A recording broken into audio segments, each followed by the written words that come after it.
Hi, hello and namaste. This is CA Dhananjay Bhave, faculty for cost accounting at Yashas Academy. I welcome all of you to this revision class of CA Intermediate Cost and Management Accounting. I hope all of you are doing good and studying and preparing well for examination. Before I start with the chapters, I have 2-3 instructions to you. Instruction number 1. Please download the soft copy of the material. The link is provided in the description. Okay, before you watch chapter 1, please download and keep the soft copy ready. If you have another device where you can keep that material, that will be good because I will be showing the answers and solution on my screen. If you have another device where you can keep that book, that will be helpful. No compulsion. If you can do so, well and good. Point number 3. All these videos will be available on the same channel. If in case you miss out watching say 15-20 minutes in between, or if you miss out watching a particular topic, this video will be there on the same channel. This can be watched later also. Okay, yes. So with that, let us begin our revision classes for cost and management accounting. I hope all of you are ready. Yes, let's start.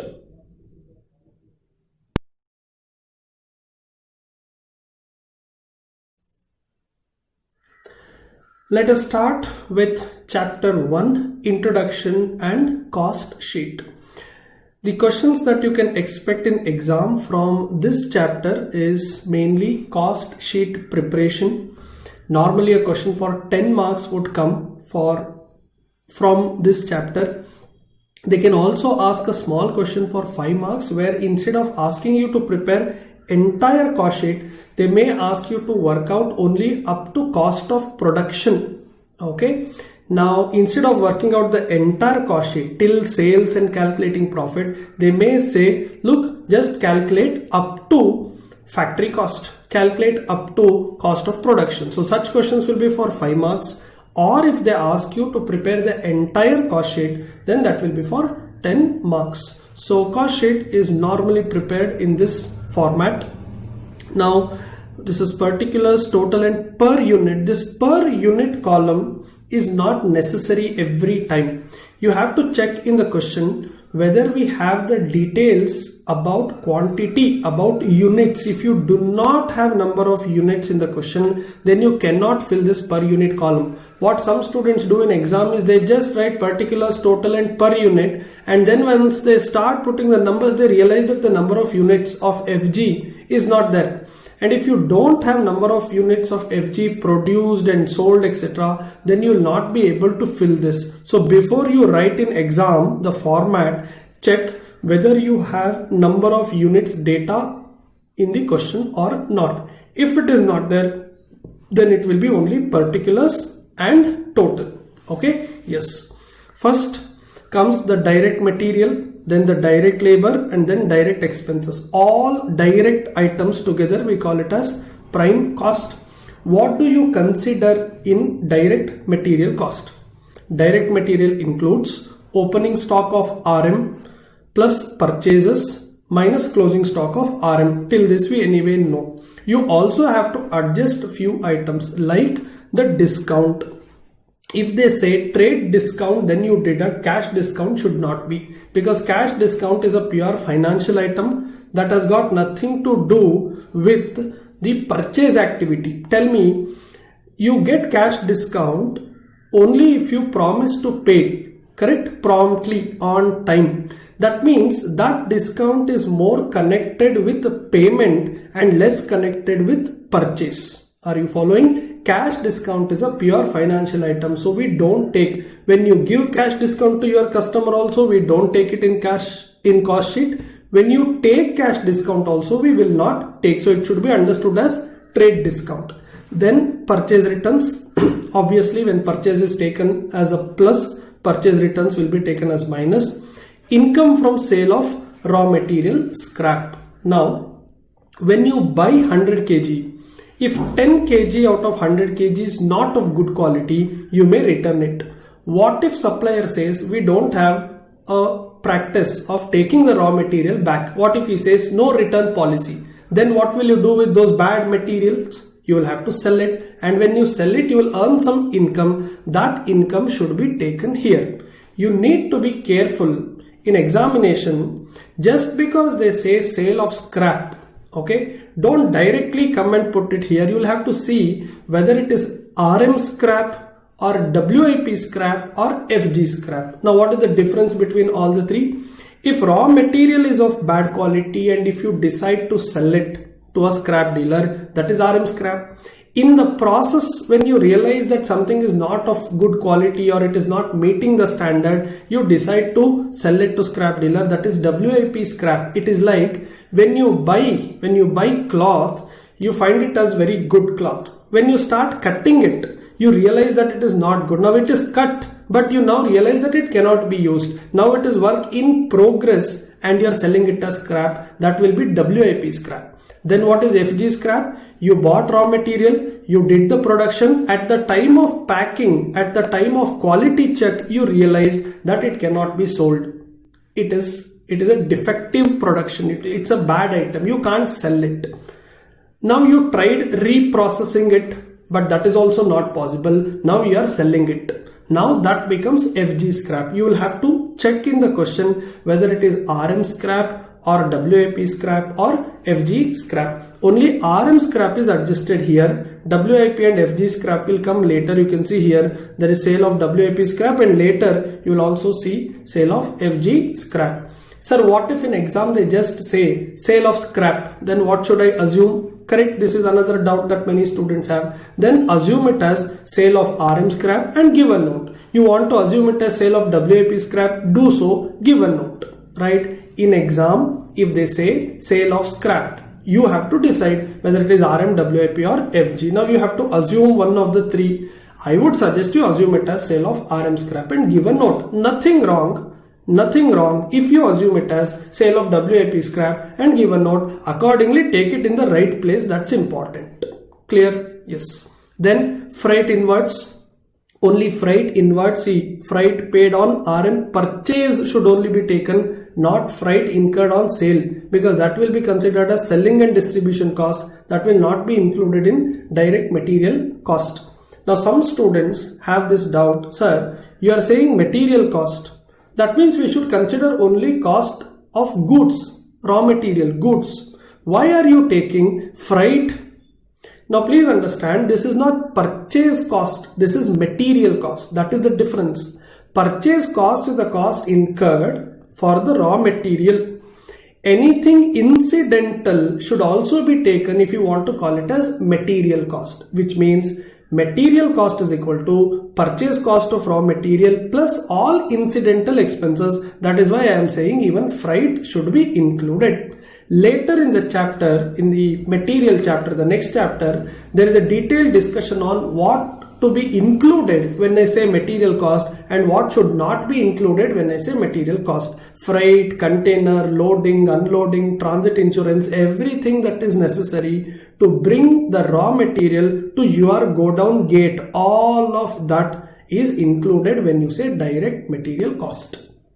Clear? Next, direct labor, paid plus outstanding minus prepaid. This is just like what you do in accounting.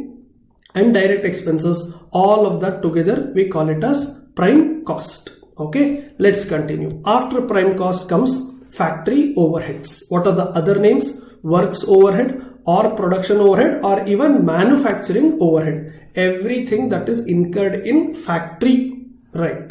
This will give you gross factory cost or gross works cost. For this, you're going to add opening WIP and deduct closing WIP. Sir, what if there is no WIP in the question? What should I do? Then here itself you write gross or net factory cost. You don't have to write it and then fill this as nil. Please understand, the advantage in costing is you don't have a strict standard format. Okay. Therefore, if an item is not there, there is no need of writing that name and then writing it as nil. Unlike our schedule 3 P&L and balance sheet. You don't have to write WIP and then say nil. If there is no WIP, just skip that item. Gross will directly become net. In exam, you can write gross or net factory cost. Simple. Yes. This is net factory cost or net works cost. For this, you need to add quality control cost, research and development cost, office and administration overhead only if it is related to production. I have explained later about this in my separate note. Minus sale of WIP scrap. You observe sale of RM scrap was deducted in direct material, and now sale of WIP scrap I am deducting here. Primary packing cost. You observe secondary packing is going here. What is the difference between primary packing and secondary packing? The packing that you make immediately after completing the production, that is called primary packing. And what is the aim of this? To keep that produced item in good condition. Now this will not have price tag, this will not have brand name, this will not have colored packaging, etc. The objective is, understand, it is primary packing. The objective is to keep the produced items in good condition. Then what is secondary packing? Secondary packing is the outer layer which customer will see later at the time of purchase. Correct? Now you can have hundreds of examples for this. Hundreds of examples. You have one packing which will keep the item in good condition. On that you will have another box which will be very colorful with the design, with the brand logo, name, manufacturer date, MRP, etc., etc. All of that is called secondary packing. You can think of toothpaste, you can think of soap. There can be so many examples where you will have a primary packing which is keeping the main item in good condition, in usable condition, and then you have a secondary packing which will make it only attractive. That is why that is considered along with selling and distribution cost, the secondary packing.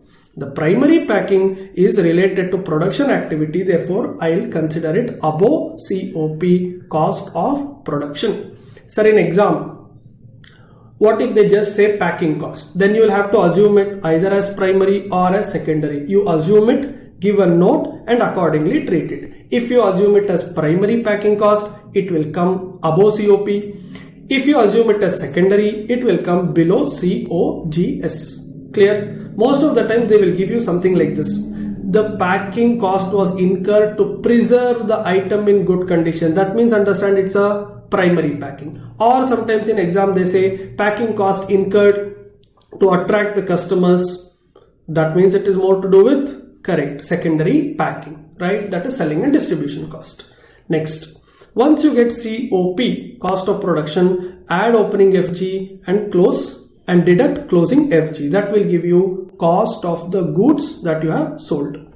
Then comes selling and distribution overhead. I told you already, secondary packing, general overheads. Now, one doubt that many students have is office and administration overhead. What to do with this? Here we have one part, office and administration overhead related to production. And here I am writing general overhead. That means this is also office administration overhead which is not related to production, right? In examination, if they just say office and administration overhead, what to do? I have clarified it here in note 1. What is note 1? Office and administration overhead. If there is no information in the question, assume that it is related to production and consider it above COP and give a note. Or second possibility in exam, if it is mentioned as 50% relates to production, 50% relates to general charges, then now you know half of the money will go above COP, half of the money will be below COGS. Then such general overhead should be considered along with selling and distribution, the general charge. By and large, the practice is to consider it above COP. That is why I am saying when nothing is given, you take it above COP but give a note. The same can be followed by students. However, some books consider entire office overhead below COGS, hence giving a note in exam is necessary. I hope it is clear now. If nothing is mentioned, take it above COP because that is a general practice. Give a note. give a note. But if they say half of this is related, half of this is not related, the first half will go above COP, the second half will go below COGS. It all depends on what is given in the question. Clear? Next. By adding selling and distribution, secondary packing and general overheads, you get cost of sales or total cost. For that you add profit or deduct loss.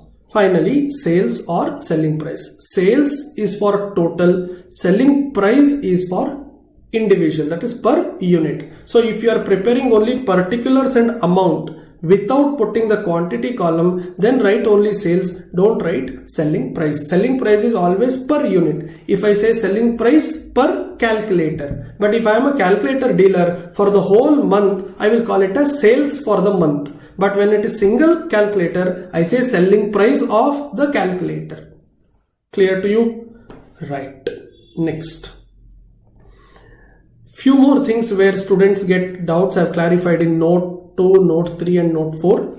Note 2. Items to be excluded from cost sheet. Some of the items you should not take in cost sheet, like penalty, donation, bad debt, interest and bank charges, cash discount, taxes, dividend, goodwill, preliminary expenses, profit or loss on sale of asset, transfer to reserve, discount on issue of share, loss of stock by fire, theft, etc., income tax.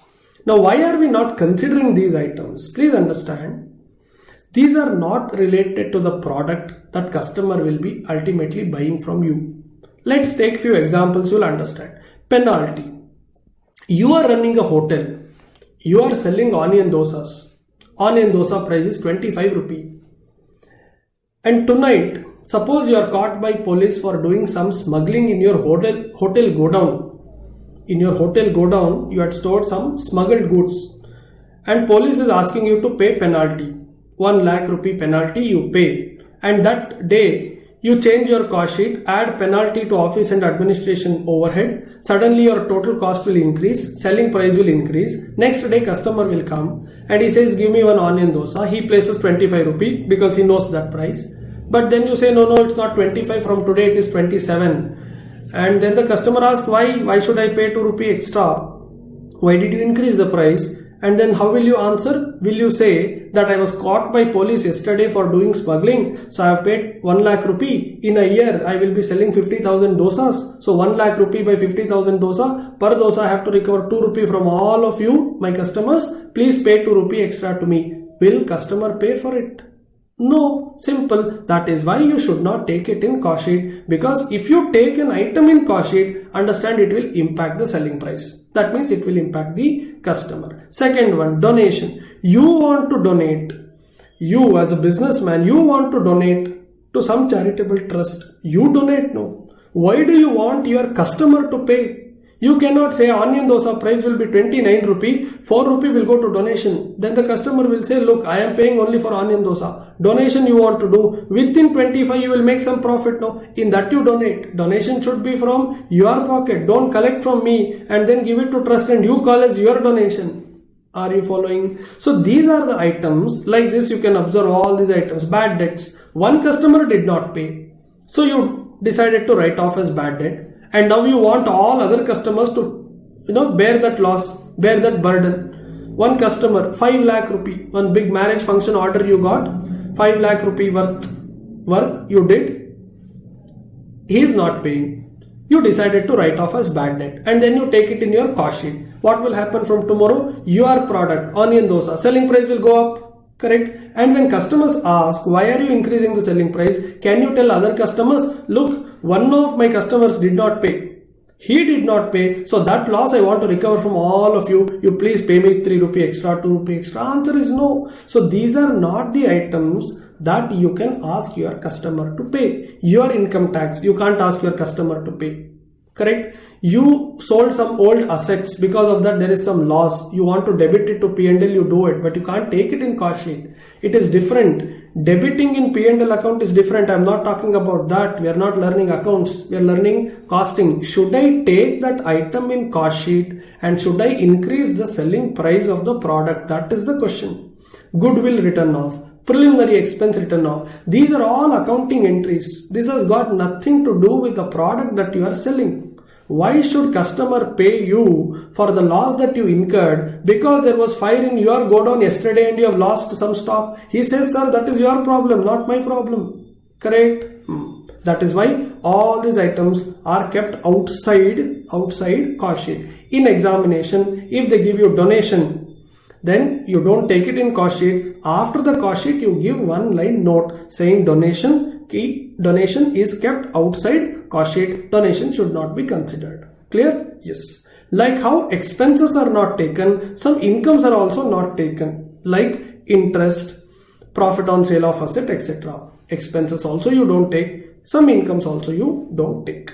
Okay. What if FG is sold as scrap, RM scrap, WIP scrap I discussed. If FG is sold as scrap, then such income should be deducted from COGS. Let me just scroll up. You have COGS here.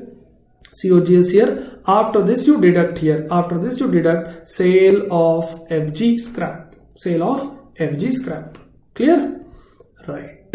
Then drawing, designing expenses, tool room, engineering, maintenance, insurance on plant, machinery, material, FG, tools are all considered as factory overheads. You look at the names: drawing, designing, tool room, engineering, maintenance. These are not related to office admin. These are not related to selling and distribution. All of this will come under the heading factory overheads. Got it? Yes. Let us discuss some problems. Following information is related to a manufacturing concern for the year ended 31st March 2019. You see, data is given and this is a RTP question, and if this kind of question comes, it will be for 10 marks. Okay. Yes. Raw material opening, raw material closing, purchase of raw material. You know all three items will come in first item, first row. Direct material, freight inwards. This will also come there itself. Direct wages paid, direct wages outstanding. You need to add outstanding, right? Factory overhead is given as 20% of prime cost. So once you get prime cost, on that multiply that by 20%. WIP opening, WIP closing. Alright. Admin overhead, look at this, is related to production. When they clearly give it like this, that means they want this to be taken above COP. Above COP, cost of production. Distribution expenses, they said 16 per unit. Now, when they say selling and distribution, and then they say 16 per unit, is it 16 per unit of production or 16 per unit of sales? Look at this. The wording used is distribution. What do you distribute? Basically sold quantity, correct? That means 16 per unit. This should be multiplied by what quantity? Selling quantity. What if in exam they say production related expenses 10 per unit? That will be based on number of units produced. So production related overheads will be based on number of units produced. Selling and distribution overheads will be based on number of units sold. Okay, next, finished stock opening 1217 units. Sale of scrap of material. Material, when they say, it should be considered along with these items. When you take direct material at the very beginning, you will have to take scrap of material. Now look at this. What many students do, you know, they take RM opening, RM closing, purchase, freight, wage paid, wage outstanding. All of this, they consider that itself as prime cost. Okay. On that they apply 20% factory overhead. From there they do the entire cost sheet. Finally they see this number, sale of scrap of raw material, and then they realize, oh, this item should actually go to direct material. Now you have completed the whole cost sheet and then you realize that there is this item. Correct? Therefore, one important thing in examination is to first read the entire question before you start writing the answer. Keep this in mind. Read the whole question and then decide how you are going to present it. Just visualize the table in front of you. First I will do this, next I will do this, then I will do this working note, then this answer, and so on. Visualize the whole table. Once you get that clarity about how to present the answer, then only start the answer. Don't be in a hurry to read first line and start answering. That's wrong. Read the whole question. Anyway, you will have 15 minutes time before they give you answer sheet. I hope you all know they'll give you first question paper. You will have 15 minutes time to read the question paper. That time you don't have answer book with you at all. It's only question paper with you for 15 minutes. So read the entire question properly, completely. You may never, you never know. You may find the first item at the end of the question and last item may come at the beginning. This will happen even in accounts, right? Some adjustments which are needed for first working note only is given in the last line. Therefore, it's important you read the whole question, understand the whole question, then decide how you are going to present. You have to visualize your answer, your table, and then start presenting. Okay? Yes. The firm produced 14,000 units of output. This is FG production, right? The stock of finished goods at the end of the year is valued at cost of production. This we know after cost of production. COP only we do, add opening FG, deduct closing FG. Correct? The firm sold 14153 units at a selling price of 618 per unit. Prepare cost sheet of the firm. Now you need to observe one more thing. You have sold 14153 units. You have produced 14,000 units and you also have opening FG units given in the question. That means somewhere you have the closing FG as the balancing figure. I repeat, I am marking in blue now. Please observe. You have sold 14153 units, sales. You have produced 14000 units, production of FG. You also have some opening FG. Now you observe, opening FG is with you, production of FG is with you, sale of FG is with you, balancing figure should be closing stock of FG, right? And everything is available in units. That means you can calculate number of units as closing stock, right? Let's see in the answer. By the way, they have presented only particulars and amount. You can even add cost per unit, nothing wrong. Here, cost sheet, units produced and units sold. Then you see raw material purchase, add freight inwards, opening, closing, subtotal, sale of material, material consumed. Basically, this is your first important number. In exam, you can present all these items in the inner column also. Okay. Then comes wages, paid plus outstanding. This is the second important number. Then comes the prime cost. For that, you need factory overhead, 20% of prime cost, which is given in the question. Add opening, deduct closing, you get factory cost. This is net factory cost directly. Correct? Yes. Then comes admin overhead. Here you get cost of production. This is one important item. Why it's important item? You came till COP. For that you need to add opening FG, right? Do you have value of opening FG? Yes, already given in the question. Value of opening FG is already given in the question. But what about closing FG? You need to first find out how many closing FG units you have, correct? You see this. 1217 plus 14,000 minus 14153 is 1064. Basically, how do you calculate closing FG? Opening FG plus whatever you produced, opening FG plus whatever you produced minus whatever you have sold, that should be your closing FG. Correct, that's what they have done. Opening FG plus production minus sold is closing FG. Now you know how many units you have, that is 1064. But that is units. You need to know the rupee value. How to get this? This 70 lakh is cost of production. Cost of production, when they say how many units did you produce, do you know? Yes, we know. How much is that? 14,000. That means if you do 70 lakh rupee divided by 14,000, you will get to know cost of producing one unit. I repeat, if you do 70 lakh, which is cost of production, divide by number of units produced, which is 14,000, you will get to know cost per unit produced. Correct? That if you multiply by 1064 units, you will get to know the value of closing FG. Clear? If you want to remember it as formula, total COP divided by number of units produced multiplied by closing stock of FG units. Cost of production divided by number of units produced multiplied by closing stock of FG. Right. Cost of goods sold is what you get, And then distribution expenses, you see here 16 is multiplied by number of units sold 14153, and then you get cost of sales or total cost. Then you first fill the sales, that is 618 rupee 14153, then profit or loss will be the balancing figure. Alright, yes. Now one small input from my side. In exam, if you do 3 columns, that is particulars, amount and per unit, how to fill the per unit columns?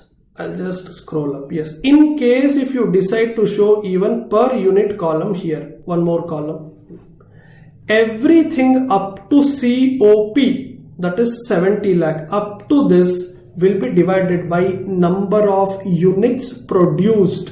I repeat, everything up to cost of production will be divided by number of units produced. From here, you will have to leave the FG stock adjustment as it is. From here till the end, cost of goods sold, see the wording is sold, then distribution, this is also related to sales only, cost of sale, profit also you will make when you sell, not when you produce, sales you will earn when you actually sell. That means from here till here, everything will be divided by number of units sold. I repeat, if you want to make a note, quickly you can make a note. Up to cost of production, you need to divide it by number of units produced. In this example, it will be 14,000 units. I repeat, up to cost of production, divide it by number of units produced. From COGS till the end, from COGS till the end, it will be divided by number of units sold. Number of units sold. The difference will be FG adjustment, which you can leave empty as not applicable, or you can leave it blank as it is. Okay, right. Let's see few more questions.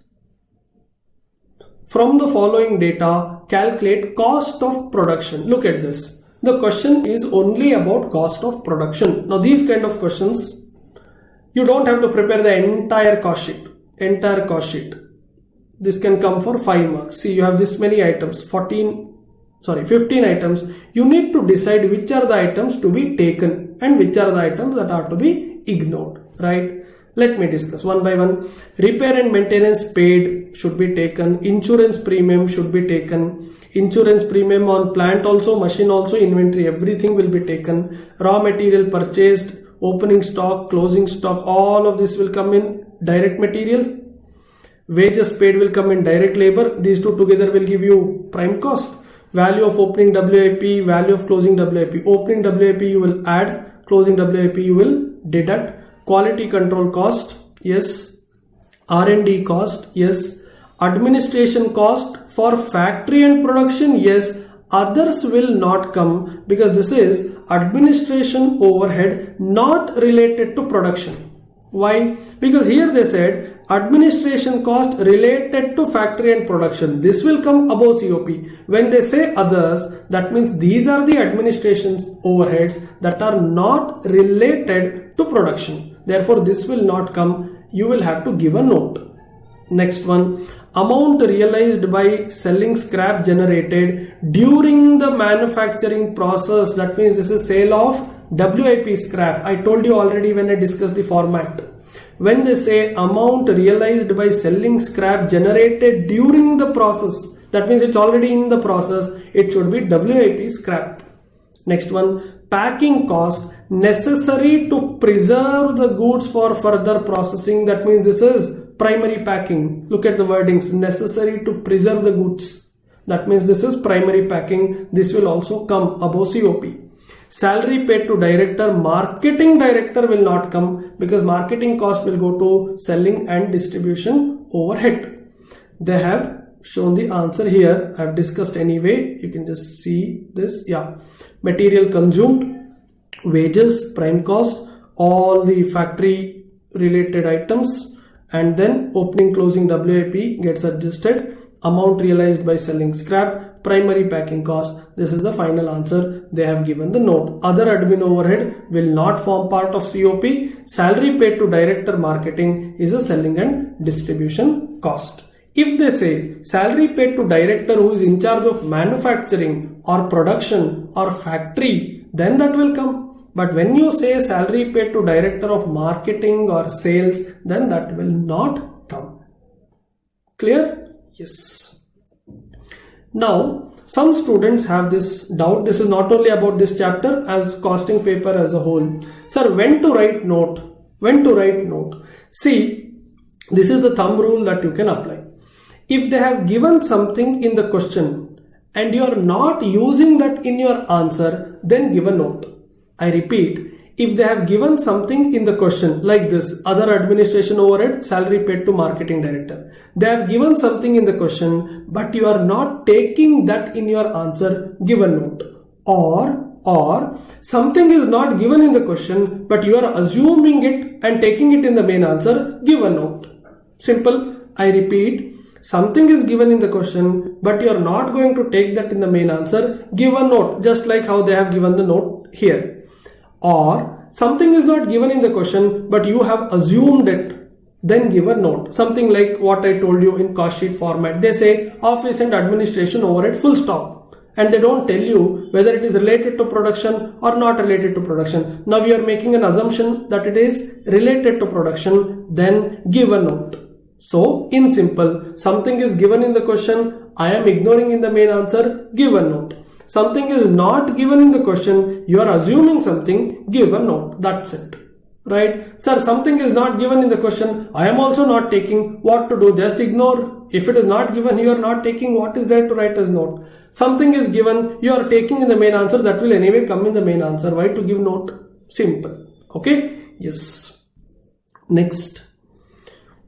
From the following figures, calculate again, see, cost of production, but then they said profit also. That means you have to do the entire cost sheet. This will come for 10 marks, these kind of questions.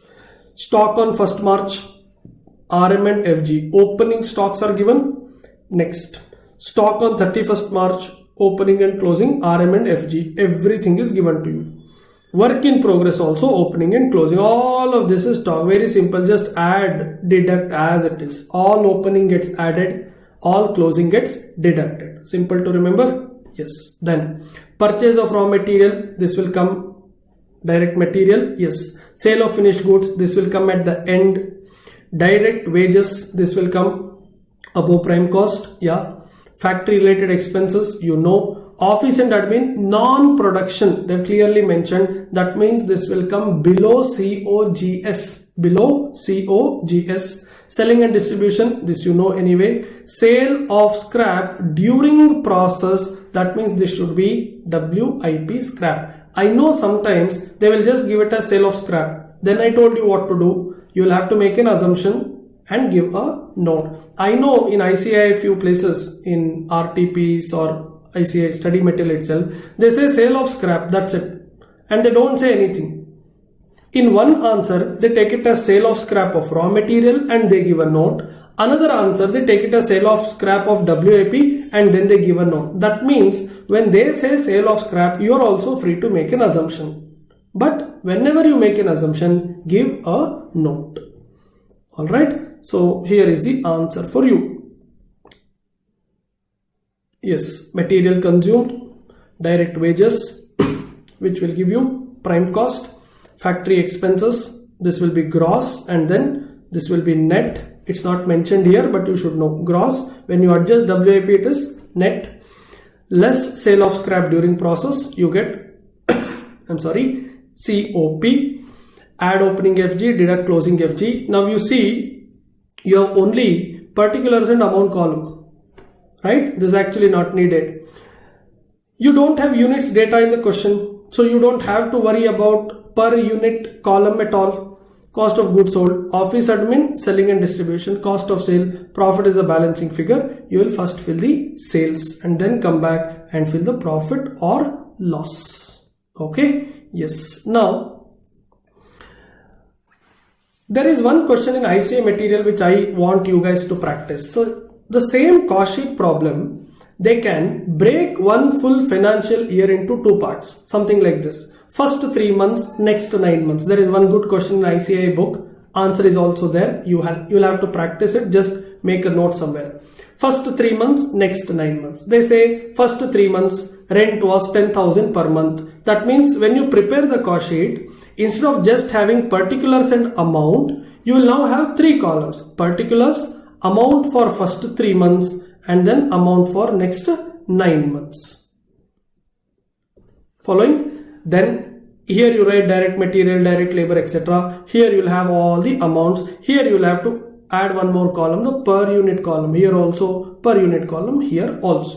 You will have to read some items. They say these costs are incurred only in first 3 months, then take only here, write nil here, and then say some items are to be spent only at the end of the year. That means that will come in the second part and not in the first part. There is one very good question in ICA material. I want all of you to work that out. Normally cost sheet problems will be like what I discussed just now, but they can also ask that by breaking the data into first 3 months, next 9 months, or first 6 months, next 6 months. Alright, I will be discussing few more cost sheet preparation kind of questions later in the job costing chapter as well. I have kept about 3-4 cost sheets there also, so I did not keep too many cost sheet problems here. And this being a very introductory level topic, I assume most of you know this topic very well, so I'm not spending too much time on this, so that whatever time we save can be used for difficult and complicated and little challenging topics. Okay, I think with this problem we completed our cost sheet discussion, right? Yes. Next is chapter 2, material cost.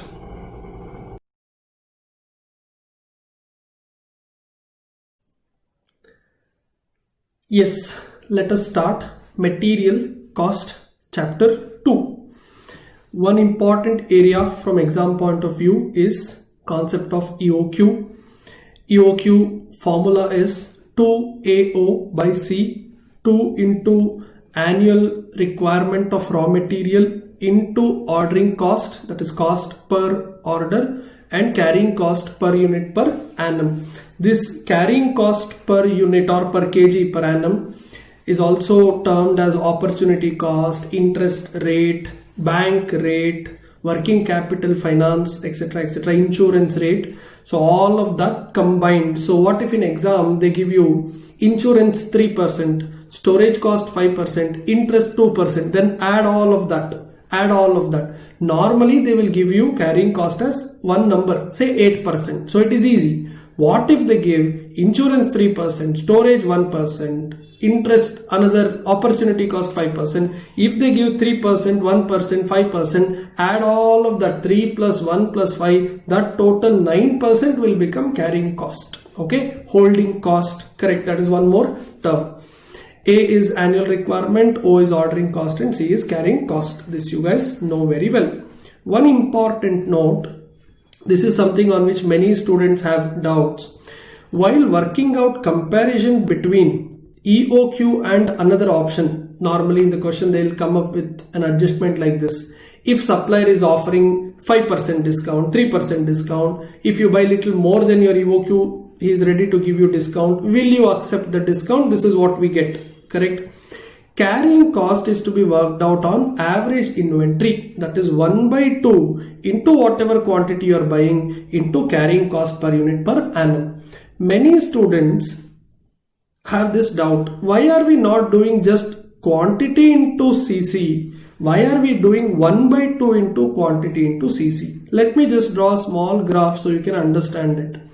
Suppose this is my days. Okay, day 0, day 1, day 2 and so on, day 20 here. Okay, and this is my stock in hand quantity. Okay, stock in hand quantity, let me write it as Q, say 1000 kg. Okay, today I am buying 1000 kg. My next order will be placed on 20th day. Tell me, today I will have 1000 kg. Will this 1000 kg remain same up to 20th day? Will I consume entire stock on 20th day and refill my godown again? Answer is no. It will not go this way. What happens? Once I buy 1000 kg today, tomorrow day 1, I will consume say 5 kg, another 10 kg, another 20 kg, 30 kg and so on. Finally on 20th day I will reach 0 and that day I will refill my go down and this will again continue, correct? Which means if you come to me on first day, I will say I have 1000 kg with me. But if you come to me on 19th day or 20th day, I may say I have 5 kg, 2 kg, 0 kg, correct? Therefore, you cannot say that I always carry 1000 kg. Only on first day I am carrying 1000 kg. Next day I am carrying only 990. Next day 960. Next day 900 and so on. On 20th day I am carrying nothing. That means you can't say, look, so much of stock is carried in my hand. No, someday you carry 1000, someday you carry 0. So let's take a midpoint. Midpoint between 1000 and 0 will be 500 and we can call it as average inventory. So midpoint means 1000 plus 0 divided by 2. 1000 plus 0 divided by 2 is nothing but 1000 by 2. 1000 by 2 can be also written as 1 by 2 into 1000. Simple as that. 1000 plus 0 divided by 2 is as good as only 1000 by 2. Correct? 1000 by 2 can be written as 1 by 2 into 1000. That is why we do 1 by 2. We do not carry entire 1000 all the days. Someday 1000, someday 0. Let's take a midpoint. That's why when you have to calculate cost for the whole year, you take average. Right. Let's see one problem. This is for 5 marks.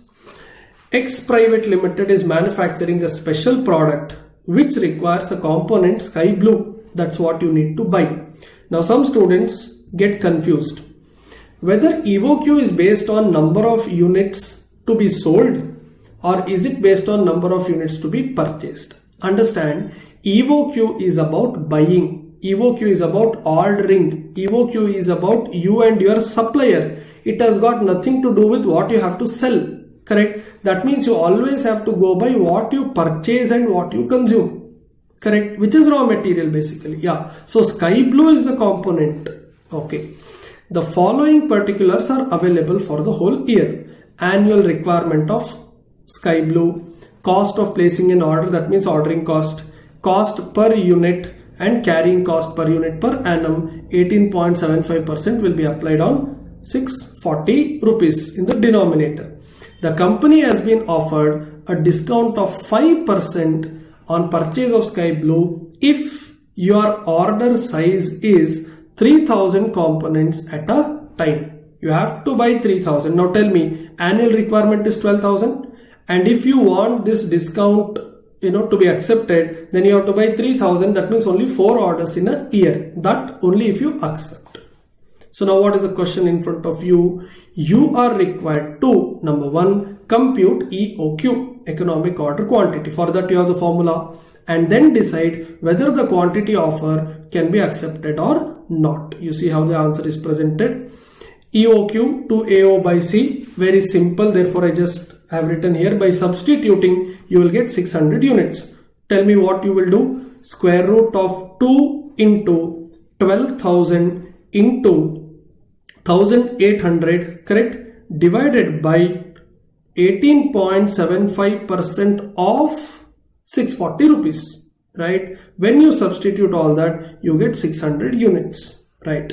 Now, whether to accept the supplier offer or not, that depends on annual material cost. Please understand, I did not say annual purchase cost, I said annual material cost. What is the difference?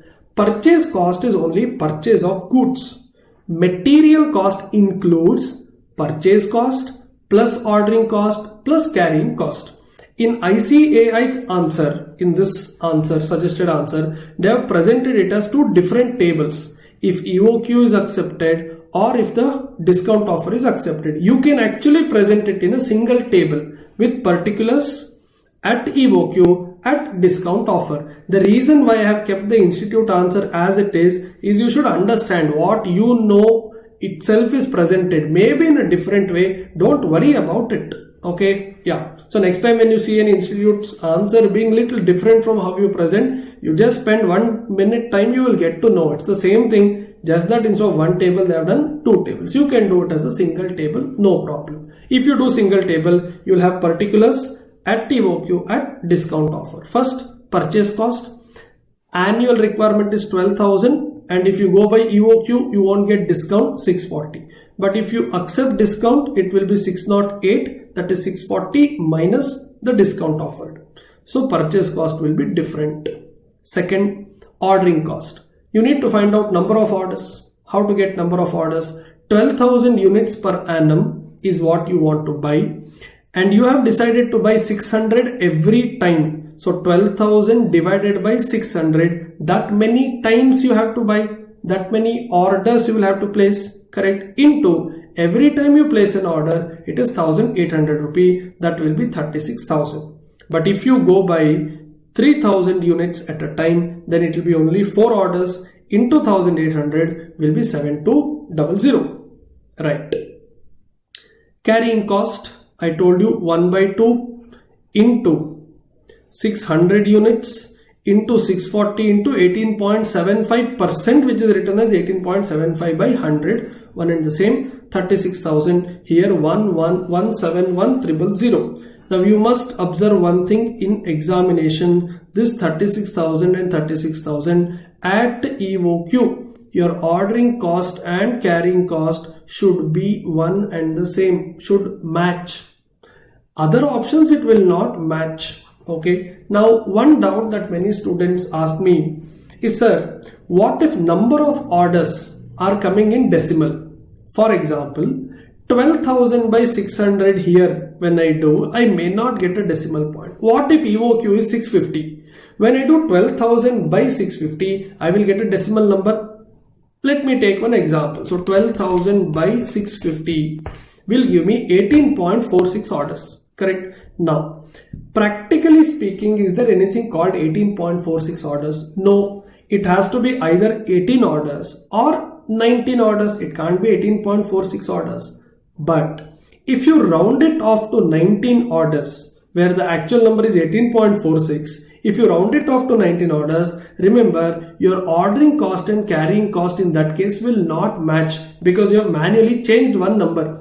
Where the correct number is 18.46, you are changing it to 19, your ordering and carrying cost will not match. You will have a slight difference. Therefore, my suggestion in examination, when you are working out EOQ related numbers, do not round off the number of orders. When you don't round off, when you keep it as it is, example, I am getting 18.4615, when you keep it as it is, your ordering cost and carrying cost will match, correct? At least you have one checkpoint. That is the only checkpoint for me in EOQ. OC and CC should match. Therefore, do not round off the number if you are working at EOQ. Then, if you want, give one note, write a star here and write that number of orders is not rounded off. That's all. So valuator will get to know that you have the common sense to round off the number of orders, but you have still not done it because at EOQ you wanted ordering cost and carrying cost to be same. Clear? Yes. So logically speaking, it should be rounded off. But to prove that at EOQ ordering and carrying cost is same, you need to keep the number of orders as it is. You can choose either way. I also know in study material, some problems they don't round off, some problems they round off, but every time they give a note. When they round off also they give a note. When they don't round off also you give a note. You also practice the same thing. Okay. So now if you see at EOQ 7752, at discount offer it is 74.74. Therefore, they say, look, total cost of inventory will be higher if EOQ is adopted. Indirectly, they said accept the discount offer.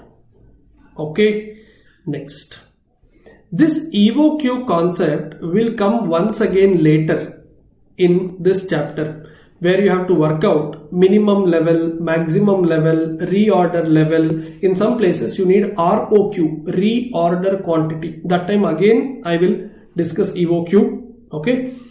So as of now, I'm going to the next concept, which is valuation of material receipts. As per Cost Accounting Standard 6, CAS 6 on material cost, following items can be included as part of the cost. What all can you consider as material cost? See, I'm not talking about purchase cost, I'm talking about material cost. That means it is purchase cost plus something more. What is that something more? You can add all of this. They say road tax, transit insurance, toll charges, custom duty, all non-refundable taxes, freight inward, parcel charges, container, commission, etc., etc. All of this. Items that can be deducted is trade discount or quantity discount, subsidy, grant, incentive if you receive. Some important notes. Cash discount you cannot, because this has got nothing to do with material. This is all about the payment that you're going to make. Quantity discount you get because you're buying in bulk, correct? But cash discount you will get only if you promise to pay in time promptly. That means it is more related to payment activity and less related to purchase activity. Therefore we said, look, let us exclude this. This is not part of material cost.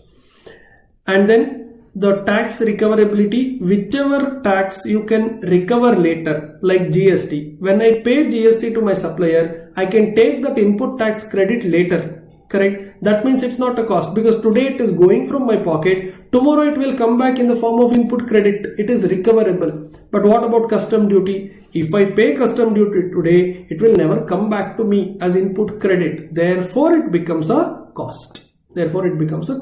In simple, a non-recoverable tax where there is no input credit allowed will be cost always. A tax which is paid today but can be recovered or adjusted later will not become cost, because today there is a cash outflow, tomorrow there is a cash inflow. It should not be considered as cost. Sometimes in the question in ICA study material also you have problems like this. Company has all the documents and invoices necessary to claim input tax credit. That means you should understand they will claim the input tax credit, so it's not a cost. Sometimes in the question in exam also they can ask, company has lost purchase invoice, so they cannot claim input tax credit. Now tell me, you have paid but you cannot claim. You have paid but you cannot claim. In such case what will happen? It will become your cost. Sir, what if nothing is given in the question? Then understand, you know, you have studied GST also. GST is a recoverable tax. If they just say GST 18% and give some amount, then you don't consider it as a cost. You give a note saying that GST is a recoverable tax, hence not considered as cost. Got it? Any form of fine, penalty, etc., demurrage, detention charges that you pay in port for delay of submission of your records or delay of collection of your goods, etc., all of that should be kept outside. Why? These are all abnormal costs. These are all your losses. You cannot consider it as material cost, because if you consider it as material cost, it will go to cost sheet. It will increase your total cost.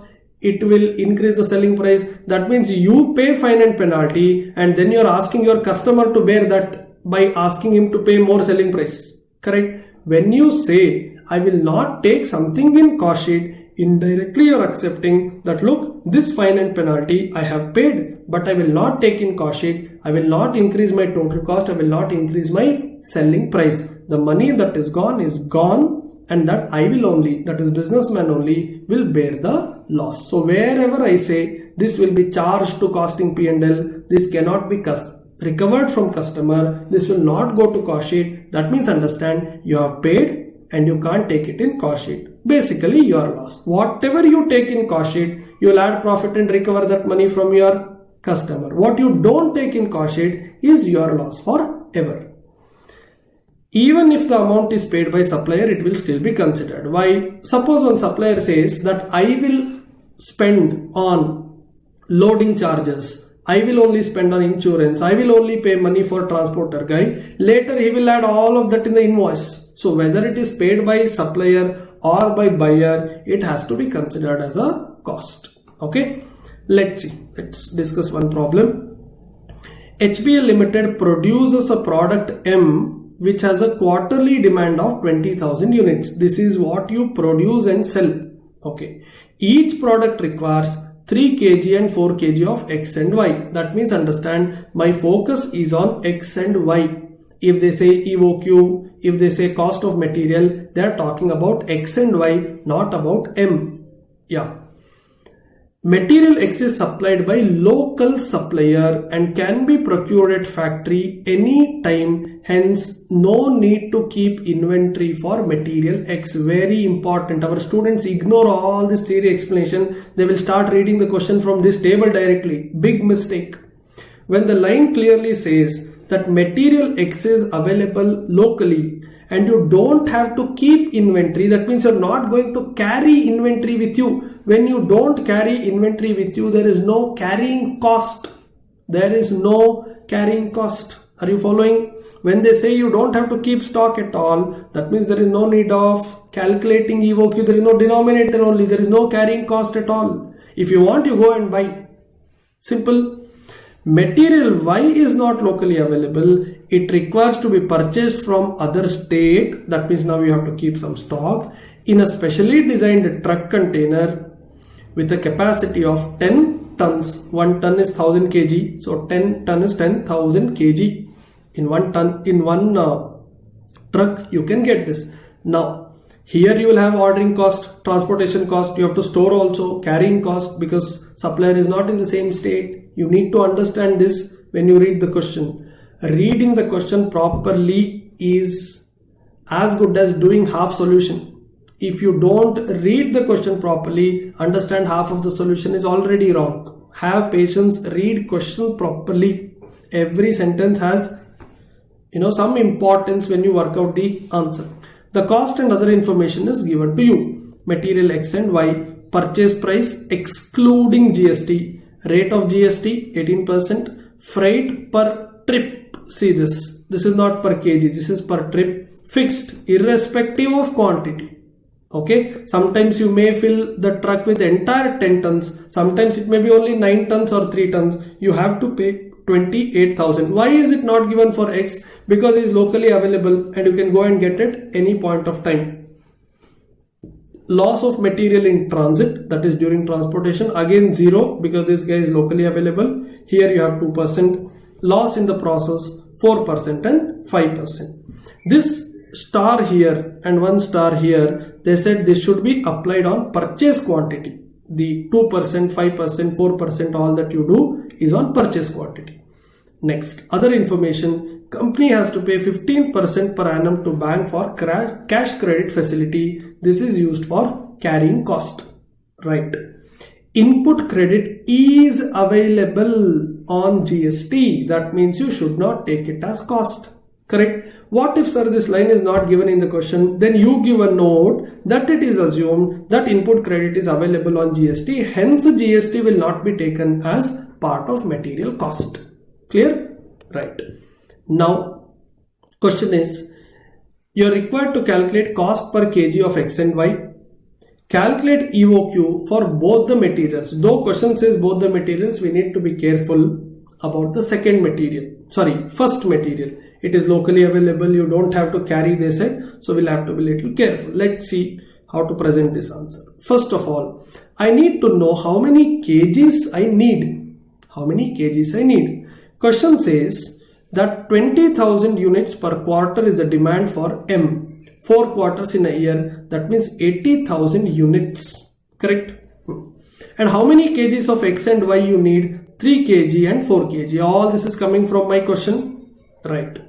That means net quantity required. Please understand, net quantity required, or you can write it as net quantity required for consumption. How much should you consume? 80,000 into 3 kg, 80,000 into 4 kg, 240,000 and 320,000 kg. Now I have a question.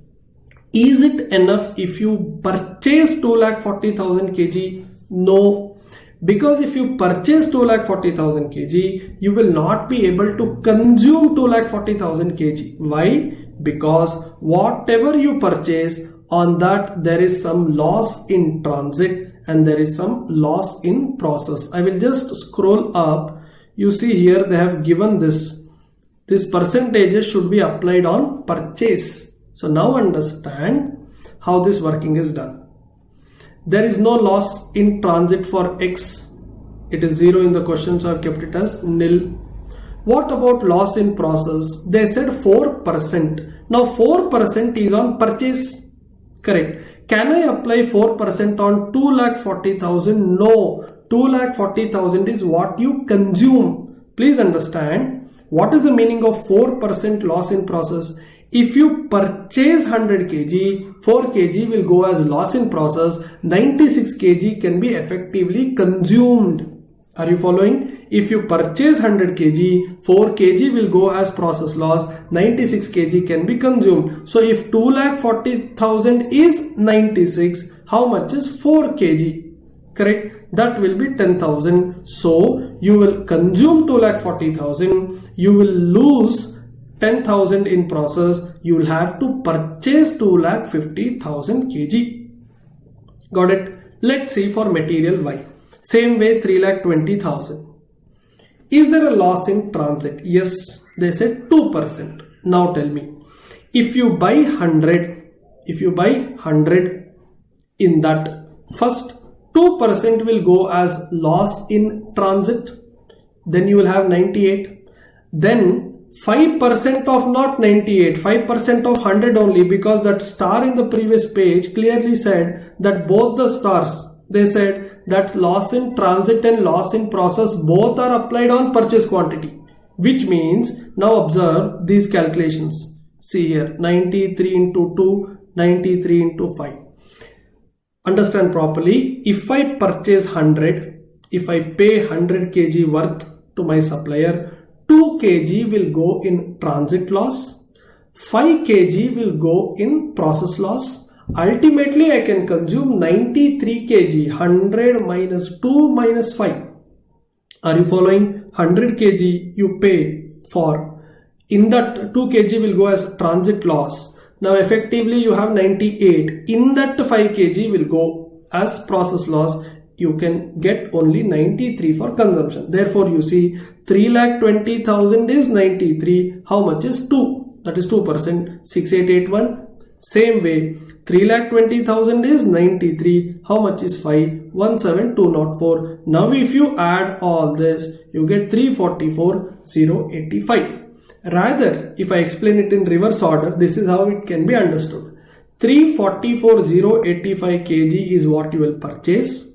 In that, 6881 kg will be lost in transit, 17,204 will be lost in process, 3,20,000 will be effectively consumed.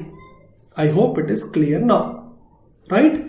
Now, input credit on GST paid is available, hence it will not be considered as cost. Right? See how they worked out. Purchase quantity 2,50,000. 3,44,085 coming from previous step. Rate per kg is also given in the question, 140, 640. Purchase price. Add freight. Freight is 0 for this because it is locally available and there is no information. For material Y, they have written 9,80,000. How did they get this? Tell me. In the question in previous page, they said you are going to get this material from a supplier who is in another state, and it will come in truck, and the capacity of truck is 10 tons. 10 tons means 10 into 1000 kg, 10,000 kg, and you need 3,44,085 kgs. So 344,085 divided by 10,000, you will have to get 34.40, but there is nothing called 0.4. They said irrespective of the quantity, it should be 35 trips. It's not 34.4 trips, it will be 35 trips. See here, number of trucks is equal to 344,085 divided by 10 ton into 1000 kg. 1 ton is 1000 kg. So 10,000 kg, 34.4 or 35 trips, 35 trucks into 28,000 every time, 9,80,000. Right? Yes. Next one, total cost, and net quantity is 2,40,000 and 3,20,000. This is what you are going to ultimately consume, net quantity. Therefore, cost per kg 145.83 and 691.23. All right. Yes. Can they ask EOQ also for this? Yes. That will be worked out like this: square root of 2AO by C. For material X, there is no EOQ. Why? Because there is no ordering cost, freight is 0. There is no carrying cost because you don't have to carry stock. So EOQ for material X need not be worked out. You should write in exam if they ask you to do EOQ also. EOQ for material X need not be worked out as there is no ordering cost and there is no need of carrying the inventory. Accordingly, no carrying cost. You don't have ordering cost, you don't have carrying cost. You can't work out EOQ.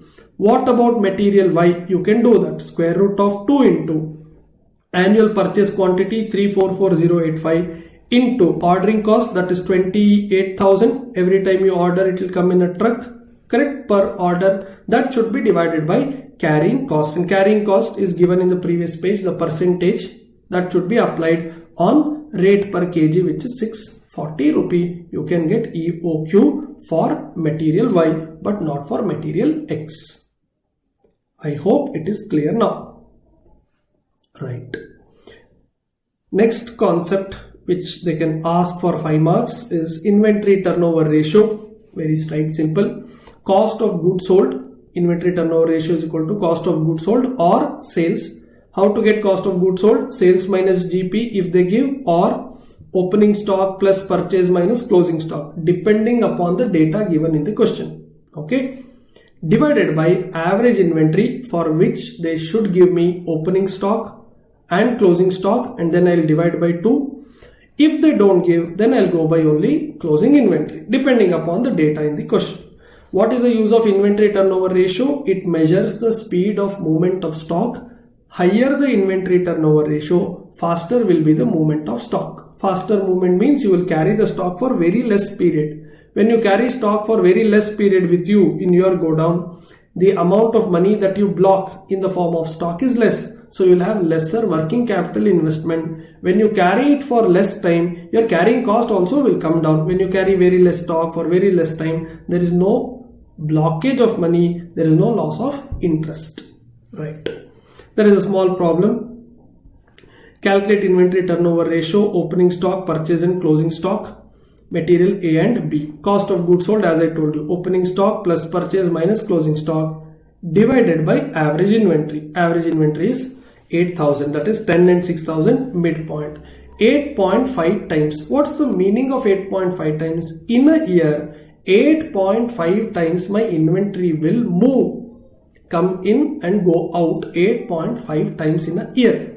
If you do 365 days by 8.5 times, you get 43 days approximately. What's the meaning of 43 days? In comparison, second material is 146 days. Same way, you have the formula which is easy to understand. What is 43 days and what is 146 days here? If I am a trader, let's assume we are Big Bazaar, we are running Big Bazaar, FMCG store. If I buy something today, within next 43 days, this will go out. Basically, I will sell. But look at the other product. If I buy something today, it will go out of my shop after 146 days. Now tell me, between A and B, I can say A as fast moving item because the time gap between in and out is only 43 days. Whereas item B will be considered as slow moving because it is taking 146 days. If this number is higher, this number will be lesser. Simple, because it's the denominator. 365 days divided by 8.5, 365 days divided by 2.5. Obviously, when inventory turnover ratio is high, it indicates the faster movement of stock, so the number of days will be very less. If in exam they ask you to indicate fast moving and slow moving, this will be fast moving 43 days, this will be slow moving. Okay, right. Next thing to discuss is inventory levels. There are some important formulas. I've just listed out all of those formulas in one place. ROQ is reorder quantity. Basically, how much should be ordered every time.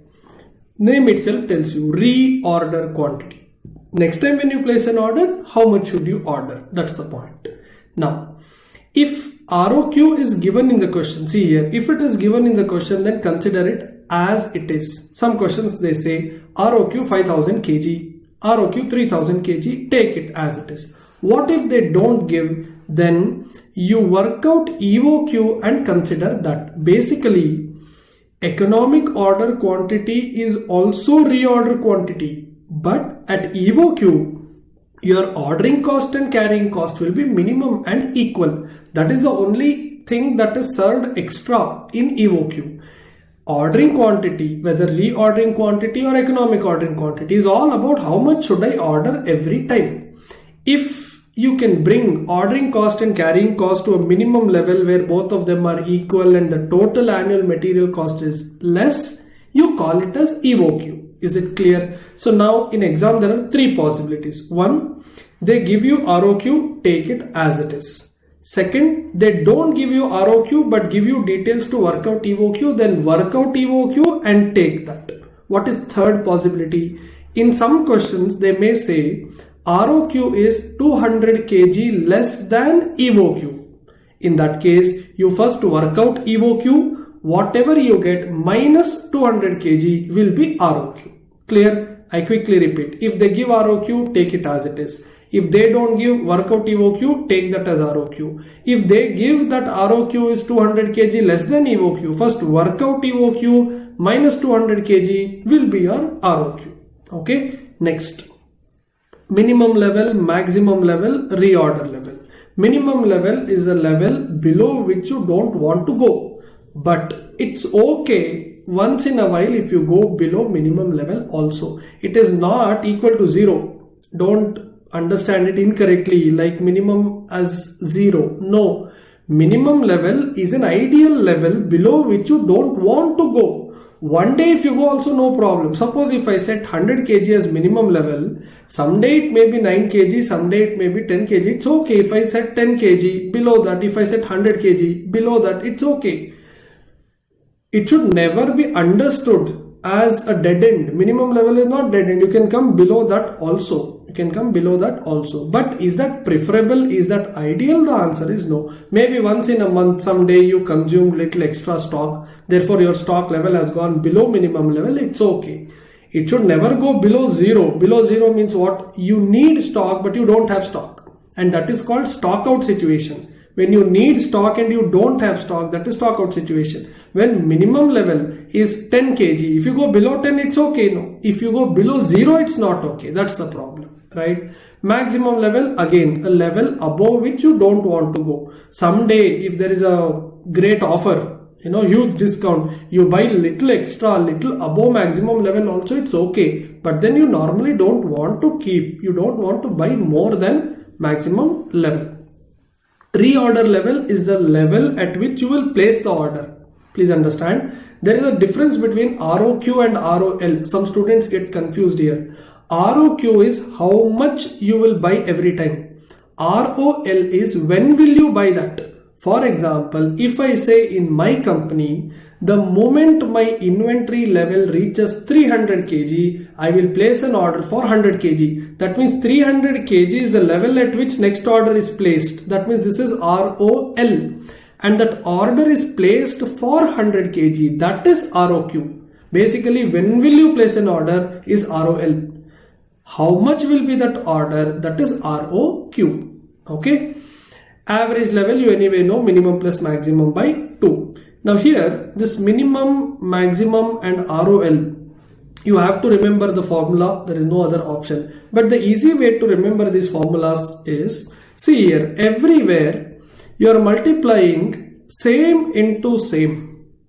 I repeat, one is consumption, one is reorder period. Reorder period is a time gap between placing the order and receiving the goods. Basically lead time or time lag or time gap. If I call my supplier on 1st January and if he delivers goods on 7th January, the difference between 1st and 7th is called lead time, 7 days.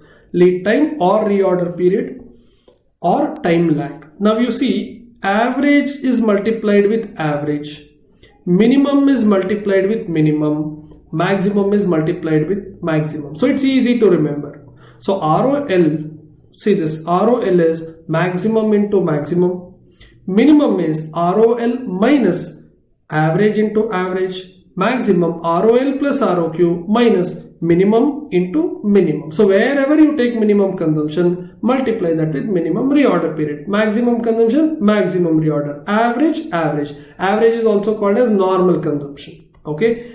You know average is minimum plus maximum by 2. In some questions you may not get maximum. In that case you take minimum plus half of the ROQ. Next one. Danger level is equal to average consumption or average usage into lead time for emergency purchases. It is the level at which normal issue of raw material is stopped for regular production and stock will be used only for urgent, important and emergency requirements. Name itself tells you. Danger level will be below minimum level. Name itself tells you. See, danger level is like red signal. Don't touch material once you hit danger level. You can touch only and only if it is very urgent, very important, emergency. Correct? Minimum level is like yellow signal.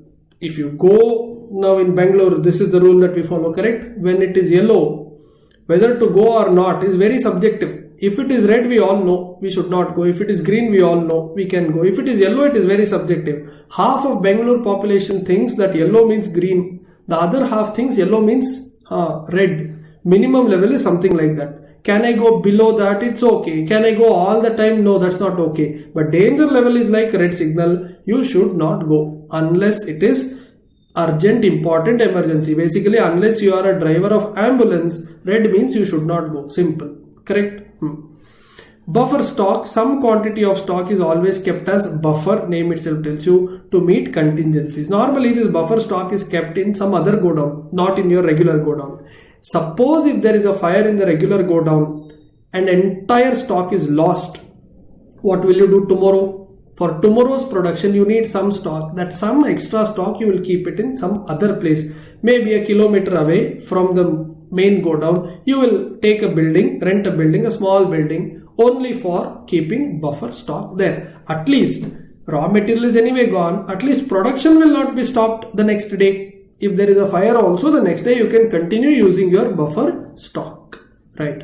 Note 1. Reorder period. I told you, time lag or lead time.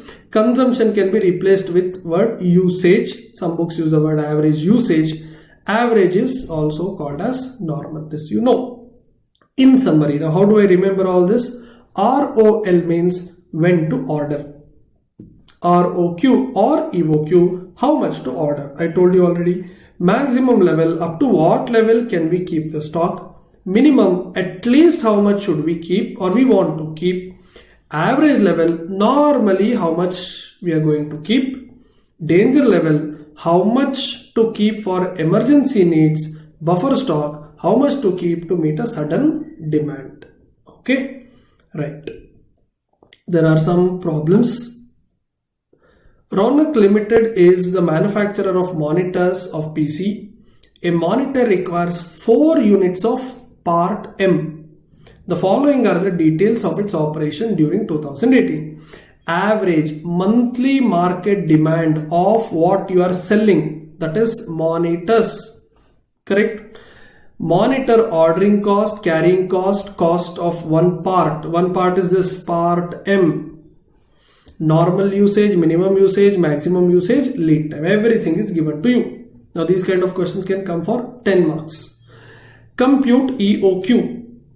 That is square root of 2AO by C. But here when you take 2AO by C, what are you going to take for A? There is a confusion. You may say, sir, in some books they take normal usage 425 parts per week and they do into 52 weeks and they take that number as annual consumption, annual requirement. In some problems, not this problem, in some problems. Sir, we have also seen in some problems they take 2000 monthly market demand into 12 means annual demand of FG. And each FG requires 4 units. They take that number. Which one to take? Remember the basic thumb rule.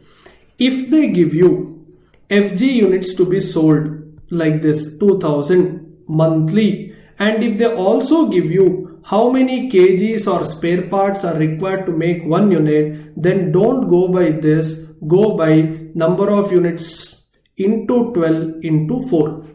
What if this 4 is not given in the question? Imagine for a minute. Then you can't do 2000 into 12 because 2000 into 12 will be 24,000 monitors, and you are not buying monitors, you are buying one part called M. If this 4 units of part M is not given in the question, then you can go by normal usage every week into 52 weeks. I will show you one problem where for EOQ to AO by C, A will be based on normal usage into 52 weeks, because in that question this 4 units of part M, this information is not given, right? So I quickly repeat, what is the thumb rule? Check in the question if they have given number of units to be produced and sold, and if we know how many parts or kgs or meters or liters required to make 1 unit, if that is given, then go by that. What if that is not given? Then take weekly consumption or monthly consumption, multiply by 52 if it is weekly, multiply by 12 if it is monthly. Therefore you see what they have done. A, 2000 into 4 into 12, 96,000. Ordering cost 1000 per order given, carrying cost is 20% of 350. They worked out EOQ approximately. Then if the supplier is willing to supply quarterly 30,000 with 5% discount, is it worth accepting? Now you will have to prepare a table or a statement, something like this. Total cost when the order size is 30,000, total cost when the order size is 1656. So you will have to take cost of buying 96,000 units, right? 96,000. When you go by EOQ, 350 is the price. When you go by offer, it is 332.5 because you have to deduct the discount. Then the ordering cost here 6,000, 96,000 by 1656 into this. Here 96,000 by 30,000 into 1000. And then 1 by 2 here also 30,000. 20% and 332.5. Here 1 by 2, it should not be 30,000. I think it should be 1656. That's what we're going to order. Yeah. Into 20% into 332.5. Let me just reconfirm. 1 by 2 into 1656 into 20% into 332.5. Yes, this is correct. This should be 1656 because this is not 30, right? This is 30. Here 30 is correct, but here it should be 1656. Please make a note somewhere and do the correction accordingly. So here you must observe 57970, 57960. This should be near to each other, or maybe because of rounding off. At TOQ, ordering and carrying cost should be same. So here you have the total cost. Here you have the total cost. And then you take a decision. Here 319, and then here also you will have 329.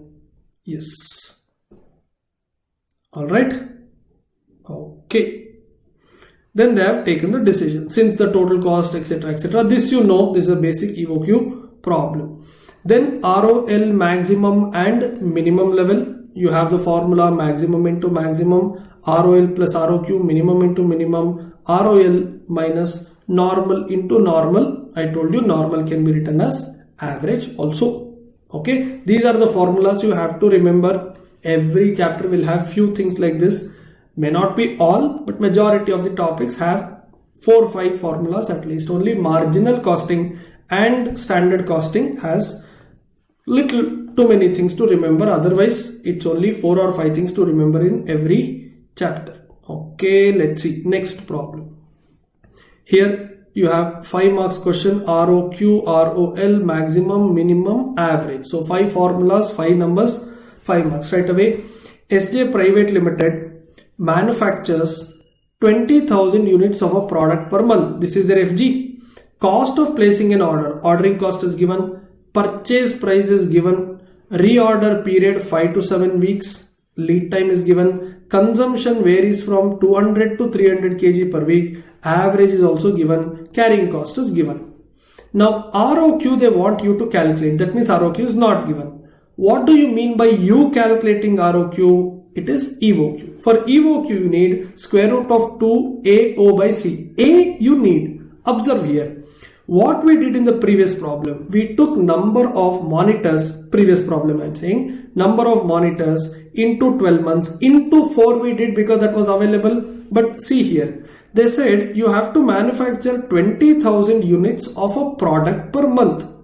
Okay, I can do 20,000 into 12, but that will be 24,000 units of FG, correct? Then they say cost of placing an order, etc., etc. Nowhere in the question they told me how many kgs I need to make one unit. In that case, you will have to take average consumption data. Do you have average consumption anywhere? Yes, see here, I'm circling now. Average consumption being 250 kg per week. See here, all of this is per week. Now 250 kg per week into 52, that will be taken as the base to work out EOQ. And then they have worked out EOQ and all of this. Remember, I quickly repeat, if FG data is given and raw material required to make 1 unit of FG is given, then take that like the previous problem. But if only FG is given, but raw material required to make that FG, 1 unit FG, if that details are not given, then go by consumption. If you have weekly consumption into 52, that's what I have done here also. So no more confusion when to multiply consumption into 52, when to multiply FG into kg per unit of FG. I hope it is clear now. Then from here is all the formulas which you know. ROL is equal to maximum into maximum, maximum level, minimum level, average level. Sometimes they say 5 to 7 weeks. Now you know average is 6. This is easy. But sometimes they say 5 is minimum, 6 is average. But in one of the formula you need maximum, that time it will be 7, correct? If you need, you can show that as one working note. Average is equal to minimum plus maximum by 2. Left hand side you write 6 is equal to 5 plus maximum by 2. Then multiply, you will get 7. So sometimes they say 8 weeks minimum, 10 weeks average. Now maximum is not there. Maximum has to be 12. 8 plus 12 by 2 only will be 10. You will have to show it as a working note. Sometimes they say minimum consumption 100, maximum consumption 200. Average 150 we know. Sometimes they say minimum 100, average 150. Maximum will have to work out. Sometimes they do one more, which will confuse some students. Sometimes they say minimum 100 kg, maximum 200 kg. And in the question only they give average 160 kg also. If you see logically, this can't happen. 100 kg minimum, 200 kg maximum, average can't be 160, it should be 150. But in the question if they say minimum 100, maximum 100, average 160, just take what is given in the question. Don't change the data given in the question itself. Is that clear to you? I know in some places minimum 5 days, maximum 9 days, average should be 7. They say average 6. You take 6. When they give, take as it is. When they don't give, you do the working note and calculate. Clear? Basically, don't change the data given in the question. Okay. See here, average also they have done both maximum and minimum by 2. One more, minimum plus half ROQ. Both the formulas, if you want, you can show. Right. Next thing is FIFO or LIFO or weighted average cost. This is something that I want you to just go through one day before examination also, because if you sit and work out one problem under FIFO or average cost, you will waste half an hour or 45 minutes, because you need to put opening stock, purchase, issue, closing stock, which rate to apply, all that will take a lot of time. Just go through one day before exam. If in exam a question comes on FIFO or LIFO or weighted average cost, keep that at the end of 3 hours time. Don't start your answer with FIFO or LIFO or average cost problem. Even if they give you 10 marks, don't start with this, because this is something that consumes a lot of time and you guys know it very well. If you have studied once already, you guys know it very well, correct? Because EOQ is not time consuming. Minimum, maximum level, that's not time consuming. In this chapter, the only time consuming thing is this. So be very careful. If this question comes, keep it at the end and do it at the end. Yeah. I've taken one problem. Answer is also provided. The following are the details of receipts and issues of material CXE in a manufacturing company during the month of April 2019. Purchase issue, return out of the purchase made on April 15th. That means here you have to apply the specific rate because you know that it is from that particular lot. And then issue and purchase. Opening stock is also given. On 30th April, it was found that 50 kg was fraudulently misappropriated. Now this is an abnormal loss by stores assistant and was never recovered by the company. You are required to prepare stores ledger under each of the following method: weighted average and LIFO. They may ask FIFO also in exam. What would be the value of material consumed and value of closing stock as on 31st March? Now how to calculate consumption? You have opening stock, correct, at the beginning. Then you can add all the purchases, and I think there is one purchase return. You can deduct purchase return also, and then there is one loss, correct, minus closing stock. Basically opening stock plus net purchase minus closing stock will give you consumption. So when you present the answer, this is how they want you to present. It looks very small when you see the printed answer, but when you write, it takes a lot of time. So date, receipt, issue and balance. Some students have this question, sir, should we start with opening stock also here instead of directly starting from receipts? See, in the paper, you will not have enough space to fill all that. Opening stock will again have 3 sub-columns: quantity, rate, amount. So first of all, date, then opening stock, receipt, issue, closing stock. So you will not have so much of space. So it's okay if you don't present opening stock also. Okay. So they started with 1-4. Here they see. You see what they have done. They did not write anything. Basically, this is opening stock. This is the opening stock that they took. In bracket you write if you want opening stock. That's enough. No, why to add one extra column? Then purchase, then issue, then return and so on. See, under weighted average cost method, you observe my closing balance numbers. It's all single line. Why single line? Because you're going to average it out. Observe here, 1000 units you had, 3000 you bought. So 1000 plus 3000, 4000 they wrote. Then 15,000 value, 48,000 value, they add both, they take 63,000. And then they fill the rate column. Remember, be very careful here. They do quantity plus quantity. They do value plus value. Now total value numerator, total quantity denominator. You now do 63,000 divided by 4,000. I am getting 15.75. That's what even they have written. Correct? If the question is under FIFO or LIFO, then you can't add like this. You will have to show it separately. You will have to show line by line. First purchase will be first, next purchase will be next and so on. Under average cost, it is very easy. Quantity plus quantity, first write the quantity total. Rupee plus rupee value, write the rupee value total. Rupee value total by quantity total will be rate. Basically, rupee plus rupee divided by quantity plus quantity. Okay. Then issue 1000. Now you need to apply this rate, the 15.75. Now how to fill this? Again, quantity minus quantity, 4000 minus 1000. Value minus value, 63,000 minus 15,750. That will be this. Now amount divided by quantity will be rate here, 15.75. Like this you continue everywhere. Got it? Same way, LIFO. But here you must observe the difference. You cannot add items. You will have to show the stock in the order in which they have come. So 1000, 15, 15,000, 3000, 16, 48,000 they did not add because the rates are different. Correct? And then you need to issue. Remember, we are under LIFO. Therefore, you should first use the latest stock. So that will go out. That will go out. Then 1000 into 15 will continue. 3000 minus 1000, this is 2000, rate will be 16, 32,000. Again you purchase 1500. So now you see 1000, 15, 15,000, this is the first lot that came. Correct? And then 2016, this is the second lot, and now this new lot is going and sitting here. So basically in FIFO or LIFO, you can't add up all the numbers. You will have to show them separately. You can try the same problem under FIFO also after today's class. Correct? Answer will be different obviously. But remember, you cannot add all quantities and all values. Same way they have done it till the end. This is something that I want you to go through. Okay? This part is important. This part is important.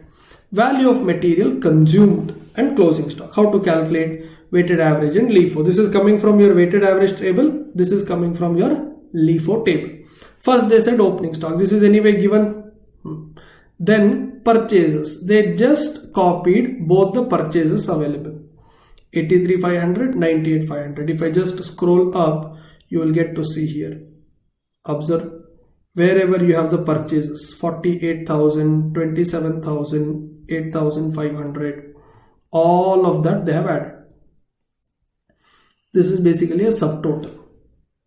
Next, return to supplier. This has to be deducted. This is a minus, right? So this is opening stock, this is purchase, here is a subtotal, return, and then abnormal loss also deducted. Now you have the closing stock, that is also deducted. How did they get the closing stock? Basically this number 15,000, 16,000 plus 7,650, that comes here. Same way you will have the closing stock even in the first table.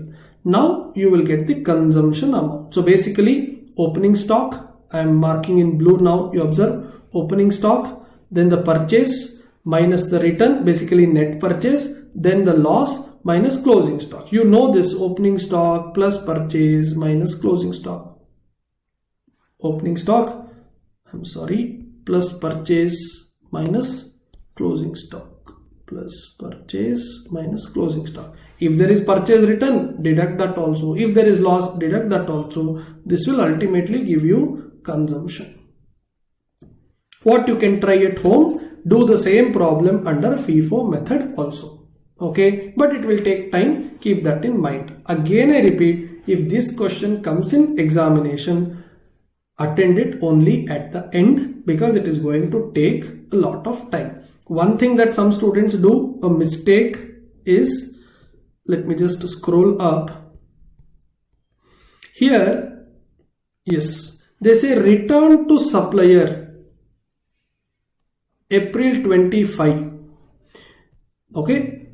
And this return is happening from the purchases that you made on April 15th. April 15th, what was the rate? 18. So whether you are under LIFO or average cost, this has to be at the rate of 18 rupees only.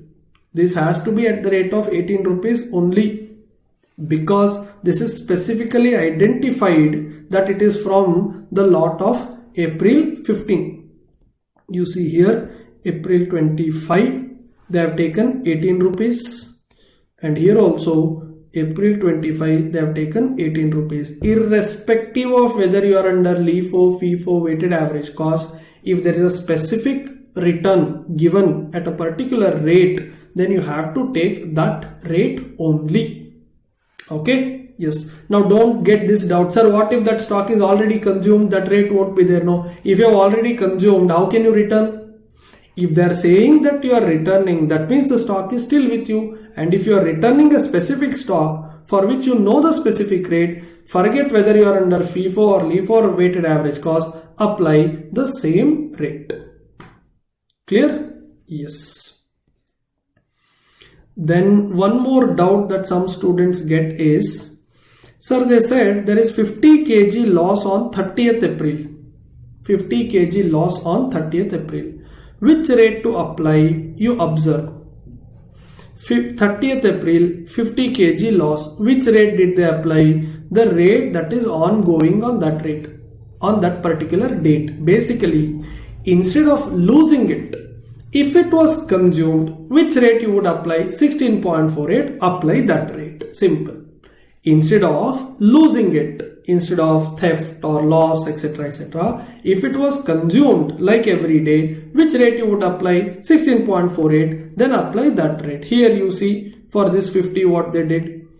They took 17. Why did they take 17? Under LIFO, if it was a normal consumption, you would apply this rate. So they applied that rate. Simple. Hope it's clear. They have written under issue because it's a loss. It's a loss. It's as good as consumed. But in reality, it is not consumed. It's a kind of loss. It is going out of the company. Right. That's all. I think with this we completed material chapter. Right? Yes.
Okay, next chapter, chapter 3, labor cost. One of the easiest and simplest topics in cost accounting paper.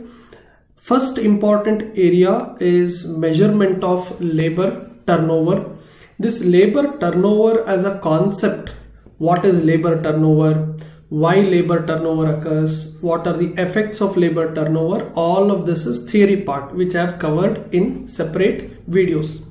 Now here I will be focusing more on how to calculate labor turnover. How to calculate labor turnover. There are three methods. Number one, separation method. Number two, replacement method. Number three, flux method. In separation method, name itself tells you separation, number of people who got separated from the company. It can be either because employees resigned and go, they resigned and they left, or company asked them to leave. Either they resign or company asked them to leave. See here, in this method, we consider number of employees left during the period. This includes those who resigned and employees whom we discharged, that is asked to leave. In simple, all those who are going out of the company. Easy way to remember, all those who are going out of the company, that's your numerator.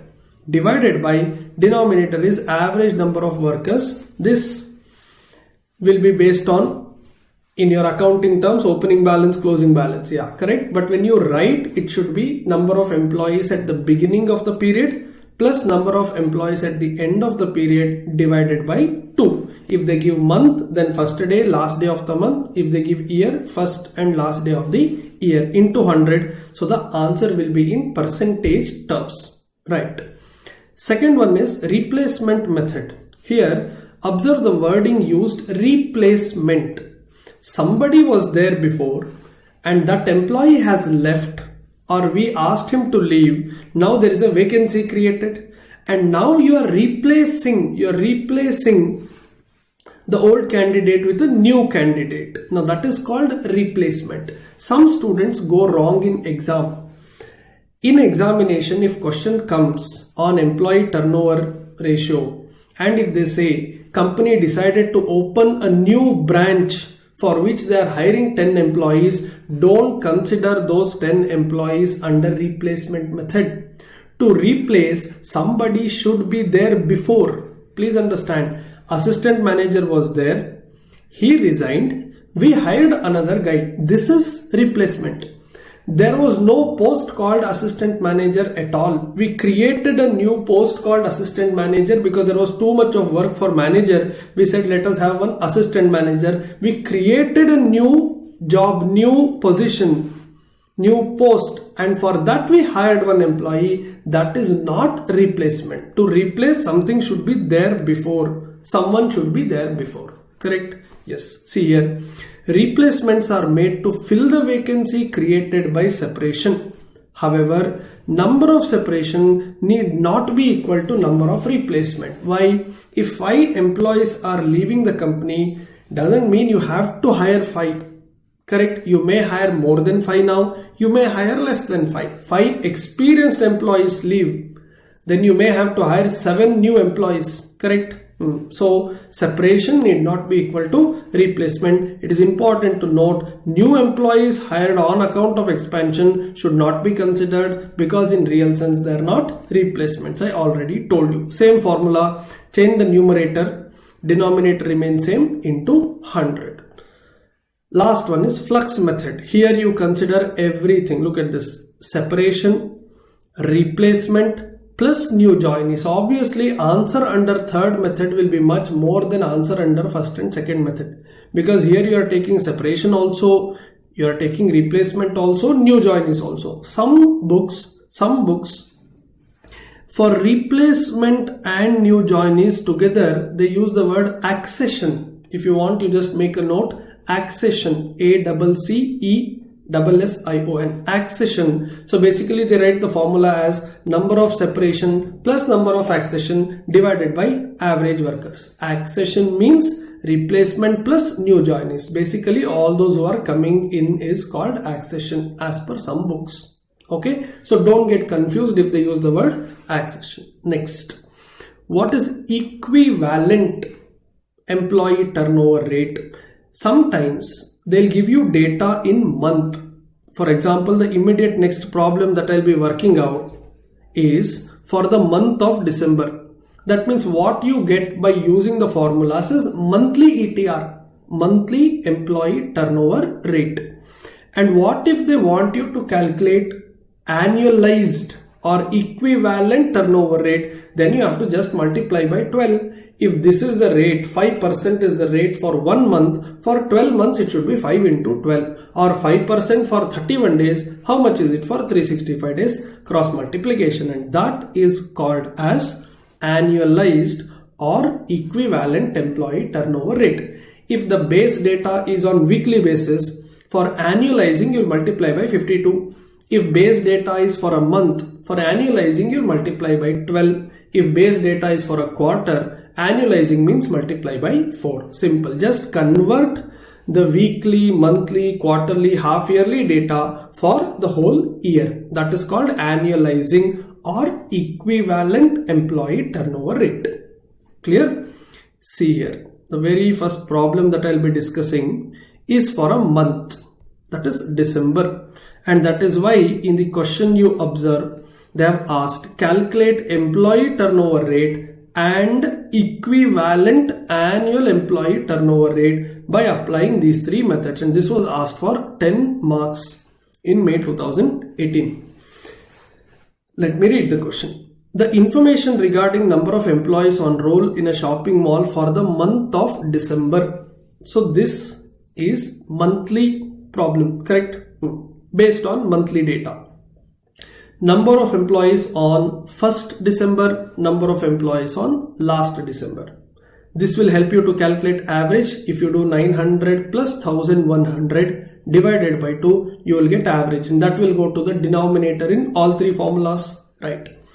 During the month December 2017, 40 employees resigned, 60 employees discharged, 300 employees were recruited.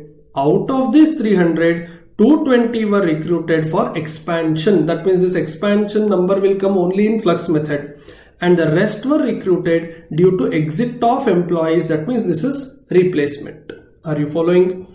Assuming 365 days in a year, calculate employee turnover rate, that is for December month, and also equivalent annual employee turnover rate. Yes. Now before you write the formulas, you need to do a small check. I want all of you to do this in calculator. Ready? Yes. Tell me how many employees we had on first day of December. 900. Yes, in calculator start from that. 900. 40 employees resigned. These people left, correct? So do a minus 40. We had 900, 40 resigned, and 60 we removed. Do again minus 60, correct? And then 300 employees joined. That means you should do plus 300, plus 300, out of which 225, 75, that's okay. In total it's 300. That means you should have done 900 minus 40 minus 60 plus 300. That's all. This should be 1100, and that 1100 is already there in the question. I am taking in blue. This is the closing number of employees, correct? This basic check you should do in exam, right? Okay. Now they want you to work out under all three methods. First, replacement. Replacement method will be 75, because out of 300, 225 were on account of expansion plan. Balance were to fill the vacancies created, correct? So 75 divided by 1000 into 100, 7.5%, and this is for 1 month, December. And in the question they clearly said, observe here, I'm circling in blue, 365 days. When they say 365 days, maybe they want you to convert this monthly answer to annual answer using days. They did not say 12 months, they said 365 days. Therefore, you observe in the answer also what they did. 7.5 is for 31 days. Then how much is it for 365 days? Why 31 days? Because it is December month. and in the question you have clearly mentioned, in the question only they have mentioned 1st December, 31st December. So 7.5% is for 31 days. How much is it for 365? 88.31. Alright, next. Under separation method, you need to take those who left and those whom we discharged. We means company. So that is 40 plus 60. Average anyway you know, that is 1000 into 100. Answer is coming to 10%. Correct. So 10% is for 31 days. For 365 it comes to 117.74. Right. You have the answers with you. Don't worry about you writing the answer in your notebook. This entire file can be downloaded and you can keep this. I have provided both questions and answers. If anything else I explain or a shortcut I tell you, or if I ask you to write something, only then you write. Otherwise you and calculator. That's all I need. Okay. Third is flux method. Labor turnover rate, number of separation plus accession. I told you accession means replacement plus new joinees divided by average workers. They have taken 100, which is 40 plus 60, correct? Then 300, which has the 225 and 75, divided by average, which is 1000 into 100, 40%. When you do cross multiplication, you get 470.97%. And see, this was asked for 10 marks, one of the very easiest I can say questions in the question paper. Okay, right. Next, now before I go to labor remuneration system, one more type of question that they can ask on labor turnover, practical question. They may say, last year we sold 100 lakh rupee worth goods. Our profit percentage is 30%. Last year there were 5 lakh hours. This year, because of labor turnover, we lost 70,000 hours. And because of labor turnover, because of high labor turnover, we had to hire new employees, we had to train them. Those who left, we have to pay their full and final settlement, training cost, hiring cost, etc. for new employees. They may ask you to find out the impact of labor turnover on the company's profits. Okay, in that case, what to do? I'll just explain. You can just make a note, or this video will be available. You can watch it later also. This is the way to work out such problems. Last year sales into last year profit percentage will give you last year profit divided by last year productive hours. That will give you profit per productive hours. And then you see how many employee hours, how many productive employee hours we lost in this year. Suppose, let me take an example. Last year 100 lakh sales, profit is 20%. That means 20 lakh profit. And last year we had 1 lakh productive hours. Now 20 lakh divided by 1 lakh will be 20 rupee profit per productive hour. And then you see in the question they will give you that during the year, because of labor turnover, we lost 10,000 labor hours. Now 10,000 labor hours into 20, 2 lakh rupee is the profit that you have lost because of labor turnover. And in addition to that, they will give you that because of labor turnover, we had to spend on recruiting, training, hiring, etc. All that you need to add, because all of that will get debited to your profit and loss account, and that will reduce your profits. Okay, sometimes they may say last year we had 3,30,000 hours, out of which 30,000 hours were training and balance were working. Now when you consider productive hours, only working hours should be considered. Training hours is not productive hours. But in some questions they will go one step further and say out of training hours, some time is unproductive, some time is productive. Then you will have to take even that.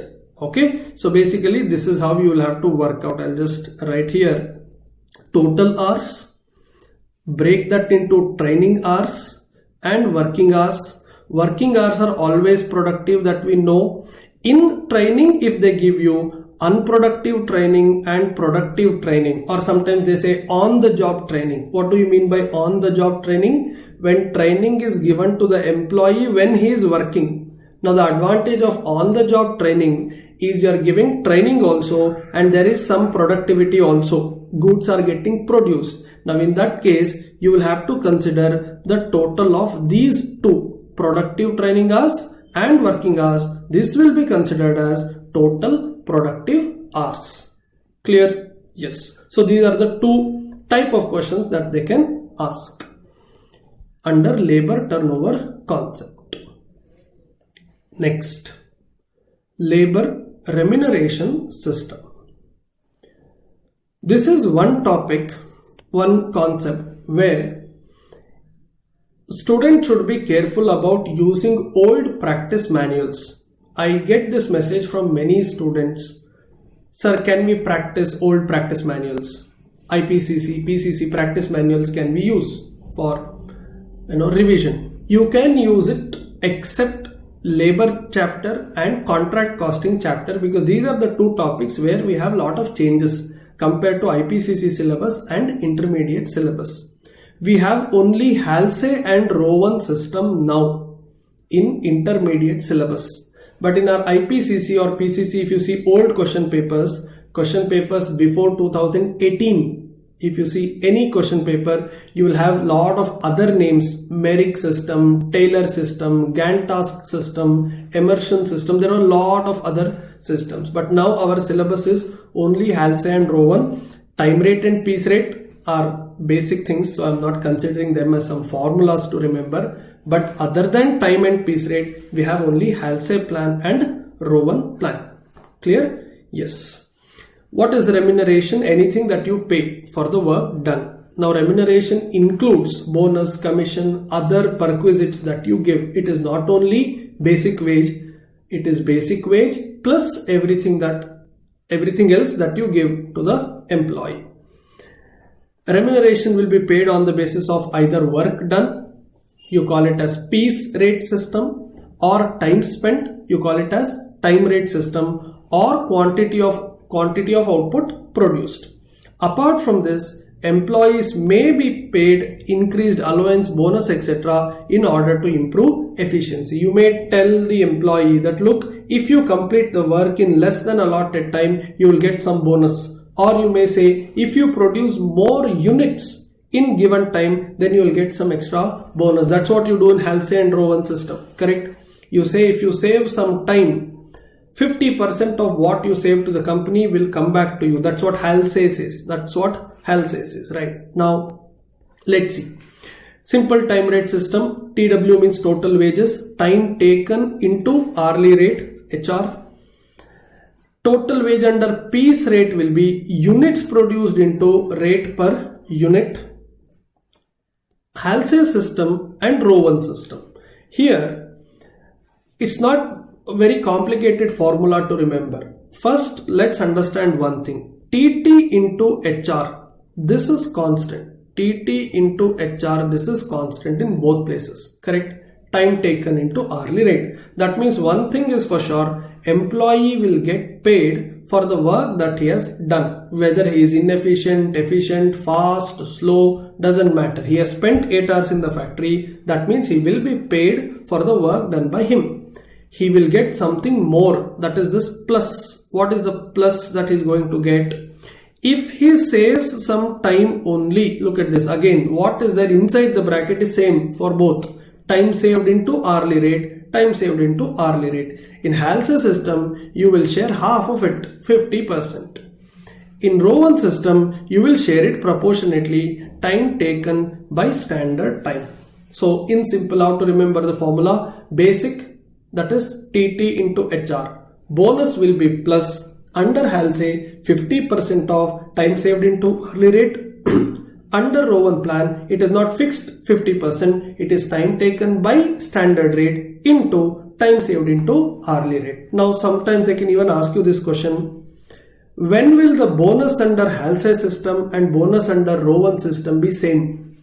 When will bonus under Halsey system and bonus under Rowan system be same? Tell me, bonus means they are talking only about This part which I'm highlighting now in blue, they're not talking about anything before plus, because what is there before plus is a basic pay. When they say bonus, they're talking about only these two. And now tell me, if they say when will the bonus under Halsey and row 1 be same, this is anyway same. Time saved into hourly rate is anyway same. This is 50%, this should also be 50%, then the bonus will be same. Now when will this be 50%? If time taken is half of the standard time, or time taken is half of the time allotted. Time allotted and standard time is one and the same. Then both will be 50%, then the bonus will be same. Right? Yes. Let's see some problems. Zeba Private Limited allotted a standard time of 40 hours, standard time or time allotted. Rate per hour is 75 rupee. Actual time taken by worker is 30 hours. Did he save some time? Yes, because standard time was 40 and actual time is only 30. He has saved 10 hours. You are required to calculate the total earnings under following plans. First one, Halsey plan 50%. Even if they don't give, remember Halsey plan is based on 50% only. Tell me, what should be the calculation? Time taken 30 into hourly rate 75 plus 50% of whatever he has saved. He has saved 10 hours, the difference between 40 and 30. Yeah, 10 hours into again 50% of 10 hours into 75. So here you have all the workings. 30 into 75. 1 by 2 means half of 10 into 75. Final answer is 2625. Under row 1 plan, what will happen? This part will remain same. What is there inside the bracket also will remain same. But instead of 1 by 2, it will be time saved or time taken. And now some of you may get confused. Sir, here you have written 10 into 75. Here you are writing 30 into 75. Why? Please understand, it is one and the same. Because whether I write time saved by time allotted and then inside bracket time taken into hourly rate, okay, or if I write time saved here and time taken here, it's one and the same. TS into TT into HR is equal to TT into TS into HR, right? So don't worry about it. Finally, when you work out the sum, you will get 2813 only. I would suggest you remember this as TS only inside the bracket, so that Halsey and Rowan formula will be similar at least, right?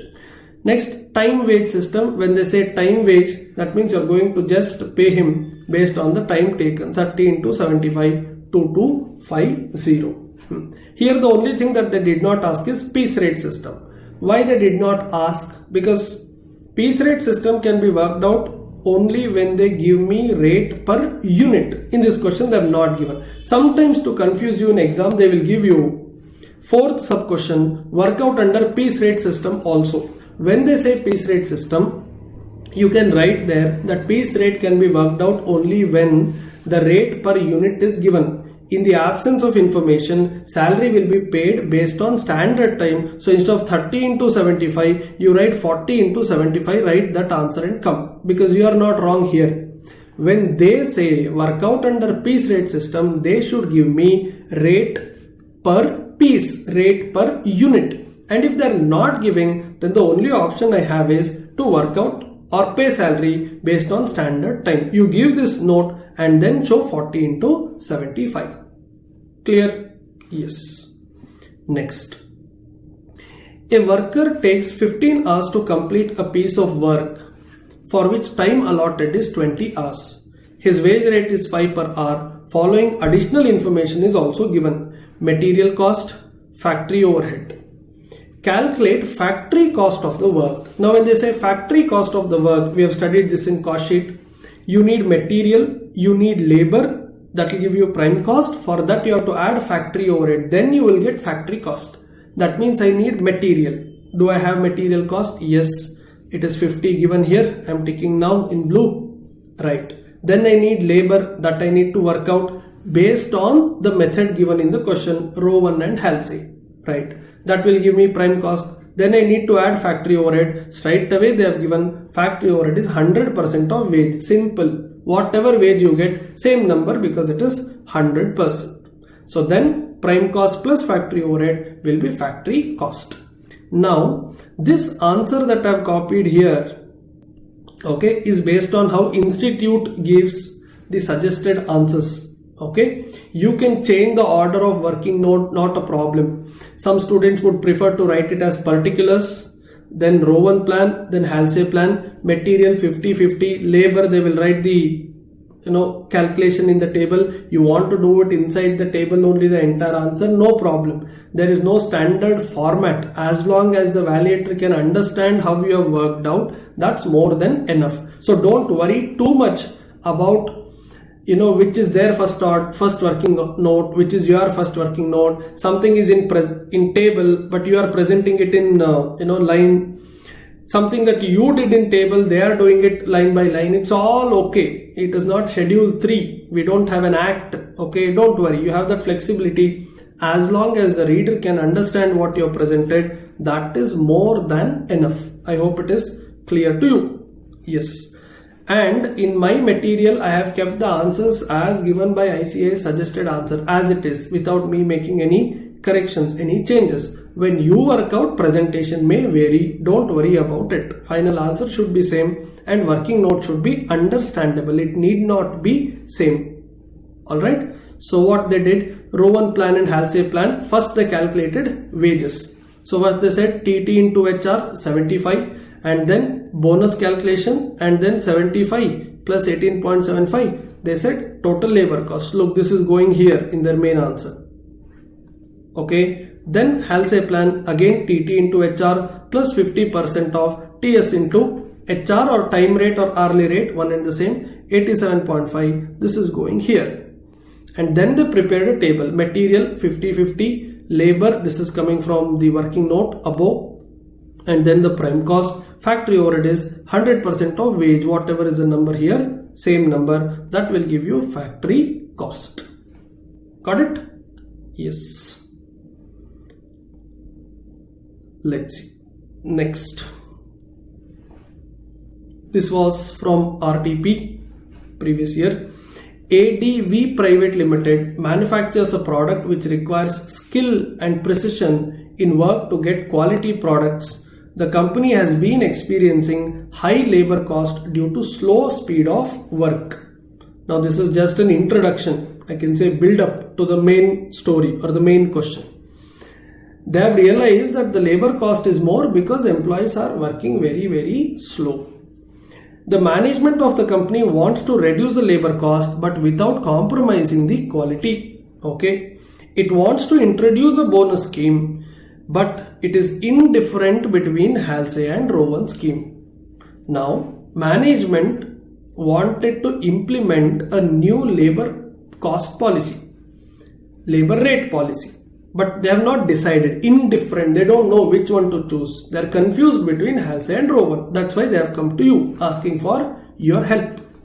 For the month of November, company budgeted 24,960 hours of work. So this can be taken as time allotted, time budgeted. The workers are paid at 80 rupee per hour. This is hourly rate, HR. Calculate and suggest the bonus scheme where the time taken in percentage to the time allotted to complete the work is 100%, 75, 50 and 25% of budgeted hours. See how they have presented. You can also present it in this way. Let me explain. Time allotted. This is same. Time taken. This depends on the question. Here you observe question A says, sub question A, 100%. That means you will take the same number, correct? 75% you will do 24,960 into 75%. Like this, here 50%, here 25%. By the way, do not write anything now. Please focus on my explanation. You and calculator, that's all. No writing now. If something has to be written, I will tell you, I will dictate. Don't worry. Just observe and use calculator to check whatever I am explaining. And these videos will be there. You can work out later. You can download the soft copy. You can have it with you. No problem. Don't worry about writing now. We are doing revision. We are not studying. We have already studied. or I assume that you have all studied. Okay. Now comes the wages. How much is wage? Time taken into hourly rate. That's why they have said column 2 into 80 rupee. This you have to pay whether it is Halsey or Rowan. TT into HR will be there. Okay. So now you have the wage, or I can call it as basic wage. Correct? Basic wage. Then the bonus. Bonus under Halsey, bonus under Rowan. Why is it 0 and 0 here? Because when time allotted is 24960 and when you take 24960, there is nothing saved. There is nothing as time saved. When time saved is 0, everything after plus in the formula will be 0. Therefore, they said, look, 0 and 0.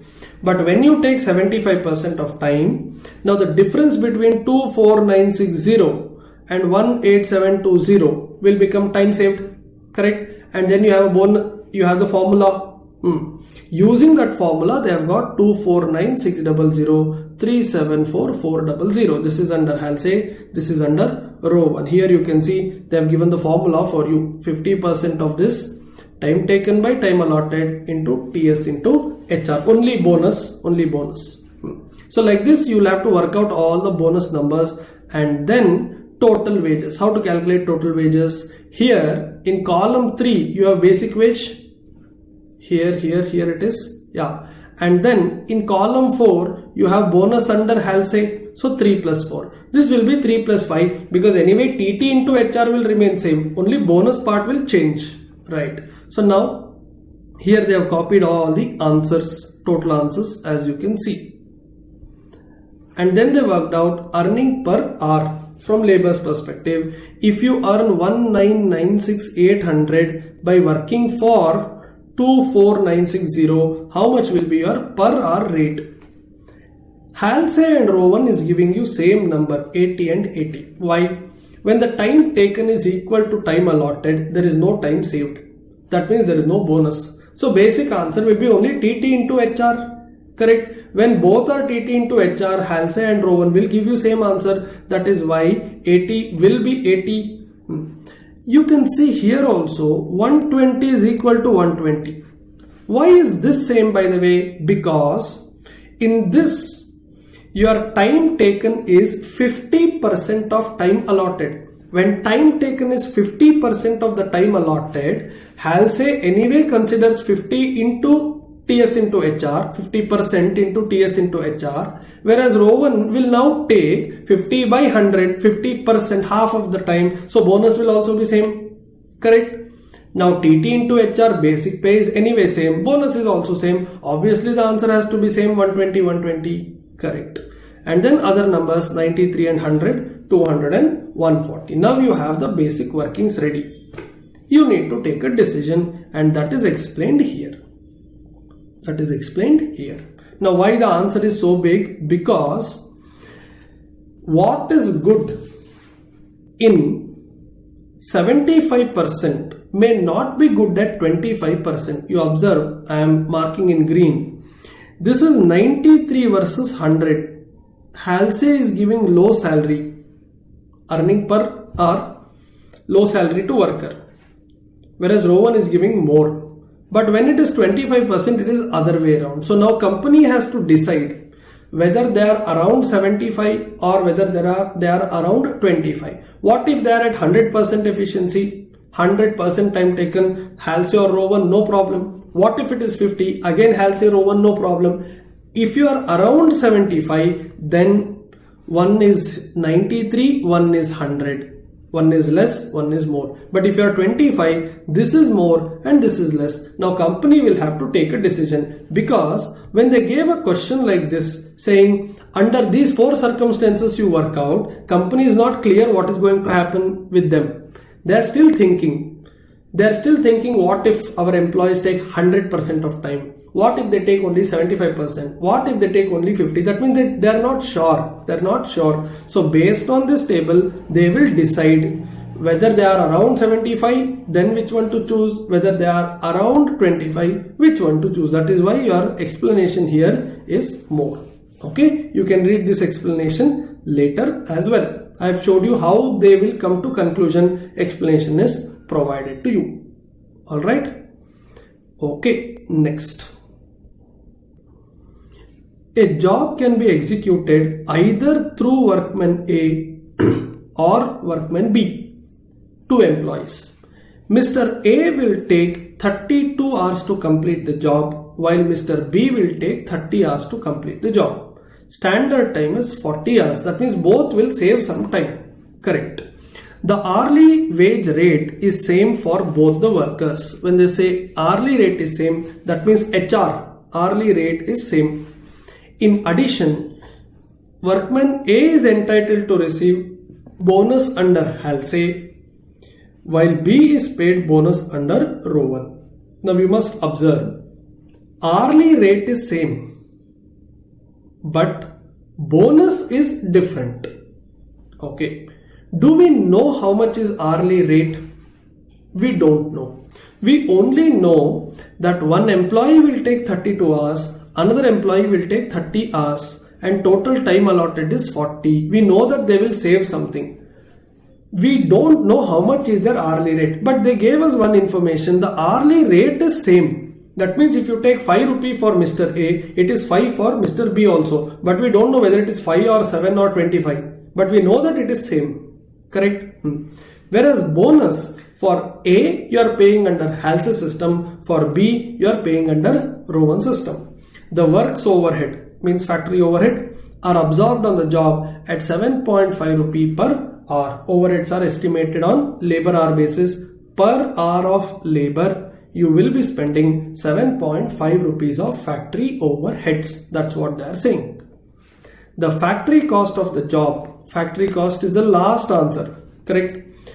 2600. Now look at this, irrespective of the workman engaged. Okay, now see, when you say factory cost, what all is included? Direct material, direct labor, this will give me prime cost, and then factory overhead, and then the total. This is my factory cost. Correct, and they are saying this will be 2600 whether it is Mr. A or Mr. B. But we know that their hourly rate is same, their bonus plan is different. Correct. That's why, see what they want you to work out. Compute the hourly wage rate, HR, and material input. Also show cost against each element of cost included in factory cost. Now let's visualize a table. Particulars, Mr. A and Mr. B. Direct material, we don't know how much is the direct material, but we can write it as X, and that has to be same. Now you may say, sir, where did they give you that the direct material will be same? Please understand, they did not give you. But when they said same job can be done by either Mr. A or Mr. B, that means they are going to use same raw material. Whether it is A or B, if 5 kg has to be consumed, whether it is A or B, they will consume 5 kg only.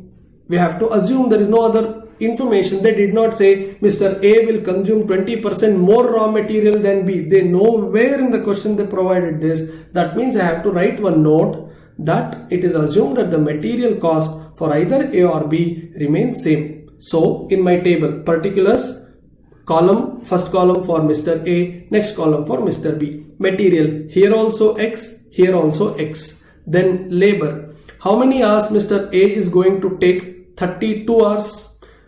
How many hours Mr. B is going to take? 30 hours. And A is paid under HALSE, correct? That means you can write it as 32 into hourly rate, which I don't know. Let me put it as Y. See the equation now.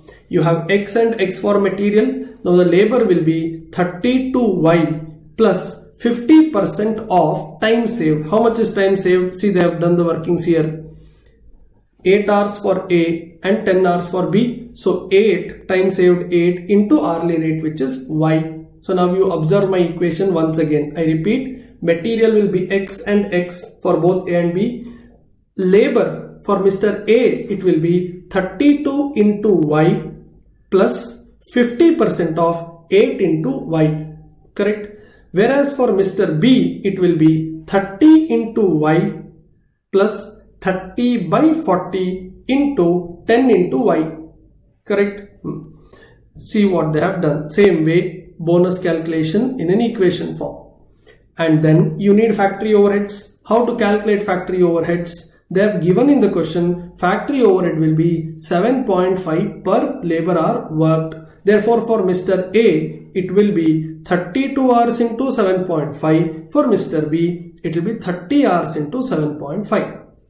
Are you following? And then the total will be factory cost, and that factory cost is already given as 2600. Now you visualize the entire table once again. Particulars A, B.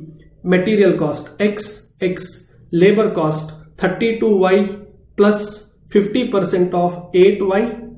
You will work out one line next to simplify that, and then for Mr. B it will be 30Y plus 30 by 40 into 10Y, and then overheads, factory overheads will be 32 into 7.5, 30 into 7.5. Final answer will be 2600.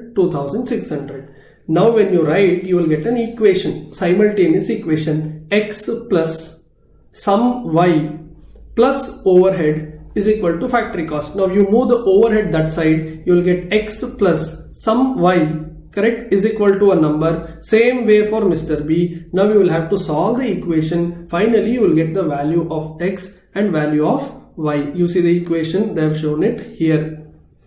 Material assumed Y and Y. I said X, they have taken it as Y. Wages and then works overhead and then factory overhead. And now you will have an equation. See this, 36X plus Y plus 240 is equal to 2600. Second equation, 37.5 labor and Y plus 225, 2600. Then they solve the equation.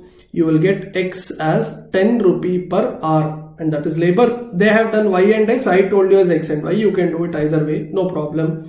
And by substituting material cost, you will get it as 2000. And hence the wage rate is 10 rupee. Cost of material is 2000 rupee. Okay. Yes. Next part of the chapter is wage cost computation. Following data have been extracted from the books of ABC Private Limited. Salary given, bonus given, employer contribution. Remember, employer's contribution is always a cost to the company. Employee's contribution will not be cost to the company.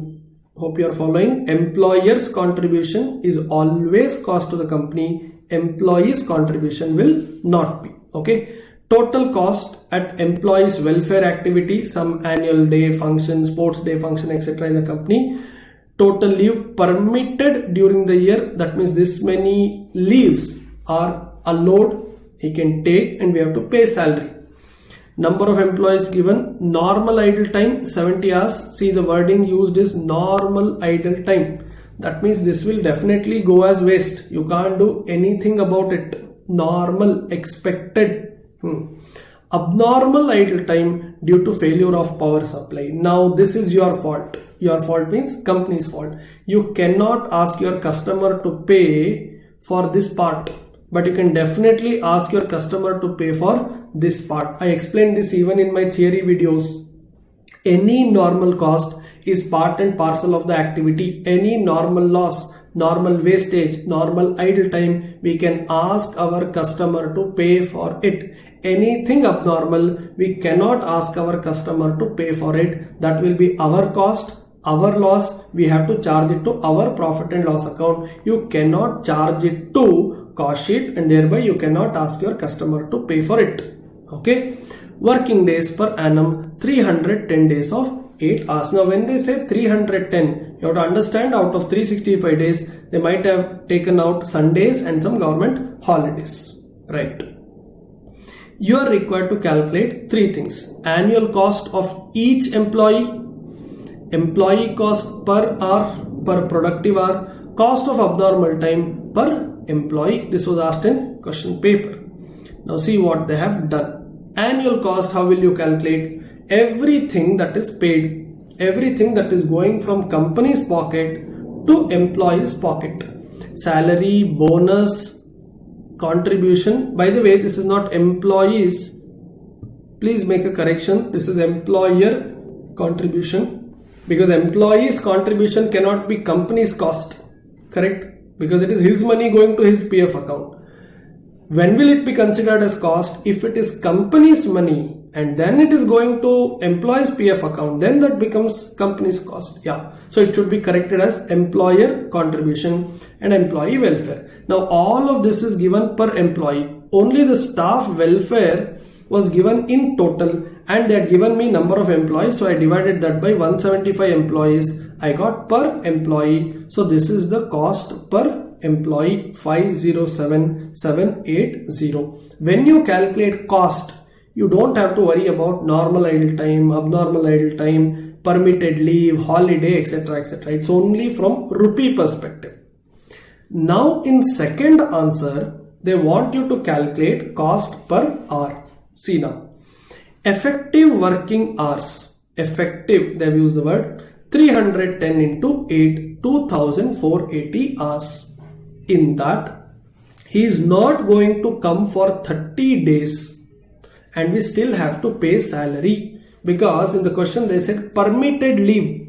What is the meaning of permitted leave? You can take leave, I will pay you salary for that also, but you won't come and work. So what will happen? Out of 2480, I'll have to deduct 240, only 2240 hours you will come to factory.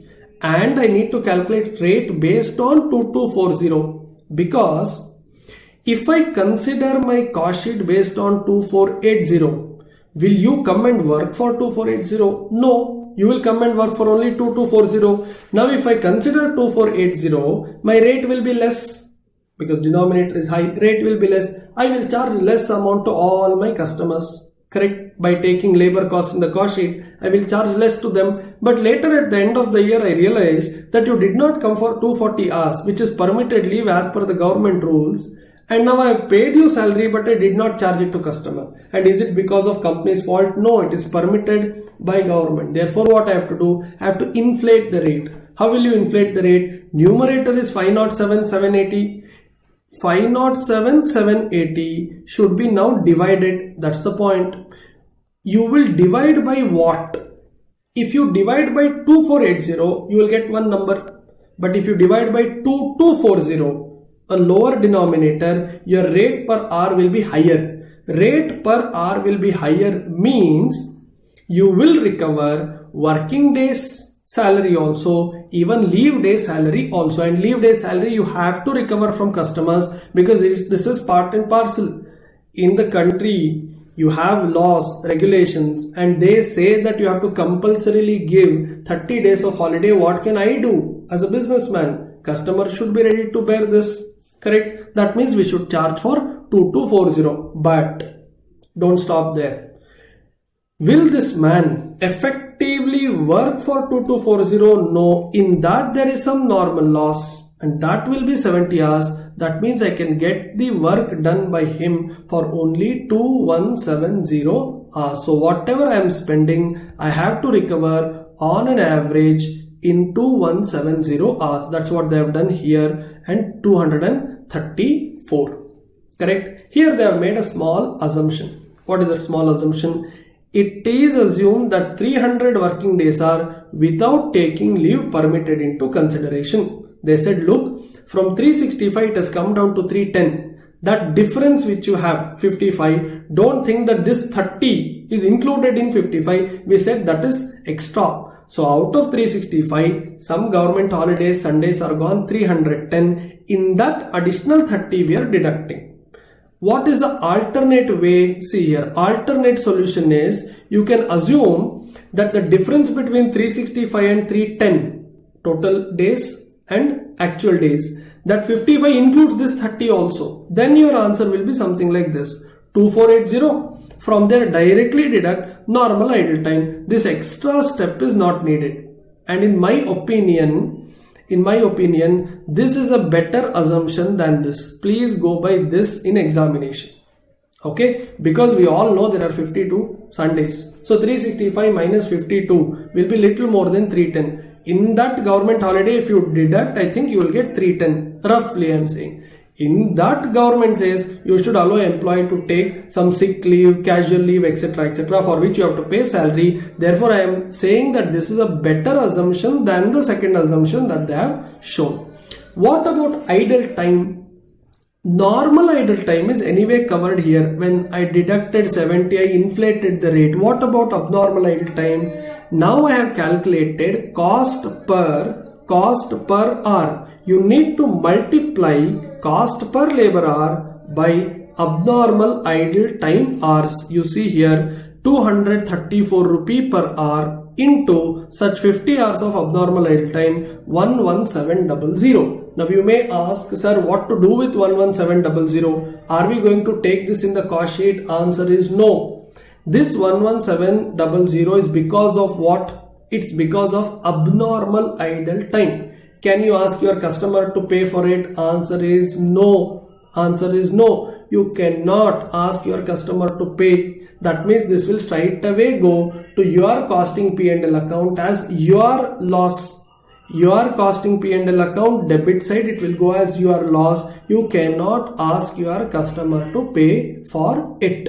Keep in mind, normal idle time is part and parcel of the business, part and parcel of the activity, and hence it can be considered while calculating the labor cost. But abnormal idle time is in excess of normal idle time. Abnormal idle time is in excess of normal idle time, and hence we cannot ask our customer to pay for it. It is because of our fault. It is because of our mistake. We cannot ask the customer to pay for it. Therefore, it will straight away go to costing P&L account. If you want, in bracket, just make a note, to be transferred to costing P&L account.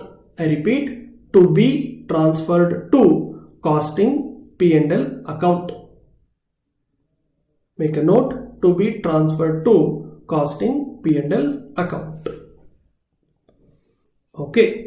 Now, according to their alternate assumption, effective hours are coming to 2410, numerator remains same, employee cost per hour is 210.7, right? And then 50 into 210.7, 10534.85 is the answer. I told you, first way of assumption is better than the second way. Alright? Okay. Next, overtime. This I have covered in my theory videos in detail. Therefore, I will not take too much of time now on this. As per Factories Act, overtime wage will be 2 times of normal wage rate. That means normal is 10, then during OT you have to pay 20. A worker will be eligible for overtime payment if he works for more than 9 hours a day or more than 48 hours a week. Condition is or condition, very important. Even if one condition is satisfied, you will have to pay him overtime wages, 2 times the normal pay. Wages for this purpose means basic and all allowances. Wherever you have the word allowance, take that. If they say dearness allowance, HR allowance, all of that you take. Okay. Now, let me just give you few examples. One employee, okay, this is case 1. One employee works for 9 hours every day and works for all 6 days. Okay, 9 into 6. So in a week he'll work for 54 hours. Is he eligible for overtime payment? First of all, answer is yes. Why? Daily condition is 9 hours. That is not satisfied. But weekly condition is 48 hours. He is satisfying that. He is working for more than 48 hours. He is working for 54 hours. That means he should be paid OT for how many hours? 6 hours. Case 2. One employee is working for 10 hours a day, but he works for only 4 days. Is he eligible for OT? Answer is yes. Why? He is satisfying daily condition. Daily condition is 9 hours a day and is working for 10 hours a day. Sir, total is only 40. He is not satisfying total condition. Correct. But here the word used is or. That means if one of the condition is satisfied, then also OT has to be paid. Now tell me, he is eligible first of all. How many hours you will pay him OT? 9 hours he should work. 10 hours he work. That means 1 hour extra. such how many days? 4 days. 1 plus 1 plus 1 plus 1. That means OT will be paid for 4 hours. Clear? Example 3. What if one person works for 10 hours and works for 6 days? Now total will come to 60 hours. Now comes the question. Is he eligible for OT? Definitely yes. Is he satisfying daily condition? Yes. Is he satisfying weekly condition also? Yes. Sir, in that case what to do? You observe, if I go by daily condition, he is working for 1 hour extra every day. Into how many days? 6 days. That means he should be paid OT for 6 hours. If you go by daily condition. What if you go by weekly condition? Weekly total hours is 48, but he is working for 60. That means he is working for 12 hours extra. Now if you go by daily condition, 6 hours extra. If you go by weekly condition, 12 hours extra. Whichever is higher you will have to take, and OT will be paid for 12 hours. OT will be paid for 12 hours. Remember, condition is OR condition. What if both conditions are satisfied? Then you have to take the higher number. You know, that is why most of the companies work in this fashion. 9 hours a day they work for 5 days, Monday to Friday. Saturday they say come at 10 o'clock, you can go by 1 o'clock. They will work for only 3 hours. So effectively what will happen? 9 into 5 is 45. 45 plus 3 is 48. Now you see, daily condition also no overtime, because every day you are working for only 9 hours. Saturday is much less than 9. Anyway, you won't get anything on daily condition. Weekly condition also, total you are working for only 48 hours. Neither daily condition is exceeded nor weekly condition. Therefore, you will not get overtime. Now you understood why most of the factories work for only half day on Saturday. That only 10 to 1 or 10:30 to 1:30, so that the total doesn't go beyond 48 hours. And why is it daily 9 hours? Because if you do 9 into 5, that will take 45 hours, another 3 on Saturday. Therefore, neither daily condition nor weekly condition, nobody will get overtime by working for 9 hours for 5 days and 3 hours on Saturday. Is it clear? If you want, you can make a note of this small chart. This is daily. This is number of days. This is total hours. This is eligibility, yes or no. And then finally this is overtime hours. Clear? Yes. Now in exam they can give you one question. There is one question in ICA study material also. 3 employees, Mr. A, B and C, they are working for 9 hours, 8 hours, 6 hours, 9 hours, Monday, Tuesday, Friday. They give a list. So first what you have to check? Daily condition. Mark how many hours extra they worked on daily condition. Then you check weekly condition, just like how I have done on screen. Check weekly condition. One of the condition is satisfied, then also you have to give OT. What if both the conditions are satisfied? Then higher of the two you have to take, and you have to pay overtime based on that. There is one problem, Mr. A, B and C. This is there in ICA study material. They have done it a very big way, done the answer in a very big way. 3 different tables. 8 hours plus 1 hour plus 1 hour, etc. You don't have to solve that answer in that big table. You just do the way I told you. Daily condition, first mark. You may get something like this. 1 plus 0 plus 0 plus 1 plus 1. Daily condition. See the number. Weekly condition. See the number. See one of the conditions are satisfied. If yes, give bonus. Give overtime payment. If not, don't give them. What if both conditions are satisfied? Go by higher. That question in study material, where they have this 3 employees, you don't have to prepare 3 tables. You can just show it the way I told you. First check daily, then check weekly, check one of the conditions are satisfied. If yes, you have to give OT. If both conditions are satisfied, you have to go by higher of the 2. Clear? Yes. And how much should be the salary during overtime? 2 times of normal rate. If normal is 150, you have to pay 300. That 150 which I said will include 2 things. One is basic, second one is all allowances. In the question when they say dearness allowance, special allowance, remember the word allowance, basic plus allowance. Clear? Right. So with this we completed all practical areas of labor chapter. Right? Yes. Let us continue. Next chapter is overheads.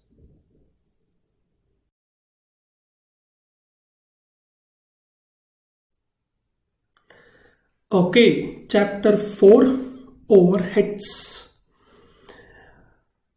Overhead estimation is what is the main focus in this chapter.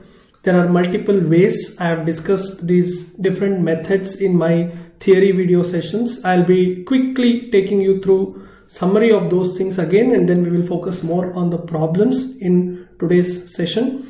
First method, the easiest or the simplest method to estimate overheads is percentage basis. You will see a couple of problems on this even in job costing chapter. I will show some problems even in this chapter.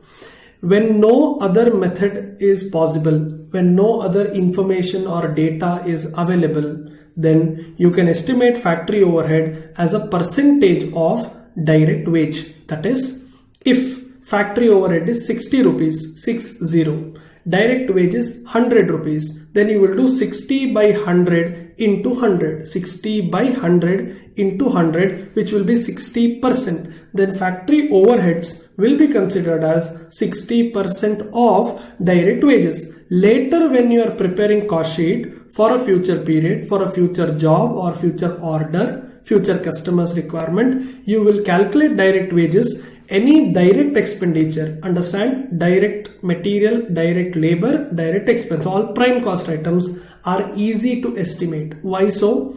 Because they are directly connected to the product. They are directly connected to the product. So it is easy to estimate. But overheads are indirect items. We all know this. Overheads are not direct items. They are indirect items. It is difficult to connect them to the product. They are not costs that are directly associated with the end product. So how do I connect an indirect item to the product?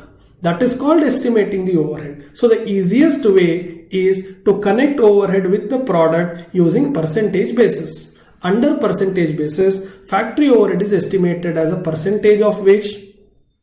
Office overhead is estimated as a percentage of works cost, net works cost. Some books I know they do it on gross works cost. I prefer you do it on net works cost and give a note. Selling and distribution overhead as a percentage of COGS, right? Not only this, some questions you will see in today's session. In some questions they say, see this, companies may choose to calculate overhead as a percentage of prime cost. What I said here, factory overhead is calculated as a percentage of wages.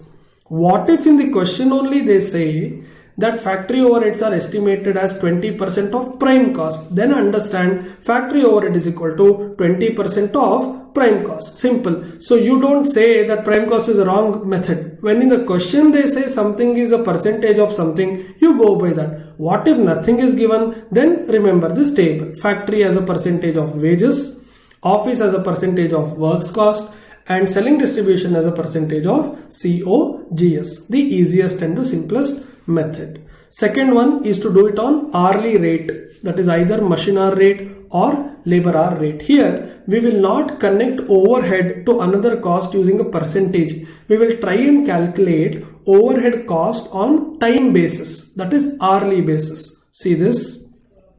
Under this method, overheads are estimated on the basis of either machine time or labor time. Machine hour or labor hour will be the basis. Here we draw a relationship between what? Overhead and time. What we did in first method, overhead and another cost, and we calculate a percentage. Here it is overhead and time. Therefore, you see here, under this method, time is considered as the basis for overhead estimation. That is why we call it as hourly rate method, because what is the basis of estimation here? The time factor. Now, whether to use machine hour or to use labor hour, that depends on what type of company you are. What type of company you are. If you are a manufacturing entity where machine is a predominant factor, machine is the major factor, then you can use machine hour rate. That means you are trying to connect all the overheads to machine time.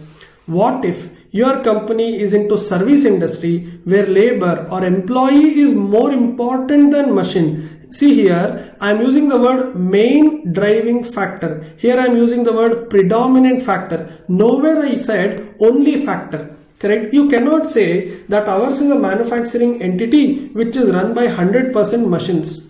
Are you saying that you don't have even one employee? That's not possible. So you may have some labor, but 90% of the overheads are because of machine. That is why I'm using the word predominant factor, the main factor. When I say service industries also will use machines, correct? But majority, the cost is driven by people, by employees, by labor. Therefore, see this. Machine hour rate is equal to total overheads divided by effective machine hours. You'll understand why am I using the word effective little later. So total overheads, say 20,000 rupees. I'm just taking an example. Total machine hours, 5,000 machine hours. So 20,000 divided by 5,000, that will give you 4 rupee. 20,000 divided by 5,000 will give you 4 rupee. Now what's the meaning of 4 rupee here? 4 will be my MHR, the machine hour rate. What is the meaning of 4 rupee? Please understand, if one machine is run for 1 hour, then overhead cost will be 4 rupee. I repeat, if you want you can make a note also. When MHR is 4, that means if one machine is run for 1 hour, then overhead cost will be 4 rupee. Let me take an example. Suppose this 20,000 is electricity bill and 5,000 machine hours. So 20,000 rupees electricity, which is an overhead, divided by 5,000 machine hours, the answer is 4. What is the meaning of 4 here? If one machine, please understand, one machine is run for 1 hour, then overhead, that is electricity bill, will be 4 rupees. Are you following? Then same way LHR, numerator remains same. Instead of machine time, here you are taking labor as the basis. Here also, if you do same thing, 20,000 by 5,000, if you get 4 as the answer, what is the meaning of 4 here? If one labor works for 1 hour, then overhead cost will be 4 rupee. For example, internet bill in a day is 1,000 rupee. And only one employee is working for 10 hours. So 1,000 rupee divided by 10 hours will be 100 rupee. 100 will be LHR. What is the meaning of LHR here? If one employee works for 1 hour, then the internet bill, the overhead will be 100 rupees. And this will be used in cost sheet. Now what is the use of knowing this 4? Later when they ask you to prepare a cost sheet, say for example, a question can be like this. One new customer has come. His order will require 5,000 rupees of material, 4,000 rupees of labor, and it will take 100 labor hours. Now material is given, take as it is. Labor cost is given, take as it is. Overhead cost will be number of hours into labor hour rate. If they say 100 hours required, 100 into 4, 400. If they say 1,000 hours required, 1,000 into 4, 4,000. Because you know, if one labor works for 1 hour, overhead will be 4 rupee. And now that they are saying that there will be 100 hours required, there will be 500 hours required to complete the job, 100 into 4, 500 into 4 will give you the overhead amount. Clear? Yes. Next. Third method. I will not be spending too much of time on the theoretical explanation. We will spend more time on the problems part. I have already done series of videos on theory. You can refer to those videos. The same concept theory is explained in detail. Here my focus is more on practical problems. Okay. Yes. Third method is departmental hourly rate. Second method says, look, if you are a manufacturing entity, use MHR. But this method says, see, I am a manufacturing entity. I am running a company. I am into manufacturing. That's right. But you cannot say every department in my company is machine driven. There are 10 departments. 8 departments are machine driven. Correct. Machine is the predominant factor. But for other 2 departments, machine is not the predominant factor. Labor is the predominant factor. Therefore, now what you can do, instead of taking blanket overhead rate for the whole company, blanket rate means one single rate for the entire company. Instead of doing blanket overhead rate, you can now calculate department-wise overhead rate. Instead of saying total overheads of the company divided by total machine hours, you'll have to now start saying overhead related to this department divided by machine hours of this department. If you have 5 departments, 4 departments are machine driven, 1 department is labor driven, then for 4 departments you will calculate MHR, for 1 department you will calculate LHR. But here comes the challenge. In second method it was total overheads. So whatever you spend will go to numerator. Rent, electricity, depreciation, internet, telephone, everything will go to numerator. Easy. But now you are saying that we will not be taking total overhead for the whole company. We want overhead for individual department. Now what is the challenge?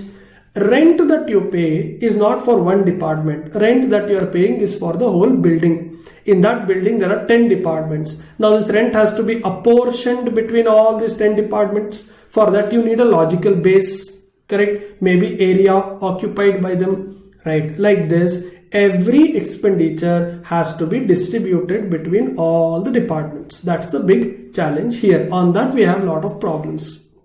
You see this overhead rate here will be overheads related to that department divided by machine hours or labor hours of that department. Our focus is only on individual department. We are not trying to discuss anything at totality. Our discussion now focuses more on one department at a time, right?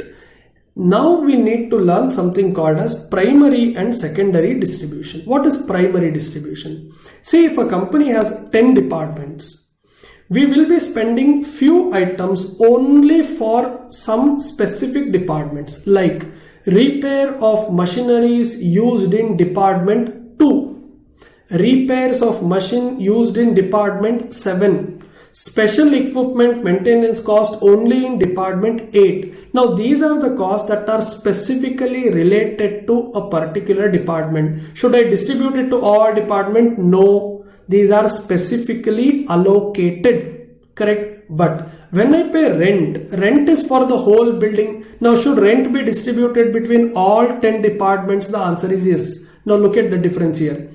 The repair cost is related to specific departments. Therefore, I allocate it. I will not distribute it. I will allocate it to that department. Whereas rent is a common expenditure which is related to entire company. So I will have to distribute it to all departments. That I call as apportionment or distribution. So allocation is for specific overheads. Apportionment is for common overheads.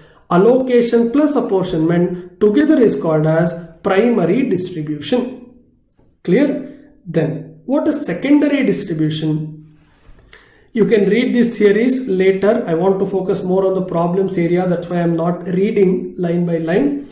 Now what is secondary distribution? All departments in the company will not have ability to generate their own revenue, right? Some departments will be only cost centers. We spend money. We don't get back any revenue benefit directly from that department, right? Suppose there are 5 members in a family, 3 are earning and 2 are non-earning, but cost is spent on all 5 of them, but revenue is generated only from 3 of them. Are you following? There are 5 people in a house.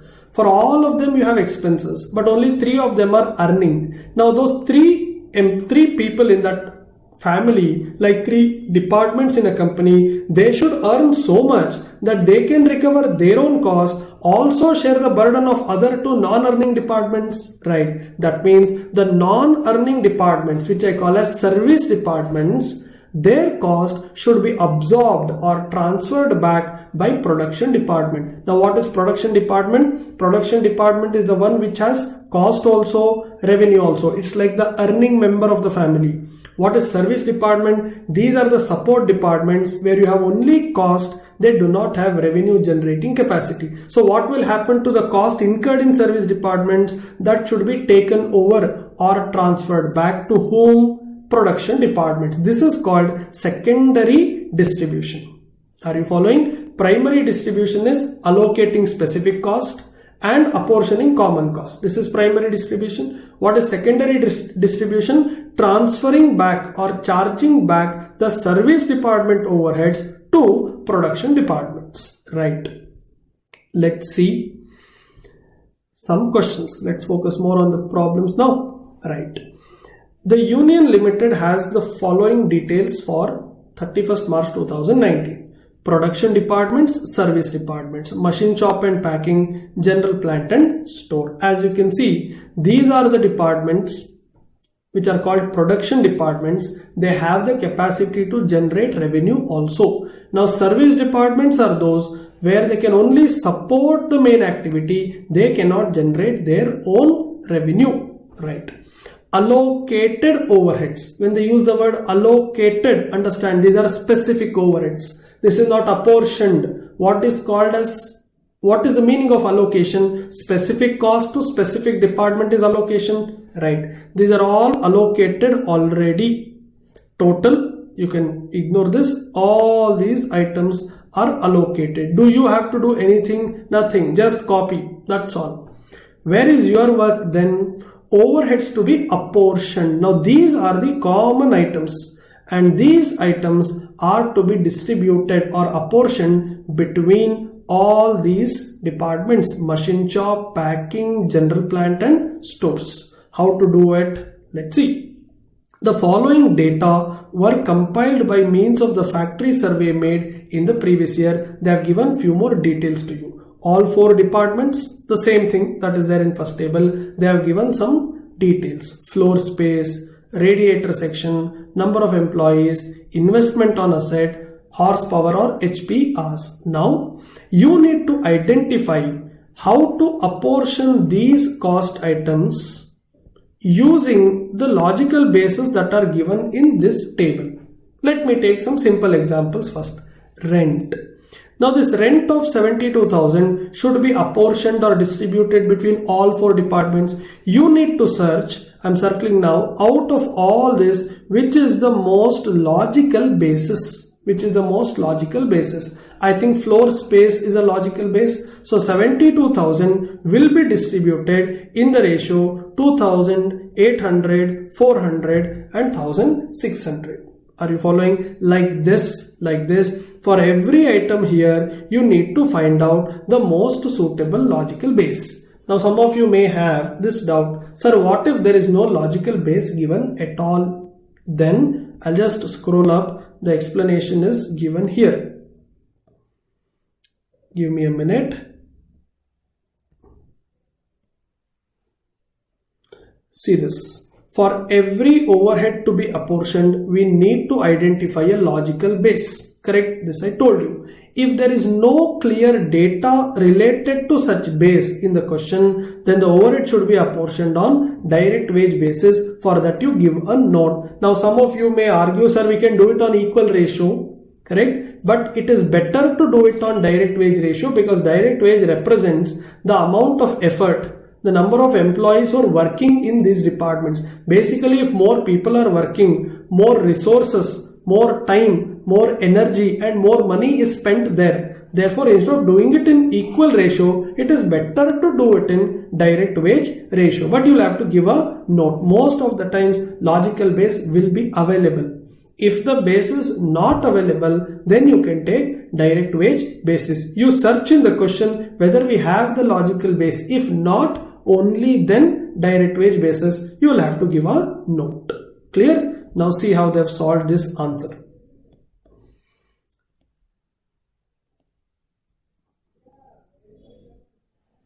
Okay, let me continue. Let's complete the question first. So now you will apportion all these expenses.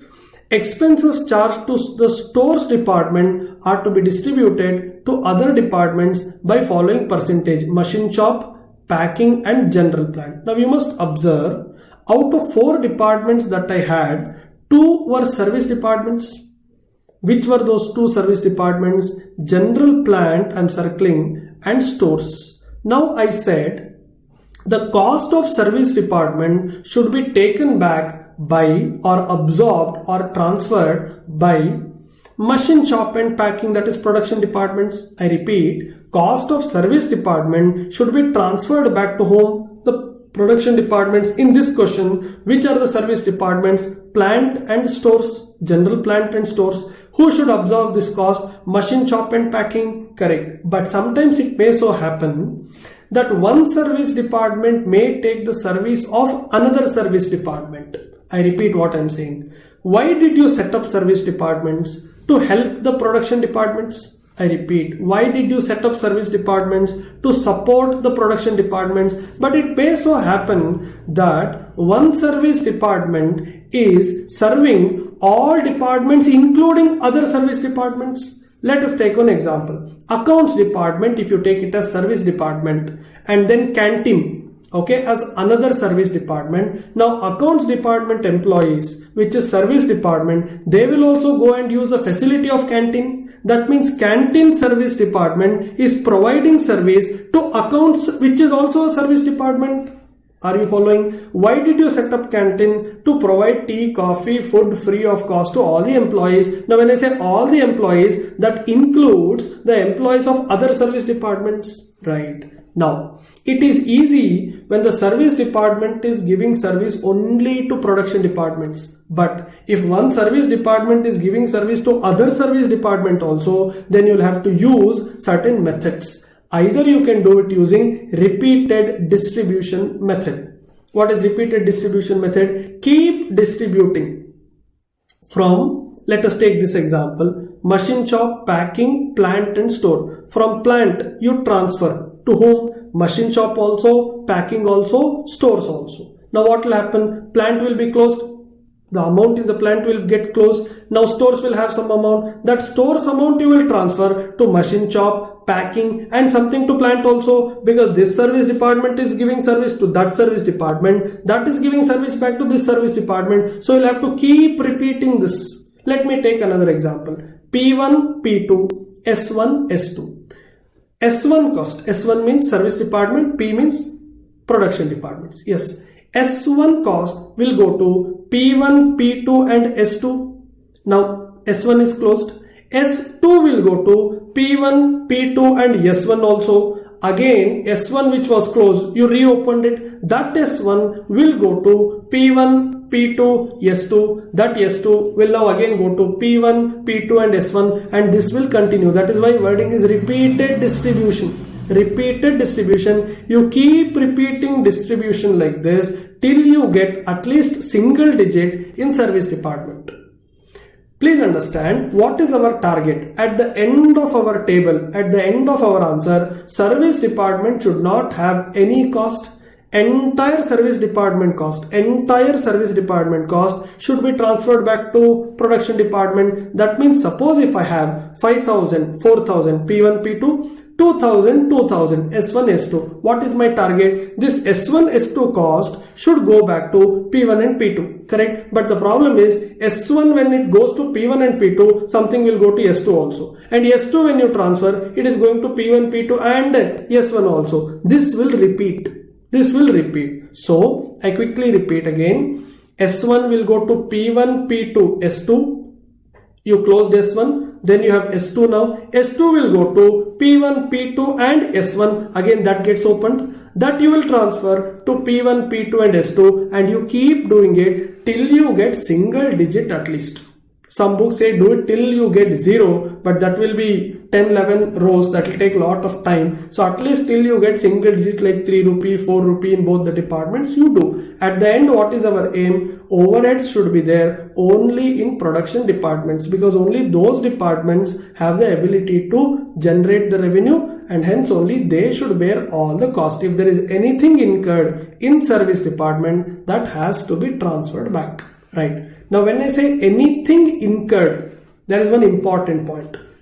In some questions, here they have given indirect labor. Okay. What if it is direct labor? Then they won't say overhead. Above this they will give you direct material, direct labor. That time they will give it for machine shop also, packing also, plant also, stores also.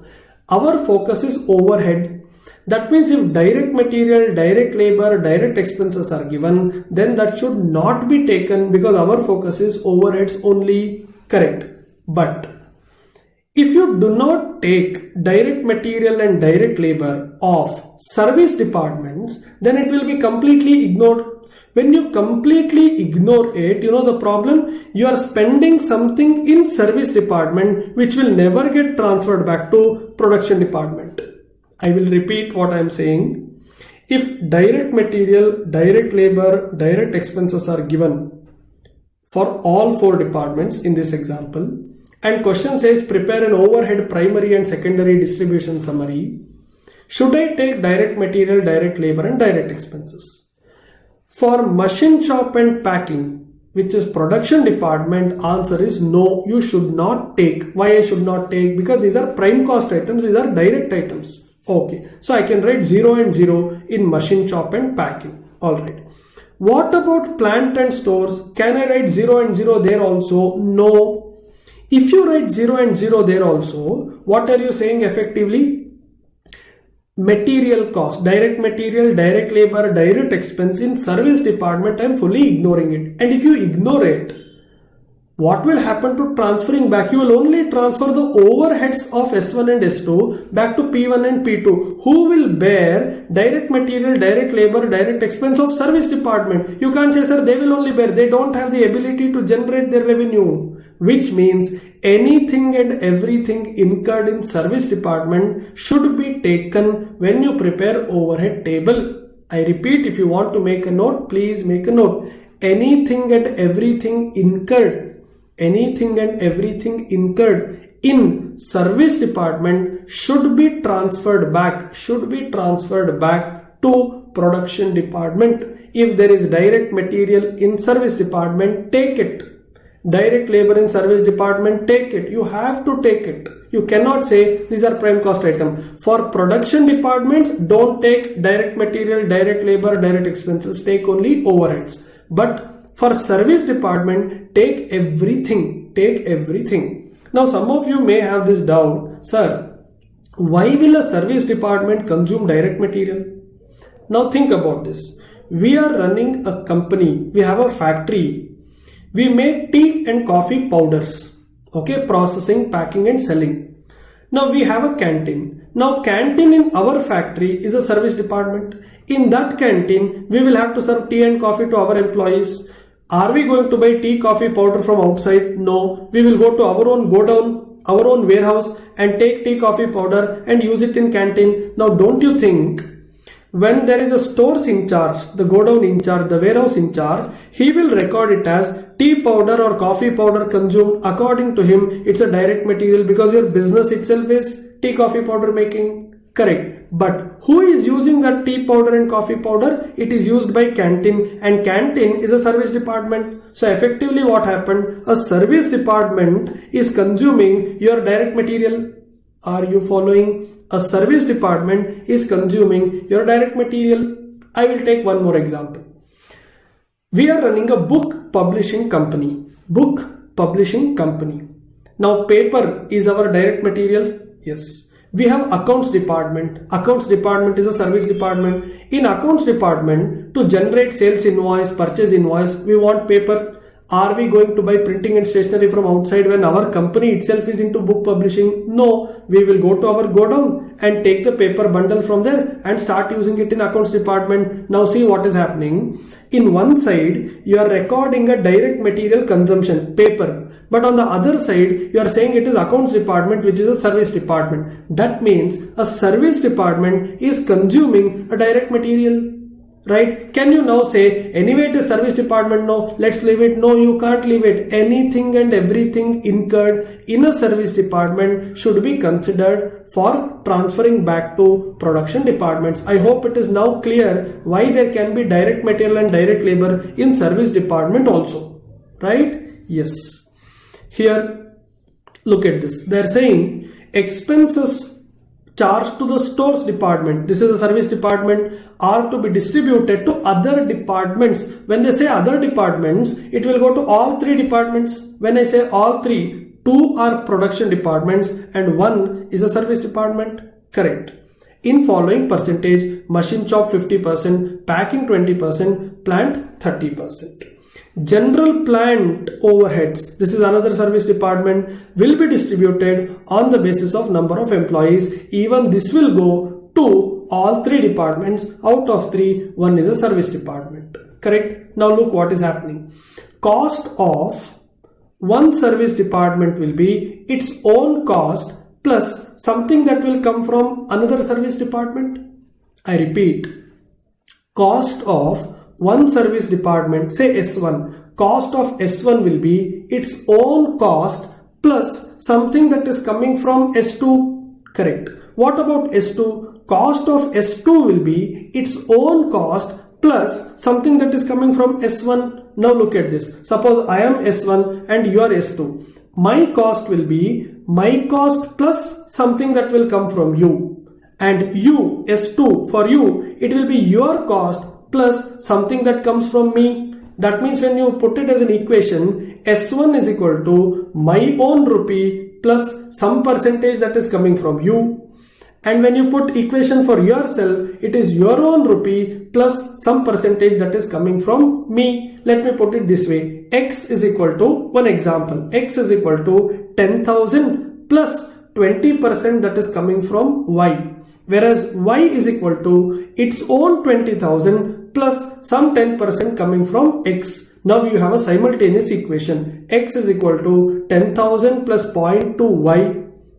Y is equal to 20,000 plus 0.1 X. Now you have a simultaneous equation. You will have to work out the equation. At the end of the equation, you will get to know how much is the real cost attributable to X, which includes something that comes from Y, and how much is the cost attributable to Y, which includes something that comes from X. Either you can do repeated distribution method, which I told you 5 minutes back, or you can do simultaneous equation method. There is one more called trial error approach, which is not preferred in examination, so I will not be taking time and discussing that. Sir, in exam, if nothing is given, whether I should do it under repeated distribution or under simultaneous equation, that I leave it to you.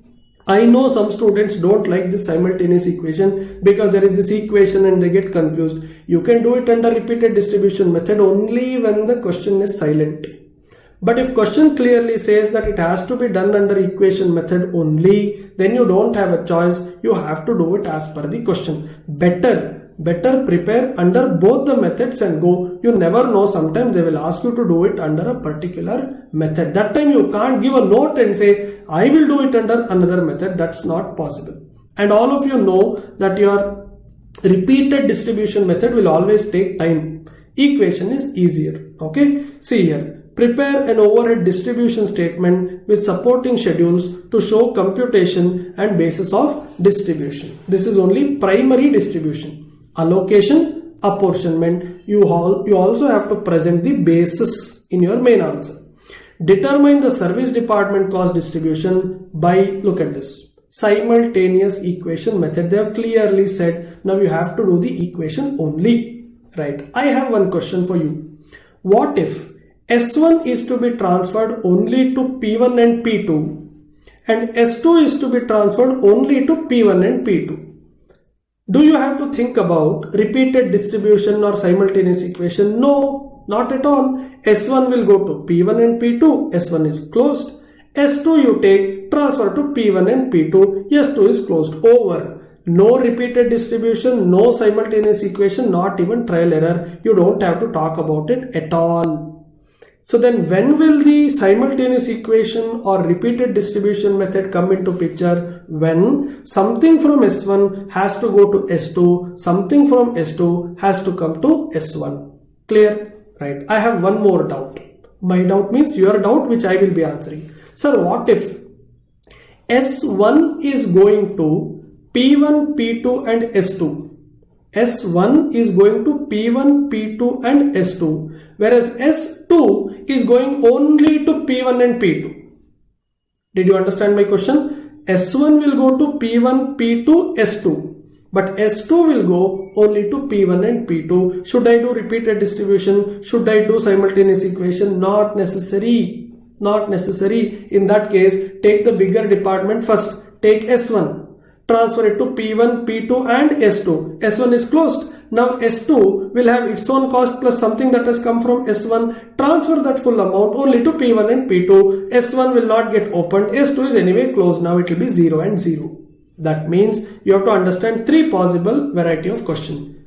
First case in examination, first possible case, S1 will go to P1, P2. S2 will go to P1, P2. Easiest, simplest question. No repeated distribution, no simultaneous equation. Very easy. Next, second variety question. S1 will go to P1, P2, S2, whereas S2 will go only to P1 and P2. Now also, no equation needed, no repeated distribution. Take the biggest department first, which is transferring it to 3 departments. Take S1 first. Transfer it to P1, P2 and S2. Big department is done. Next, the small department, which is S2, transfer it to only P1 and P2. This will also be easier, right? Third possibility is when S1 is transferring to P1, P2, S2 and S2 will transfer to P1, P2 and S1. Now S1 goes to S2, S2 comes back to S1. Now you have either repeated distribution or simultaneous equation. Now in this question, look what is happening. I will circle in blue, you observe. They said stores department. Now stores is a service department as per this question. It is going to machine shop, packing and general plant. So one service department is going to 2 production and 1 more service. So one way it is going to all the 3. General plant will be distributed on the basis of number of employees. Nothing they said, that means even this will go to all the 3. Now what is happening? From stores also it will go to plant, general plant. From general plant also it will go to stores. So S1 to S2, S2 to S1. Now you need either repeated distribution or simultaneous equation. Did you understand? I know a lot of students get confused when to use equation, when not to use equation. I told you 3 cases. Remember those 3 cases. Identify whether the question is under case 1 or case 2 or case 3. I think next to next problem, I will show you one sum where they say S1 will go to P1, P2, S2. Whereas S2 will go only to P1, P2. You don't need equation there. You will get to know. Okay. Let's see how this is worked out first. So this is how we are going to prepare a table. Overhead distribution summary, production and service departments. Allocated overhead, this is all copy paste. Indirect labor, maintenance, miscellaneous, supervisor, cost, total allocated. Up to this is just copied from question. What is your job? Apportionment. They have done it as a separate schedule and that schedule is here.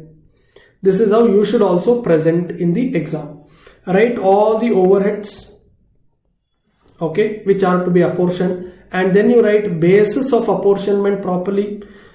Power, HPRs, rent, floor area, fuel and heat, radiator section, insurance, investment or basically asset value. Taxes also on investment, maybe property tax and other things which will be on the investment, that is amount of building, amount invested in building. Depreciation is also on the asset, that is invested. So here you write all the ratios and distribute the amount to all the departments. And then you get the total apportionment. You see this is going back here.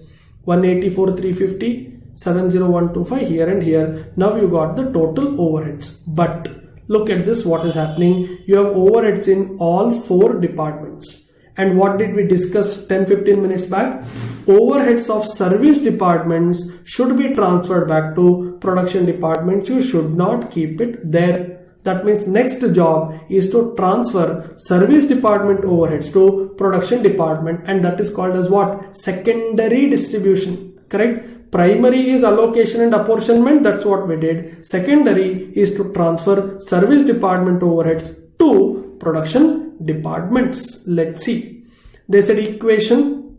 This is how the equation has been worked out. They have taken general plant as A, stores as B. You can take it as X and Y or S1 and S2. You are free to do that. And then they have written the equation. You observe here. A will have its own cost plus something that's coming from B. And B will have its own cost plus something that is coming from A. This is why you call it a simultaneous equation. And then you're going to work out the equation. Finally, you will get the value here for A 161,745 and B 119,899. Now you must do one simple check in exam. The value of A that you get after the equation should be more than the value of A that you have before the equation. I repeat what I am saying. The value of A that you get after solving the equation should be more than the value of A before solving the equation. Look at this. Before solving the equation, it was 125,775. You added something, that is why it became 161,745. This number should be more. Same way, B also, it was 87,550 before solving the equation and it is 119,899 after solving the equation. Why is this number going up, by the way?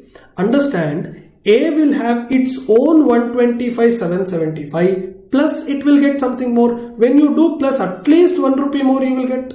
At least 1 paise more you will get. So the answer after the equation has to be more than the answer before equation. Correct. Same way B also. 87,550, it will have its own money plus something will come. That plus may be very less but has to be more. Right. Now tell me, this 161,745, is it the cost only of A or is it the cost of A plus something transferred from B?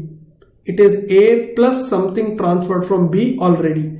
And is this only for B? No, it is B plus something that is already transferred from A. Now tell me, are you going to transfer this A to production department also and service department also? No. You have already transferred it. That is why this number is more than the original number. I repeat, are you going to transfer the cost of A to all production department and other service department? No, the other service department already got money. That's why other service department has now expanded. You have added some food to other department. It is more now. What about the second department, B? B also will go to only other two production departments because from B also something is already transferred to A. That is why A is now bigger than how much it was before the equation. That means by doing this equation, you know what you did? Whatever is the net effect between one service department and the other service department, which is S1, S2 or A and B, that net adjustment you did. Now what is left out? Only thing that is left out is from service department, it should go to other two production department. Between two services, whatever was to be transferred, using the equation, you did the net effect there. Therefore, you see in the final answer what they did. Allocated and apportioned overhead as per primary distribution, only machine shop and packing they are writing. Why? Only production departments they want here. Because between service departments, using that equation, you have already done the net effect. Yes. So they copied this from the previous table. I'll just scroll up. This number is coming from these tables. Here it is. I'm just circling in blue now. 197,250,80625. These numbers they copied here. Yes. And then now they need to add general plant 161,745 and stores 119,899, and that will go to only machine shop and packing. Even this will go to only machine shop and packing. Clear? Because between general plant and stores, using the equation, you have already transferred the amounts. So ultimately you see what is happening. You have the numbers only in machine shop and packing. You have nothing left out in plant and in stores. Got it? Yes. Right. Let's see the next problem. Here they are saying NOP Limited has its own power plant and generate its own power. Information regarding power requirements and power used are as follows. You have two production departments, you have two service departments, A and B, X and Y. Needed capacity, used capacity. So I can call it as expected, budgeted capacity. That is what we thought will be consumed, needed capacity. Used capacity can be considered or understood as actual capacity. So one is budgeted data, another is actual data. Next, during the quarter ending September 2018, cost for generating power amounted to 12.6 lakh, out of which 4.2 was considered as fixed. That means you should know the balance will be considered as variable. Do it in calculator. 12.6 minus 4.2. Correct. That number will be your variable cost. Right. Next.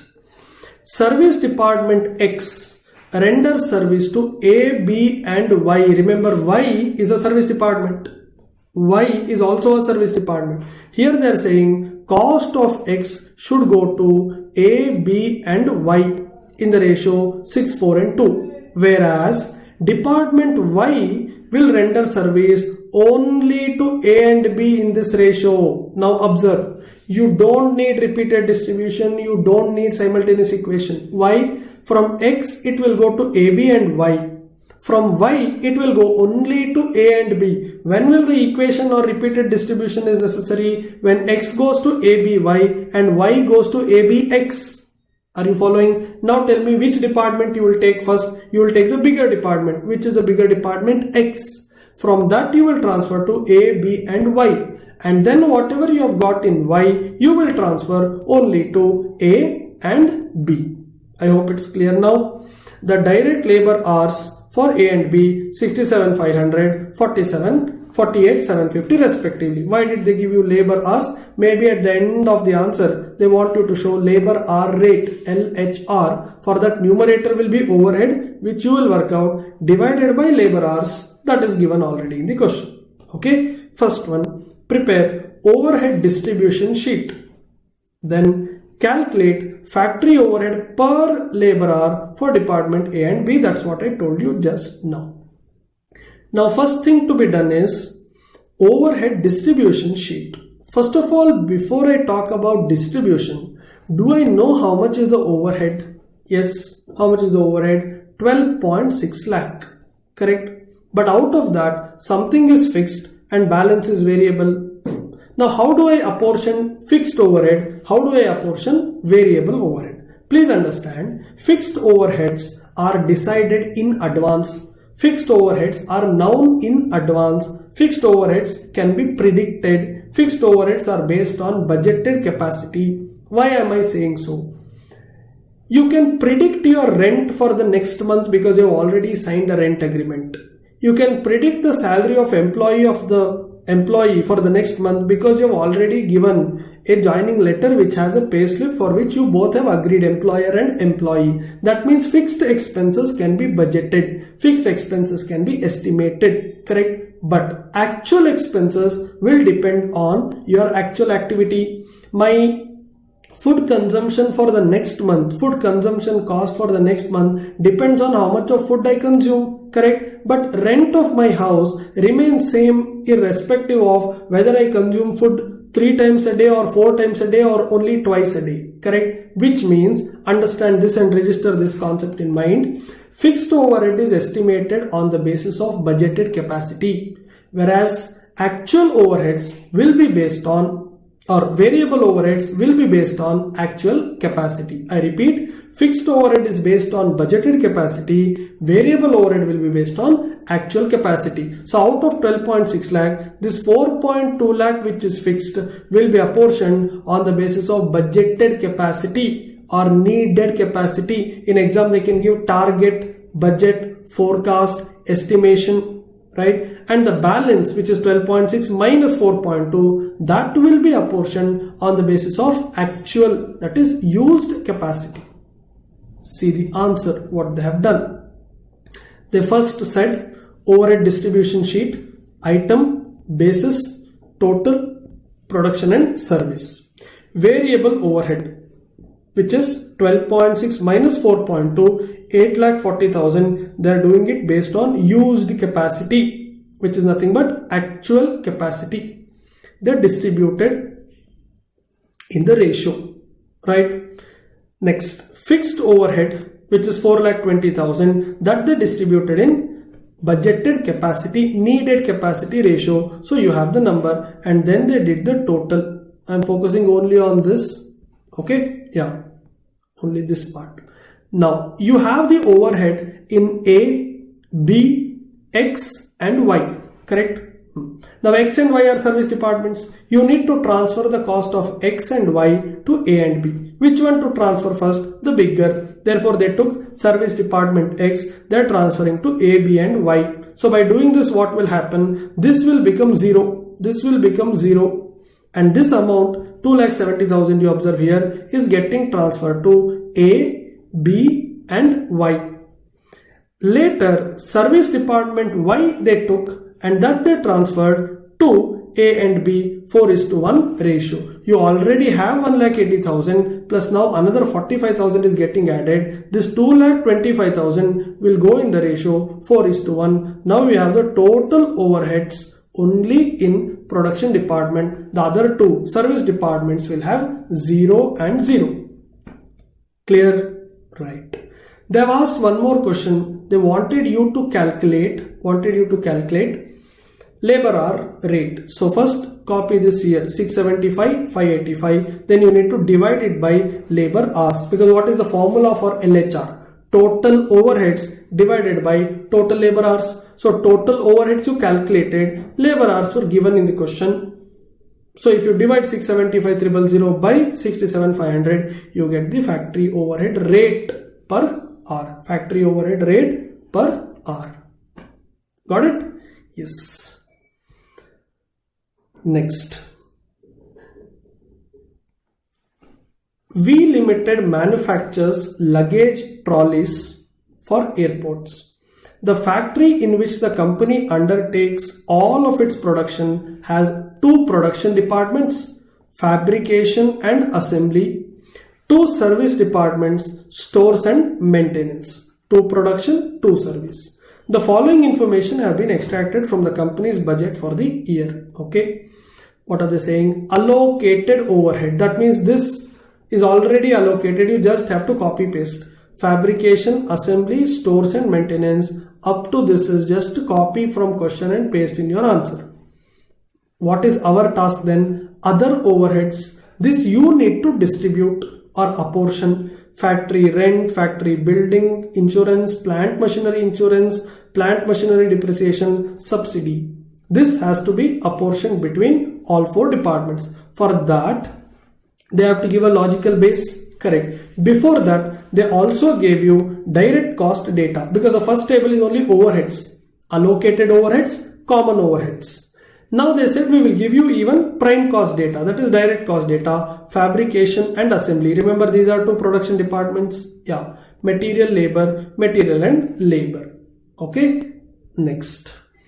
They have given additional information which is basically the basis for apportionment. They said floor area, value of machinery, number of requisition, maintenance time, number of employee, machine hours, labor hours. All four departments bases are given, and these bases will be used for apportioning the common items like rent, insurance, etc. You had that, you will use it here. Then sub question 1. Prepare a table showing distribution of overhead costs of two service departments, two production departments using step ladder method, and calculate the most appropriate overhead recovery rate for each department. How to solve this? Before you go to table, you need to first understand that direct material, direct labor data given in the question. Let me scroll up for a minute. This part, direct material and direct labor that you have is only for fabrication and assembly. And fabrication and assembly, as we already know, I'm circling here, are production departments. So direct material, direct labor incurred in production department will not come when you prepare overhead distribution summary. Correct? Yes. Let's see. Give me a minute. I will discuss the second part of the question little later. Let us first do the first part. See what they did. Table of primary distribution. Overhead allocated. This is copied from question. And then other overheads which they have to apportion. Factory rent, factory building, plant, machinery, insurance, depreciation, etc. They have taken a ratio as well, and then they have distributed all of this, and now you have the total overheads. Correct? Out of this, there are two service departments. Cost of these service departments should be transferred back to production departments, these two. That they have done in the next table. Redistribution or reapportionment. First they copied all these numbers as it is. Correct? And now you need to share the stores cost and maintenance cost. See this. Overhead as per primary distribution is done. Then maintenance department cost and stores department cost. Sir, where is the ratio? They're taking 28, 23, 4 and 18 and 7. How did they get this? This is also there in the question. Sometimes in the question they will give one more table like this.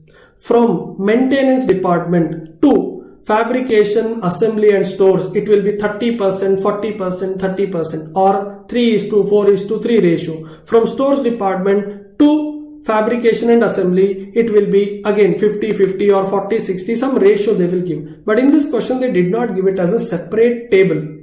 They gave it in the same table. Just observe, I am going back. In this table, you already have stores requisition and maintenance hours. And which are the two service departments you have? Stores department and maintenance department. What is the job of stores department? To raise stores requisition and get the raw material. What is the job of machining department? To run the machines. Maintenance department is to maintain the machines. Therefore, this itself is to be considered as ratio. And I hope all of you are observing something important here. Look at this. Number of stores requisition is going only to fabrication and assembly. That means stores department cost will go to only fabrication and assembly. Correct? Whereas maintenance department is going to fabrication, assembly as well as stores. That means maintenance department will go to 3 departments, whereas stores department cost will go to only 2 departments. Correct? So do you need a repeated distribution? No. Do you need a simultaneous equation? No. When will that be needed? When maintenance goes to stores and stores go back to maintenance. Only then you need it. Here you don't need all of that. Right? That is why they said use step ladder method or step method. What is step method? I already discussed it. I will discuss it later also. In step ladder method, you always take the biggest service department first. The service department will be considered as biggest if it is giving services to many departments. Here, you tell me, 2 service departments, stores and maintenance. Stores is giving service to only 2 departments, fabrication and assembly. Whereas maintenance is giving services to 3 departments, fabrication, assembly and stores. So tell me which is the bigger service department? Maintenance. So take that first. And which is the next bigger? Stores. Take that. So step ladder method in simple means apportioning the overheads based on that being biggest to that being the smallest. So biggest service department cost will get apportioned first, then the smaller, then the smallest and so on.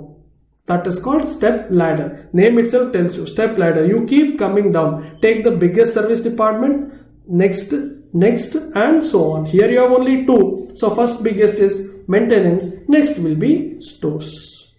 Sir, what if I have 4 service departments? Then take the biggest, second biggest, smaller and the smallest. Right? And that's what they have done in the answer. Let me show it. Here they first take maintenance department because it is going to 3 departments. So they first wrote negative here, basically saying it is getting transferred to these 3. They wrote positive here. Correct? And then they took stores, they added these 2, they got 452, 244. This they transferred only to these 2. Finally, you will have cost only in these 2 departments, that is production departments. Service department has to be 0. Got it? Then you now know how much is the overhead incurred. See this. You now know how much is the overhead incurred in both the departments. You can find out the appropriate rate. Name is fabrication and assembly. Fabrication mainly uses machine. It's not done manually. Predominant factor again is machine. Therefore, we will divide it by machine hours. So we get machine hour rate. Whereas assembling is mainly done by people. 2 separate parts has to be assembled. That is done by people. Therefore, we are taking labor hour rate and labor hour as the basis, and we calculate labor hour rate. Sir, why are we deciding which is machine hour, which is labor hour? That's because of the question. Let me scroll up and show it to you. See in the question what they clearly said. Prepare a table showing distribution of overhead cost of 2 service department to 2 production using step method. We did. And calculate the, look at the wording, most appropriate recovery rate. They did not say calculate machine hour rate. They did not say calculate labor hour rate. They said calculate the most appropriate rate. That means they said you decide. Sometimes in the question, there are a lot of questions in study material like this. Machining department, cutting department, welding department, all of this will be based on machine hours. But there will be few departments like packing department, assembling department, QC department, quality check. These are all based on labor hours. You will have to decide in exam. If you read the name, you will get to know. When they say cutting, welding, machining, it has to be machine. When they say loading, unloading, packing, dispatching, quality check, all of this should be based on labor hours. Right. So we answered one question. Second question, using the rates calculated above, what you did just now, calculate the full production cost of the following job. So they want you to prepare a cost sheet for a particular job. How to do it? Very simple. For the job, total cost means material cost plus labor cost plus overhead cost. Material cost is given, copy paste.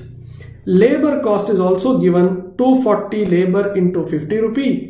180 labor into 50 rupee. If you multiply and copy, that will be labor cost. So material cost given, labor cost easily calculated. Then overheads you need to take. How to take the overhead? We have already calculated machine hours required in fabrication. Using that you can find out overheads in fabrication department. We already have the assembly department labor hours. Using that you can calculate overheads in assembly department. Now don't get confused here. See, there are two things that I am not using. Which are the two things? Observe, I'm just marking in black. Fabrication department has some labor hours. Will I take this in overhead estimation? No. Why not? Because I've already decided fabrication department's overhead estimation will be based on machine hour. Therefore, I will ignore the labor hour given for estimation of overhead of fabrication department. Remember, these two should be taken when you calculate labor cost. I'm talking about overhead cost.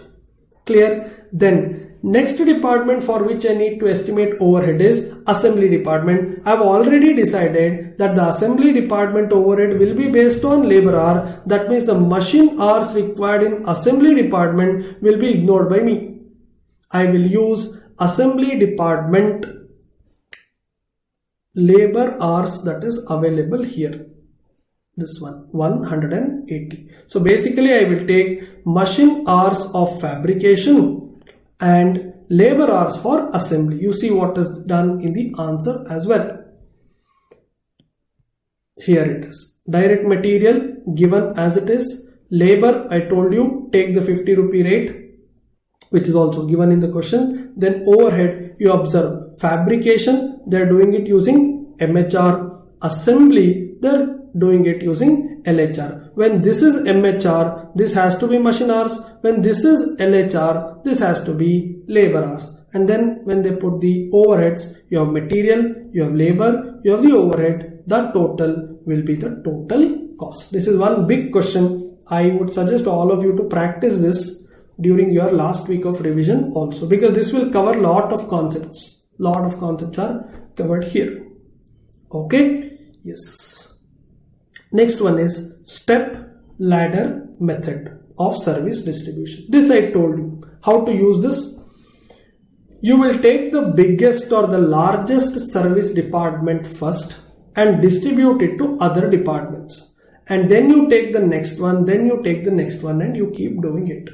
Sometimes in the question only they tell you that company is following step ladder method and they are following the below order for apportionment of service department overhead. S1 first, S2 next, S3 and last S4. Now just follow what is given in the question. What if they don't give you the order? Then you have to identify the biggest service provider. Like I showed you, the biggest service provider will come first, next biggest will be next, and so on. The smallest department will be the last one. Okay, right. Let's continue. Fourth method is machine wise machine hour rate. What do I mean by fourth method, by the way? First one was percentage based overhead estimation.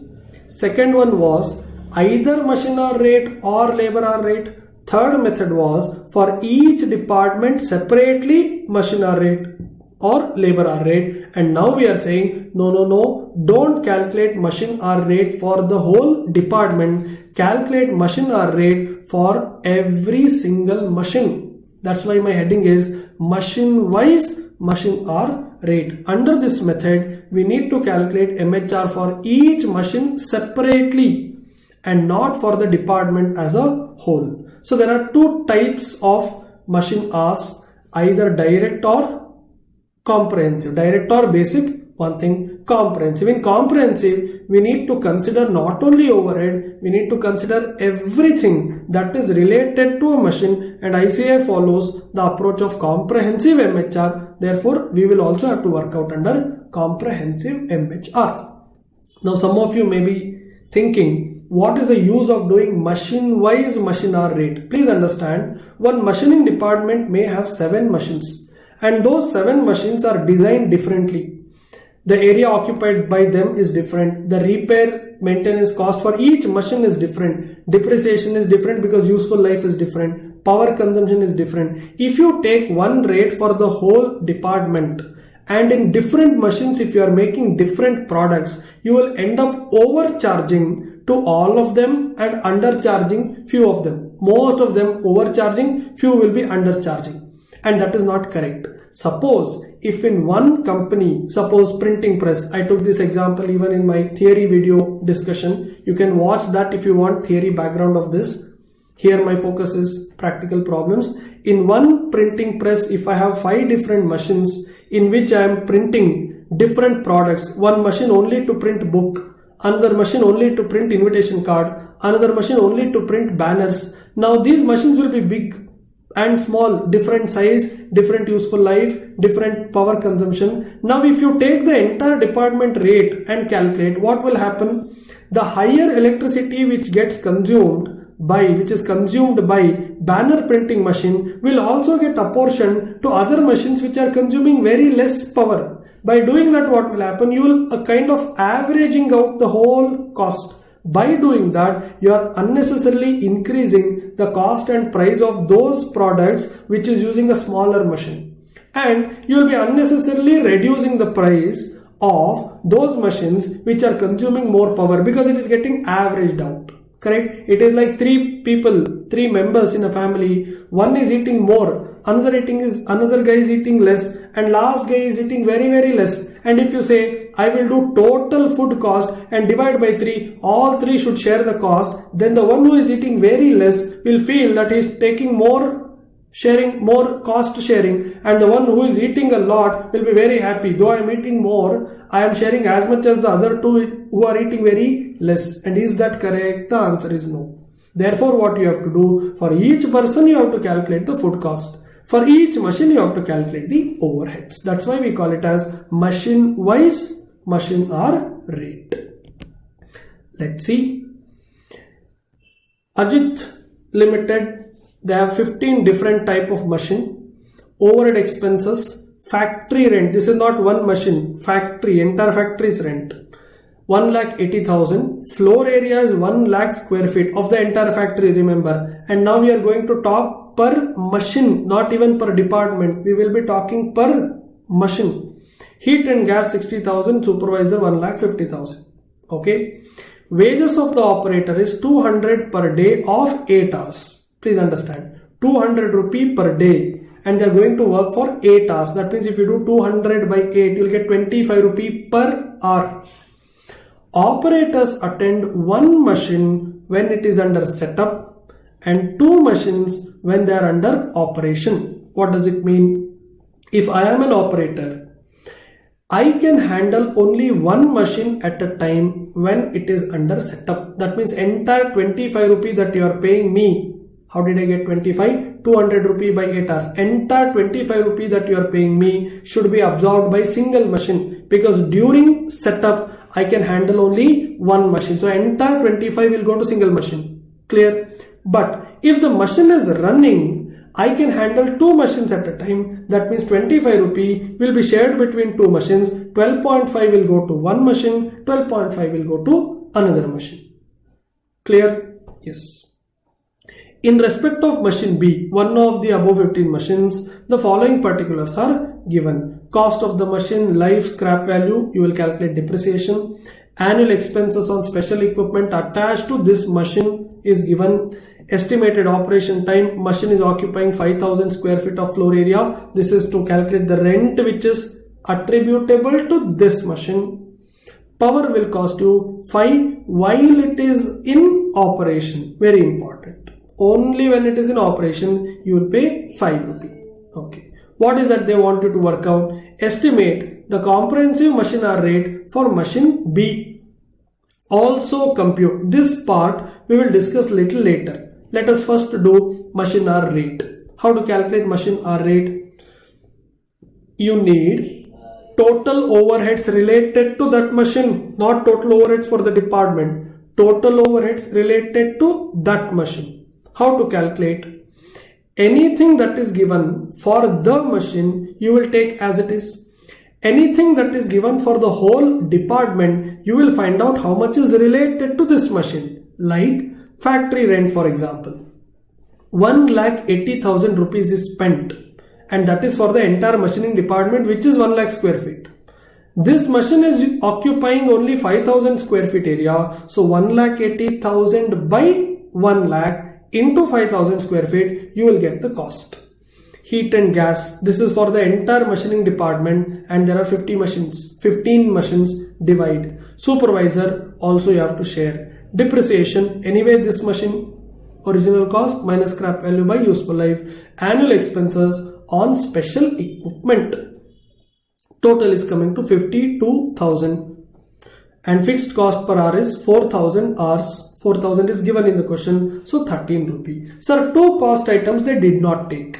Which two? Sir, the power cost they did not take and labor cost they did not take. Why they did not take? Because in the question it is specifically given. Power cost is not there during setup. Therefore they said we will work that outside. We will not do it in the main table. Main table they did only common items, 13 rupees. So they brought it here. You observe 13 is here also, 13 is here also. Power cost is not there during setup. So they said we'll take 0. During operation they said we'll take 5 rupee given in the question.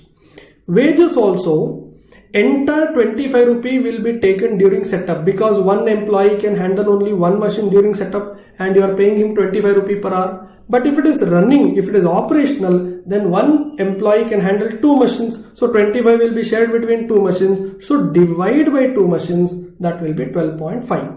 Therefore, machine hour rate is 38 and 30.5. Now, for single machine, you have two machine hour rates. This is called two-tier MHR. Two-tier MHR. When the machine is under setup, it will cost you 38 rupee per hour. When the machine is working, that is operational, it will cost you 30.5. Clear to you? Right. That means we did one part. One part of the answer is done. What is the second part? Find out the machine cost to be absorbed in respect of use of machine B on the following two work orders. There are two work orders, 1 and 2.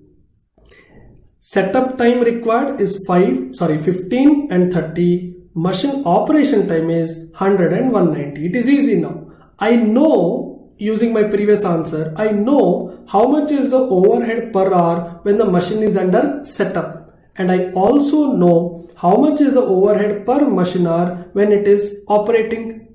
Right. You see what is done in the answer. Same thing. Work order 1, work order 2. Are you during setup? Then take 38. Are you talking about operation? Then take 30.5. This is coming from Correct. Here. Work order 2 also. 30 hours, 190 hours. 38 if you are under setup. 30.5 if you are talking about operation. Multiply, you get the number. Add, you will get the total cost related to the machine for work order 1 and work order 2. Easy? Yes. Next. The last important concept of this chapter is under absorption and over absorption. What is under, what is over absorption? Let us understand that first. When actual overheads are more than estimated overhead or budgeted overhead, that is called under absorption. Absorption means estimation. Absorption means charging. If you want, just make a note. Some places they say under absorption, some places they say under recovery, under budgeted, under forecasted, under charged, everything is same. When actual overhead is more than estimated, charged, budgeted, absorbed overhead, you call it as under absorption. Why? You estimated only 100, but you have actually spent 150. So 50 was underestimated or undercharged, under recovered. See, based on the budget, based on what you recover, based on what you estimate, that's what you will be taking in cost sheet. Your cost sheet is all based on future cost, basically budgeted cost. You thought you will be spending, 100 rupee. So you took that in the cost sheet and that's what you recovered from customers. But actually you have spent 150. Now what happened? You have recovered 100 rupee from your customers, whereas you have actually spent 150. It is a kind of loss to the business. See, what is the purpose of costing? You should be able to estimate your cost. May not be with 100% precision. At least it should be near to the actual. When you are estimating just 100 and spending 150, that 50 is a loss to you. You cannot estimate every overhead with 100% precision. When you estimate 100, it may be 105, it may be 95, possible. But when it is 100 versus 150, that's a big loss to you. Correct. Sir, it can be other way around also. What? Sir, actual overhead may be less than the estimated overhead. Correct. That is the next line. When actual overhead is less than estimated overhead, what do you call it as? Over absorption, overcharging, over budgeting. This will result in gain to the business. Correct. Sir, should we not be very happy when there is over absorption? No. Why you should not be happy? See, when will you have over absorption? When you charge more to your customer and you actually spend very less. Correct. You are happy because you are spending less than what you are charging. But don't you think when you charge more and recover less, when you charge more and actually spend less, are you not making your products costly? Sir, how will it be costly? When you charge more to customer, cost will be more. When the cost goes up, price also goes up. When you are spending only 10, why do you want to charge 12 to your customer just so that you can be happy that you saved 2 rupee later? No, that's not correct. Therefore, the objective of costing is neither to under recover nor to over recover. You want to recover whatever you are spending. But is it easy to estimate? The answer is no. So at the end of the year, you may have under absorption or over absorption. Correct? Now how to calculate under absorption? You will compare two. One, actual overhead versus estimated or budgeted or charged or recovered or forecasted overhead. One side is actual, another side is estimation. One thing is before, one thing is after. Before is estimation, after is actual. But when you calculate actual overheads for the purpose of computing under or over absorption, you need to exclude some abnormal, non-recurring, exceptional items. Sir, why? Why should I exclude? Please understand. Can you predict an abnormal loss to happen in future? Can you predict a non-recurring cost to be incurred in future? No. Therefore, when you are saying, I will compare estimation with actual, in actual, if there are some abnormal items, please keep that aside. Then only comparison will make sense. What if I estimated 6 lakh and actually I have spent 7 lakh? and out of 7 lakh, 80,000 is all abnormal unexpected cost. Now, is it correct when you compare 6 lakh with 7 lakh? No.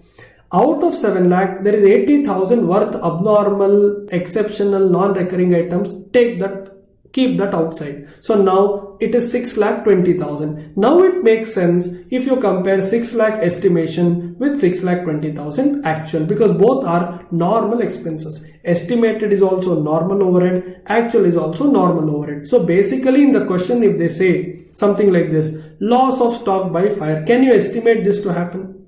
No.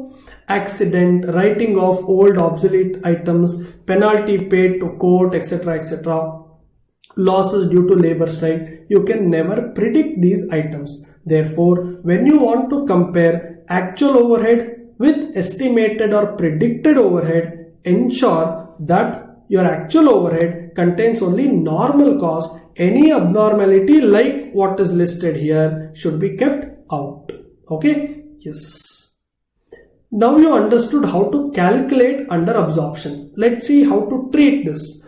Under absorption or over absorption. Whenever I say under, you should understand it as under or over absorption is equal to actual overhead minus estimated overhead. Basically the difference, right? How to treat it? Find out what is the reason. Is it because of the management's fault? Is it because of management inefficiency? If the answer is yes, then understand you cannot ask your customers to pay for it. It will be your loss. You will have to bear it. You have to transfer to your P&L account. You can't take it in cost sheet. Therefore, it will be transferred to costing P&L account. What if it is because of increase in the cost, that is inflation? Example, electricity bill. If government increases the electricity rate per hour, per unit, what can you do as a businessman? You have to pay more, correct? It is not because of your fault. Please understand. It's not due to management inefficiency. You did not do anything wrong. Government is increasing power bill, rate per unit they are increasing. So you can ask your customers to pay, correct? But if you have already sold goods during the year, you cannot go back to all of them and say, sir, in June, I sold some goods to you. And that time, the price that I fixed was based on estimated overhead. But you know, sir, what happened? Government has increased the rate in between. Therefore, I have lost a lot of money. Please pay me 2 rupees extra. He says, no, look, when I came to you in the month of June, you said 25 rupees the price. I have paid 25 and I have used the item. Now you can't come back and say, your old cost sheet was wrong. Therefore, you want to collect 1 rupee extra from me. I am not going to pay. In future, you want to increase the price, you increase. But about the past, you can't go back and collect from customer. That means if you have already sold goods, that's a loss which can never be recovered. Even that will go to profit and loss account, costing profit and loss account. What if you have not sold goods, you still have it with you, FG, WIP, then do one thing, transfer it to respective accounts. What is the meaning? Amount that is related to FG, proportionately, you will have to use it in the ratio or using supplementary rate. I will show you with one problem. Whatever is apportioned to FG, you add it to FG. Whatever is apportioned to WIP, you add it to WIP. When you increase the value of FG and WIP, automatically cost will go up. When cost goes up, price will also go up. But all this will happen only in future. When you make sale in future, you can recover money. What is already sold will never come back to you. Clear? So I quickly repeat. Total under absorption is divided into 2 parts. If something is because of your inefficiency, defect planning, etc., etc., all of that will go to costing P&L. The balance should be understood as increase in cost due to inflation. That is during the year. During the year, you have already sold some goods. You can't go back to customers and ask them to pay. Even that is your loss, transfer to your costing P&L. What is still in your hand as you are closing FG, you are closing WIP, you will be selling it in the future period. For that, you can increase the price of the future sales and recover that. Let's learn it with the help of one problem.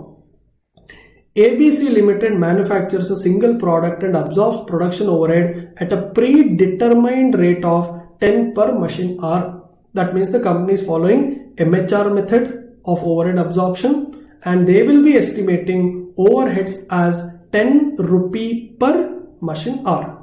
At the end of financial year 98-99, it was found that actual overhead incurred was 6 lakh rupee. This is actual overhead, but this includes 45,000 on account of return of obsolete stores and 30,000 being the wage paid for the strike period under an award. Now both are abnormal items. You will have to keep them outside. So from 6 lakh you will have to deduct 45,000 and 30,000.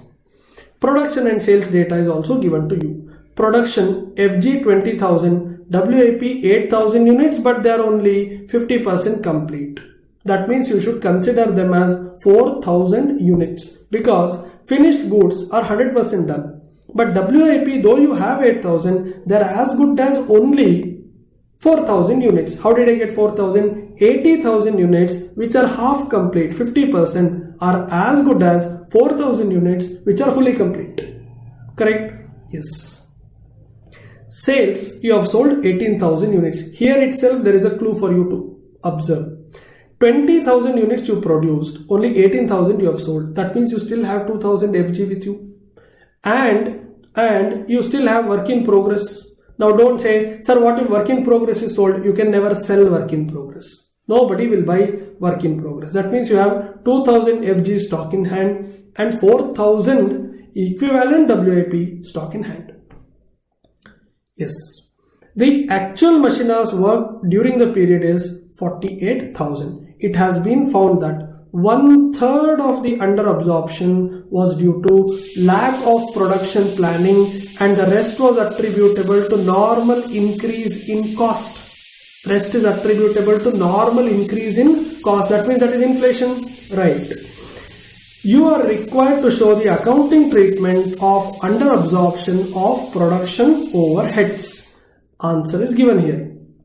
Actual overhead to be considered for computation of under absorption. 6 lakh, in that you need to take out these two abnormal items, so 5,25,000. Correct? Now, under absorption is equal to 5,25,000, that is actual minus estimated, which is 48,000 into 10. 48,000 hours you worked and 10 is the rate, so 4,80,000. So 525,000 minus 4,80,000 is 45,000. Right. What to do with 45,000? They said 1/3 is due to management inefficiency, etc. So 15,000 will straight away go to P&L account. Now the balance 30,000 should be understood as cost due to increase in cost or inflation. This 30,000 should be distributed between goods already sold, which is 18,000 given in the question. Closing stock FG 2,000, I told you how I got 20,000 minus 18,000. Closing WIP equivalent 4,000 units. Now you have to do one working note outside the chart as supplementary rate. What is supplementary rate? 30,000 should be distributed between 18,000, 2,000 and 4,000. Correct? So you will have to do 30,000 divided by 24,000. That's the total of all the three. Total of all the three. When you do the total of all the three, you get 1.25. 30,000 divided by 24,000, you will get 1.25. Now 18,000 into 1.25 is this. 2,000 into 1.25, 4,000 into 1.25. So if you have already sold, you can't recover from anybody. So this will also go to costing P&L. Correct? And if something is still in FG, transfer this 2,500 to FG account, 4,000 to WIP account. In future, when you sell, obviously your price will be more because you are valuing FG at a higher rate. At a higher rate, you are adding it 2.5. You are adding 1.25 rupee extra per unit of FG. In future, when you sell, the selling price will be more. Basically, this part will be recovered in future. I am circling in blue. This part will be recovered in future, but this and this cannot be recovered in future. This is already transferred to costing P&L account. Got it? Yes. That's all. With this, we completed overheads chapter.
Yes, let us start the next topic, activity based costing.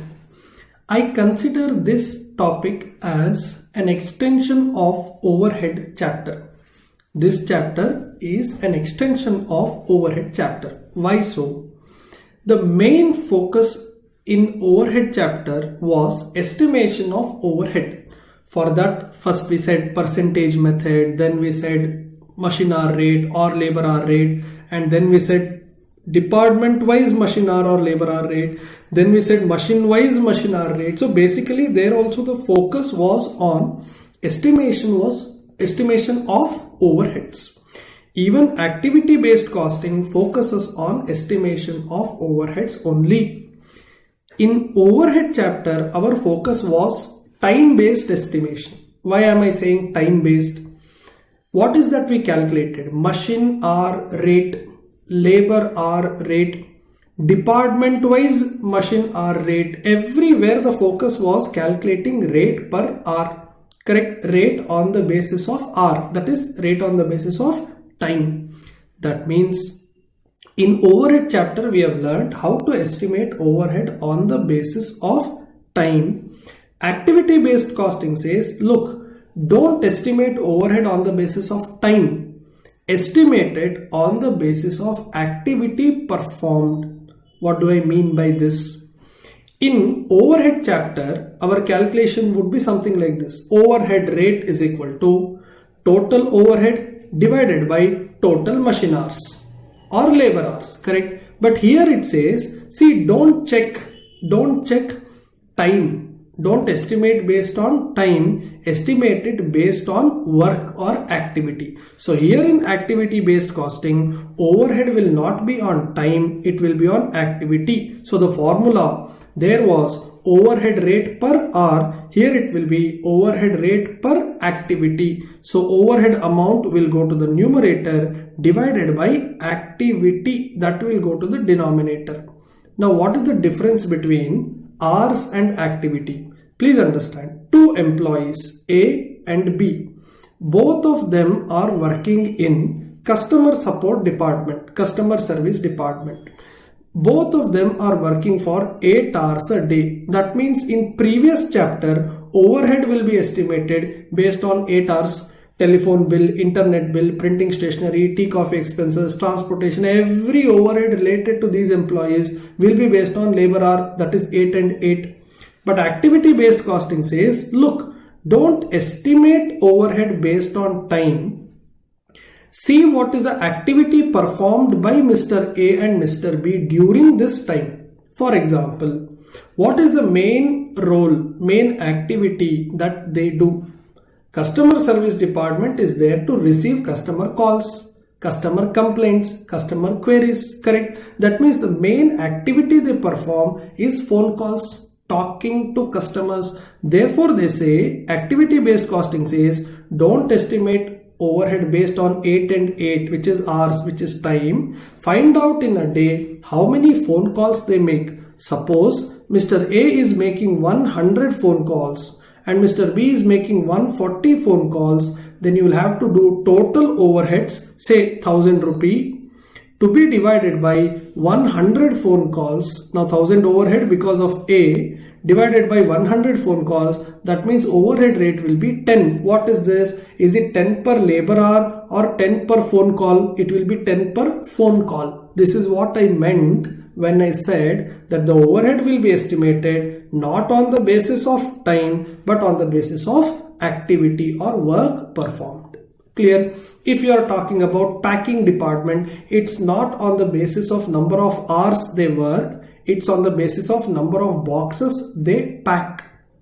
If you are into dispatch department, it's not based on number of hours, it's about number of orders that you executed, number of dispatches that you made. Are you following? So the focus will now shift in this chapter from overhead based on time to overhead based on activity. And why I am asking you to study chapter 4 and 5, that is overhead and ABC together, is most of the question in ABC will be in comparison with overheads. You will get to know third or fourth problem. You will understand when I discuss it now. First sub question will be estimate overhead based on traditional method of MHR or LHR, which is previous chapter. Second sub question will be estimate overhead based on activity based costing, that is this chapter. And then they say show the difference between first and second. That's why I'm asking you to read these two together. So keep in mind overhead and ABC to be studied together, and same way process costing and joint product and byproduct, even that has to be studied together. When I am in those two chapters, I'll tell you why. Okay, let's see. First one, SMP Private Limited manufactures 3 products using 3 different machines. Okay. At present, the overheads are charged to products using labor hours. That means as of now, they are following traditional basis. That is what we studied in previous chapter. They are following LHR basis. Correct? Yeah. The following statement for the month of September using the absorption costing method is given to you. Particulars, machine A, machine B, machine C, product X, product Y and product Z. 3 different products, 3 different machines.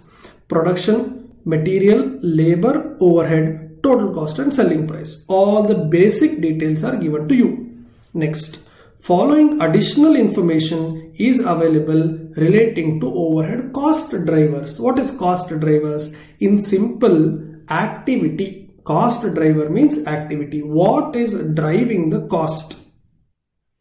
In simple, what is driving the cost? The activity. In customer service department, majority of the overhead is because of the phone calls that we make. That means phone calls are driving the cost.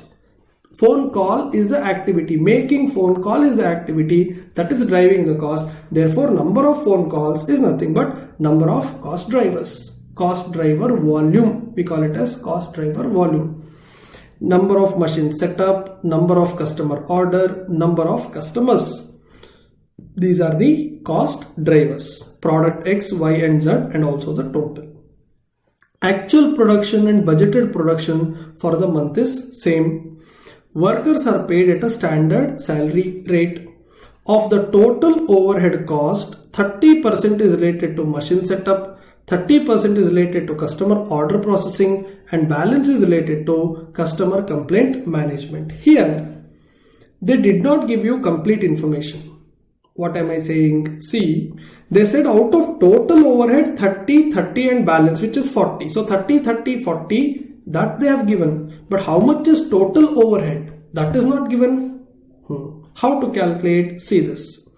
Do you know number of units? Product X, product Y, product Z? Yes. Do you know how much is the overhead cost per unit? Yes. So if you multiply these two, you will get overhead for product X plus same way overhead for product Y plus same way overhead for product Z. You will get the total of all the 3 will be the total amount of overheads. In that 30% is for machine setup, 30% is customer order processing and the balance is related to complaint management. Clear now? You are required to compute overhead cost per unit using activity based costing and determine the selling price of each product based on activity based costing. Now, though I don't want you to mug up a format, the easy way to remember activity based costing problems is this. As per our study material, there are 5 steps. You don't have to mug up, just understand and apply it. First, you need to identify the overhead department. Overhead department. Where are you spending? They call it as cost pool. What is cost pool? A place where money is spent. Basically a department. Clear? First step is identify a cost pool. Identify the department. Second, identify the cost driver. What do you mean by cost driver? Find out the activity performed in that department.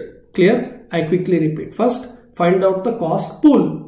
In simple, find out the department. Second, find out the cost driver. In simple, find out the activity. Third, find out cost driver volume. What is cost driver volume? If I am saying cost driver is order processing, then cost driver volume means number of orders processed. If I say cost drivers is packing the box, then number of boxes packed is called cost driver volume. Fourth one is calculate cost per cost driver volume. Let me put it in simple words. Order processing department. You have identified the department cost pool. This is my step 1. And how much are we spending there? Say 10,000 rupee. This is my step 1. What is step 2? Identify the cost driver. Order processing means processing the orders is my activity. This is step 2. Step 3, number of orders processed. Suppose if that is 5,000, calculate this for the whole company. Step 4, cost per cost driver. Step 4 is cost per cost driver. They call it as cost driver rate. Now tell me how to work out cost per cost driver. 10,000 rupee divided by 5,000 orders. That means 2 per order. And then last one, step 5, estimation of overheads. Okay, so I'll quickly repeat. Step 1, identify the department and the amount. Step 2, identify the activity. Step 3, identify the activity volume. Activity means cost driver volume. Step 4, calculate cost per cost driver. They call it as cost driver rate. Don't get confused by their terms. It's actually easy. Last one is estimate the overheads. Okay. Yeah. Let's see. First, now that in this question we don't know the total overheads, our first work is to find out the total overheads. Sorry. See what they did. Production units, hours, total hours, rate per hour, total overhead 486, 00, This can be done in one more way, the way in which I told you. Number of units into overhead cost per unit. I have shown already number of units into overhead cost per unit plus number of units overhead plus number of units into overhead. Add all that, you get total. Okay, 4,86,000. Now out of this, 30% is for machine setup, 30% is for order processing, 30% is for complaint management. So when you multiply, you get this. That means you did step 1 here. What is step 1? Identify the department, find out the overhead. Right. Next, what is the second thing to be done? Identify the cost driver. What is the cost driver? This department is machine setup cost. This department cost is machine setup cost. That means the cost driver should be number of machine setups. That is number of drivers 600, 2400, 8000. 600 machine setups, 2400 customers orders and 8000 number of customers. This is there in the question already. This particular table. Cost driver is given. Number of machine setup, number of orders, number of customers. You need to take the total because the overhead that you have calculated is also for the total. Therefore, even this should be for the whole total, whole company. Right. Then step 2 is done here. And then they calculate step 3, that is cost per cost driver, basically cost driver rate. They can break it into step 3, step 4, etc. You just understand the flow. Find out the department, find out the amount, find out the cost driver rate, and then estimation. It can be 4 steps or 5 steps. That's okay. So this divided by this 24,300. Now tell me, when I write 24,300 here, what is 24,300? How should I understand this? This is 24,300 per setup.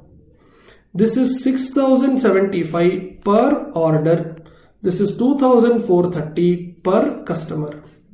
It is not per hour. In my previous chapter, everything was per machine hour, per labor hour. But now it is per machine setup, per order, per customer. That's why base is now activity and not time. And then you will have to do the computation of overhead cost. Number of machine setup for X, 40, 160, 400. You see, I'll just scroll up. In the question sheet, they have given all of this here. 40, 160, 400. Now what you did, total overheads divided by 600, you got to know how much is the overhead per machine setup. For product X, you need 40 setups. That means you will have to do 40 into 24,300, 160 into 24,300, 400 into 24,300. That will give you machine setup cost. One thing is done. Which is the second overhead? Customer order processing. Again, go back to previous page. 400, 800, 1200 is given, and you have calculated here 6075, 6075, 6075. Multiply, you will get 24,30,000, 48,60,000 and 72,90,000. One more. Then third, number of customers, again given in the previous page, and then cost per cost driver, then multiply, you get third overhead. And when you add all the three, total overhead will be A plus B plus C. Divide that by number of units, you get what you wanted, cost per unit. Clear? But which cost? This is only overhead cost per unit. This table is only overhead cost per unit. Therefore, in the next table, they have taken everything. See here. Material cost, labor cost, overhead cost, which is coming from previous table, that will give you total cost. For that, you add the profit given in the question, you get the selling price. That's it, right? I quickly summarize. In simple, you need to first calculate overhead related to a particular department. Then you need to identify the correct cost driver, and then find out cost driver volume. How many machine setups, how many orders, how many customers, and so on. And then you divide overhead related to machine setup department divided by number of machine setup. Overhead related to order processing divided by number of orders processed. Correct? Overhead related to customer complaint management divided by number of customers. This is all in total. Therefore, by doing this, you will get what? Overhead per machine setup, overhead per order processing, overhead per customer. Correct? And then you estimate the overhead for product X, Y and Z. That is overhead cost. Material labor is given, overhead you have calculated, that will give you total cost. Add profit, you get the selling price. Clear? Good. Let's see few more questions. Question number 2, second problem. MST Limited has collected the following data for its 2 activities. It calculates activity cost rates based on cost driver capacity. Okay, only 2 activities, power and quality inspection. Power department is based on kilowatt, quality inspection is based on number of inspections. Very easy this is, because everything is given properly in a table. Capacity is also given, cost is also given. 50,000 kilowatts, 10,000 inspections, and amount is also with you. The company makes 3 products, M, S and T. For the year ended 31st March 2019, the following consumption of cost drivers was reported. Product M, N and S, kilowatt and quality inspections. Here you must observe one thing.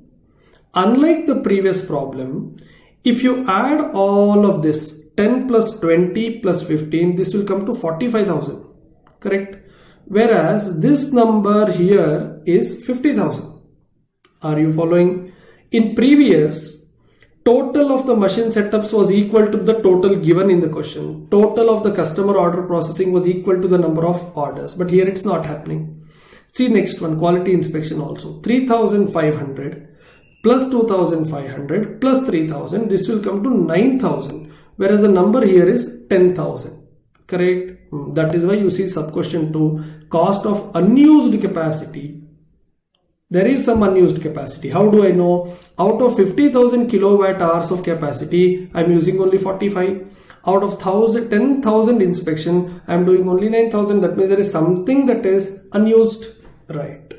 Before that, prepare a statement showing the cost allocation from each activity. How to do? There are only 2 things. One is power, another is quality. So how did they get this? First they calculated rate. You observe 40 lakh rupee divided by 50,000 kilowatt. Total by total. Let me just scroll up. You see this total 40 lakh by 50,000 and then 60 lakh by 10,000. Okay. Let me come down here. 40 by 50 and then 60 by 10. So 80 per kilowatt hour. And here 600 per inspection that they have used for product M, S and T, 10,000, 20,000, 15,000. That number is given here. 8 lakh, 16 lakh, 12 lakh. Total is 36 lakh.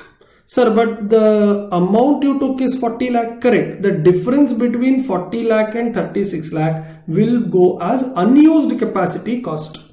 Because the total capacity was for 40 lakh rupee. But you are taking only 36 lakh when you add M, S and T. Where is the balance 4 going? See here. This is the balance. This is where the balance is going. That's why they have written unused capacity. See the same thing. Quality inspection also 21 lakh, 15 lakh, 18 lakh. If you add all of this, it is 54 lakhs. 54 lakhs. But this total is 60 lakh. The difference between these two is 6 lakh shown as unused capacity. You add both, you get total cost of unused capacity. I hope it's clear now. Yes. They may not ask this unused capacity kind of questions. Many times they don't ask. They just ask everything in total, nothing as balancing figure like in this question. But in case if they ask, you should know how to manage it. Okay, chalo, next. G2020 Limited is a manufacturer of range of products. The cost structure of its different product is given to you. A, B and C. Particulars, everything is per unit. Material, labor, production overhead, total cost, number of units. Everything is properly given. G2020 was absorbing means estimating, overheads on the basis of direct labor hours. That means so far they were following LHR approach. Okay. A newly appointed management accountant has suggested that the company should introduce ABC system and has identified cost drivers and cost pools. I told you cost pools means department, cost driver means the activity, and he has given all the details. According to him, the company can be divided into 4 cost pools or 4 departments: stores receiving, inspection, dispatch and setup. Cost drivers are also given here. Associated cost, that is amount, that means you have the numerator with you already for all the working notes, right? The following information is also supplied to you: product A, B and C. Number of setups, number of orders, number of production runs and number of requisitions. A, B, C is given, but the total is not given. You will have to do it when you work out the answer. Don't change anything in the question. You need it as a whole when you have to do the working note. You are required to calculate activity based production cost for all the 3 products. Now, how many departments you have? 4. Correct? Or cost pools. That means you will have to find out the rate for all 4. Right. First one, purchase requisition. Now, which is the most suitable cost driver? Is it number of setups? Is it orders? Is it production runs? Or is it purchase requisition? Here they have said cost driver is purchase requisition. That means you have to estimate this based on number of requisitions. You will have to add all of this. That will become your denominator. Correct? Second one, inspection, number of production runs. Number of production runs is here. Not everything will be in the same order. Remember, they can change the order, but you will have to identify for a particular department which is a correct cost driver. Next, orders executed, number of orders executed, number of setups, number of setups. So basically you will have to do the total of all of this and take that as your denominator when you work out. Okay, let's see how they have done it. See this: stores receiving, inspection, dispatch and machine setup, cost drivers, and they have calculated ratio. Okay, They have done it more like overhead apportionment. I would suggest instead of doing it this way, you can do the total amount 2,96,000 divided by total purchase requisitions. That's a better way of presentation according to me. If you do it in ratio also, it is same, no problem. When you distribute it in the ratio, you get the overhead related to A, B and C, and then you can just do the total. It's continued here, total. So you get the total activity cost for all the three products. Number of units. If you calculate total by number of units, you will get overhead cost per unit. And then material and labor. It's not conversion cost actually. It is material and labor. 80, 80 and 90 total cost per unit. This 80, 80 and 90 is already there in the question. I will just scroll up. See here, material cost, labor cost. So 50 plus 30, 80, 40 plus 40, 80, 40 plus 50, 90. Only thing that you did is overhead calculation. So even ABC is all about overheads. But instead of taking time as the basis, we are taking purchase requisition, production runs, orders executed, number of setups as the basis. That's all. Right. Okay. So here you have the final answer. Then one more problem we'll discuss. Let's see.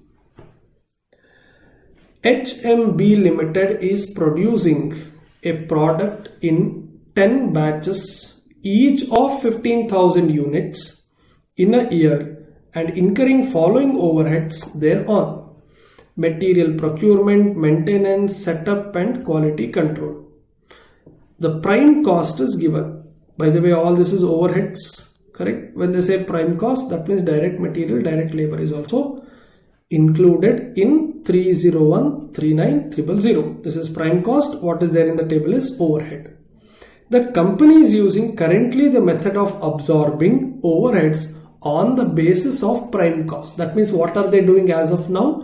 Overhead as a percentage of prime cost. Overhead is estimated on the basis of prime cost. How to do it? Example. I'm taking example.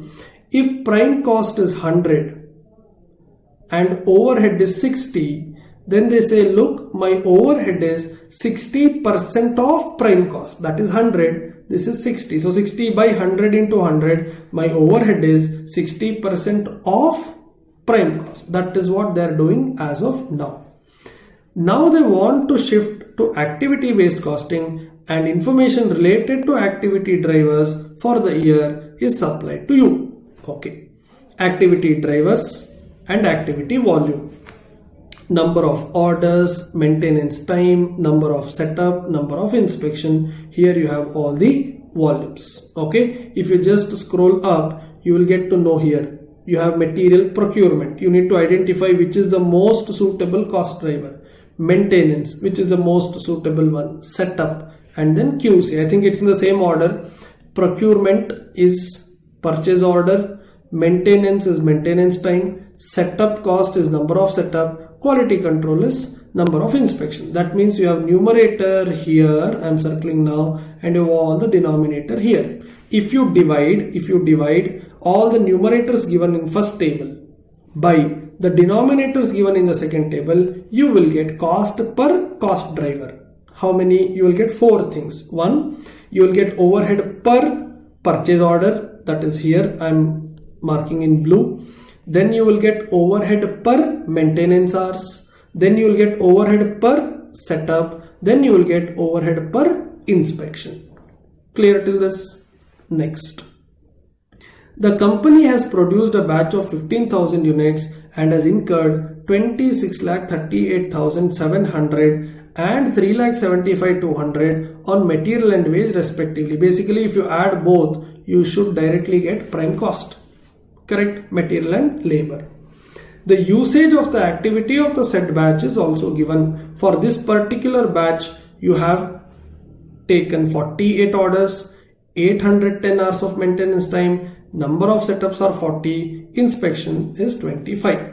They want you to work out the answer under Both methods you observe here. First one, they say find out cost of product per unit on absorption costing basis, which they are doing now, which is percentage basis. Determine the cost per unit of output of the said batch using ABC. It's a 10 marks, very easy question. What is their present practice? Doing it on prime cost basis. Correct? That means first they will find out the prime cost. See here. Cost of the product under absorption costing. As of now material, as of now labor. So by adding those two you will get prime cost. You need overhead. How are they estimating overhead? Overheads are estimated based on prime cost percentage. I'll just scroll up. How much was overhead before? If you add all of this, you will get total overheads. If you add all of this, you will get total overheads.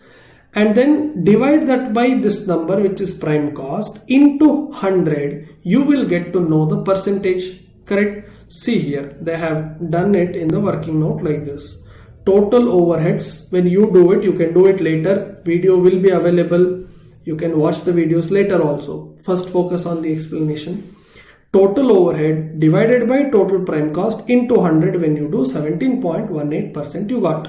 What's the meaning of 17.18% here? For 100 rupee of prime cost, my overhead will be 17 rupees. 100 rupee of prime cost, my overhead will be 17 rupees. Now here prime cost is 30,13,900 into this percentage will be the overhead. When you add prime cost plus overheads, you get total cost. Correct? And then you divide by number of units, which is given in the question after the second table. You will get cost per unit. This is what they are doing as of now based on prime cost.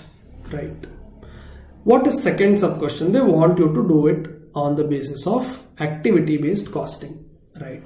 For activity based costing, first you need to know how many departments or how many cost pools you have.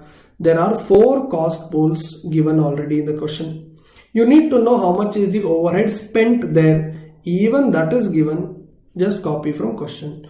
How many such cost drivers, cost driver volume, even that is given to you. Material procurement, material orders, maintenance hours, setup, number of setups, quality control, number of QC inspections. And when you divide this by this, you get cost driver rate, everything. Correct? Then you can easily calculate the cost per unit. How? Material, labor, up to prime cost, everything will be same. Then overheads. Under prime cost method, we used to just take the total and apply the percentage. But now we can't do that. We have decided to segregate the total overheads into 4 parts depending upon 4 different activity, 4 cost pools. Therefore, I will have 4 different line items here. First one, you see what is 1500? That is the cost per material purchase order or material procurement. And for this particular set of activity, you have the numbers available here. 1500, that is 22,50,000 into 48 by 1500, you get 72,000. From where am I getting all of this? You observe here 22,50,000 divided by 1500, which I already have, that is multiplied by 48. Again 17,30,000, this one divided by 9080, which is already here, should be multiplied by 810. From where am I getting this 810? In the question they have given at the end. See here, 48 orders, 810 orders, 40 and 25. You know, actually in the institute's answer, they have unnecessarily done this extra thing here. Anyway, you have divided 22,50,000, I am circling in red. Anyway, 2250 and 1500 is already divided. Again, showing here was of no use. They have shown you can do it the way I have discussed already. So 1500 into 48, 190 into 810, 304 into 40 and 189 into 25. That will give you all 4 overheads. Add all the overheads to the prime cost, you get total cost, divide by 15,000 units, you get cost per unit. Simple. One thing you need to understand, in overhead we do total by total. Total overheads, total percentages, or total machine hours, or total labor hours. But in activity based costing, nothing is done at total level. Everything is done on individual activity level, individual cost pool level. Here we took total in the first answer, but in the second answer we are segregating that into material purchase, maintenance, setup and quality control. So you will have multiple line items when you write the answer under ABC. Got it? Right. Next. One more problem. PQR Pens Limited manufactures 2 products, gel pen and ball pen. It furnishes the following data for the year 2017. 2 products, output is given, machine hours is given, purchase orders given, setups also given. All the details are properly available. The annual overheads are as under: volume related cost, setup related cost, purchase related cost. See, the moment we see volume related cost, there is a possibility that we consider it as quantity basis because the wording is volume related. Therefore, they said it is on the basis of machine hours and not on the basis of number of units. So you have the overheads also with you. Calculate the overhead cost per unit of each product, gel pen and ball pen, on the basis of traditional method. That is what we studied in previous topic. Activity based costing, what we are studying in this topic. Find out the difference between those two. 10 marks question, very easy question. Now when they say traditional method, that means they are talking about either machine hour rate or labor hour rate. Correct. But they did not mention whether it is MHR or LHR. You observe in all the problems that I discussed in last 30-40 minutes on ABC, it was mentioned that they are doing on LHR, they are doing on MHR, they are doing on percentage. But in this question, it's not mentioned. How to identify? It should be either machine hour rate or labor hour rate, that we know. Check in the question which is available. Do you have machine hour or do you have labor hour? You have machine hours, I am circling. You don't have labor hours. That means traditional basis should be understood as based on machine hour rate. Correct? What is the formula that we studied in previous chapter? Machine hour rate is equal to total overheads divided by total machine hours.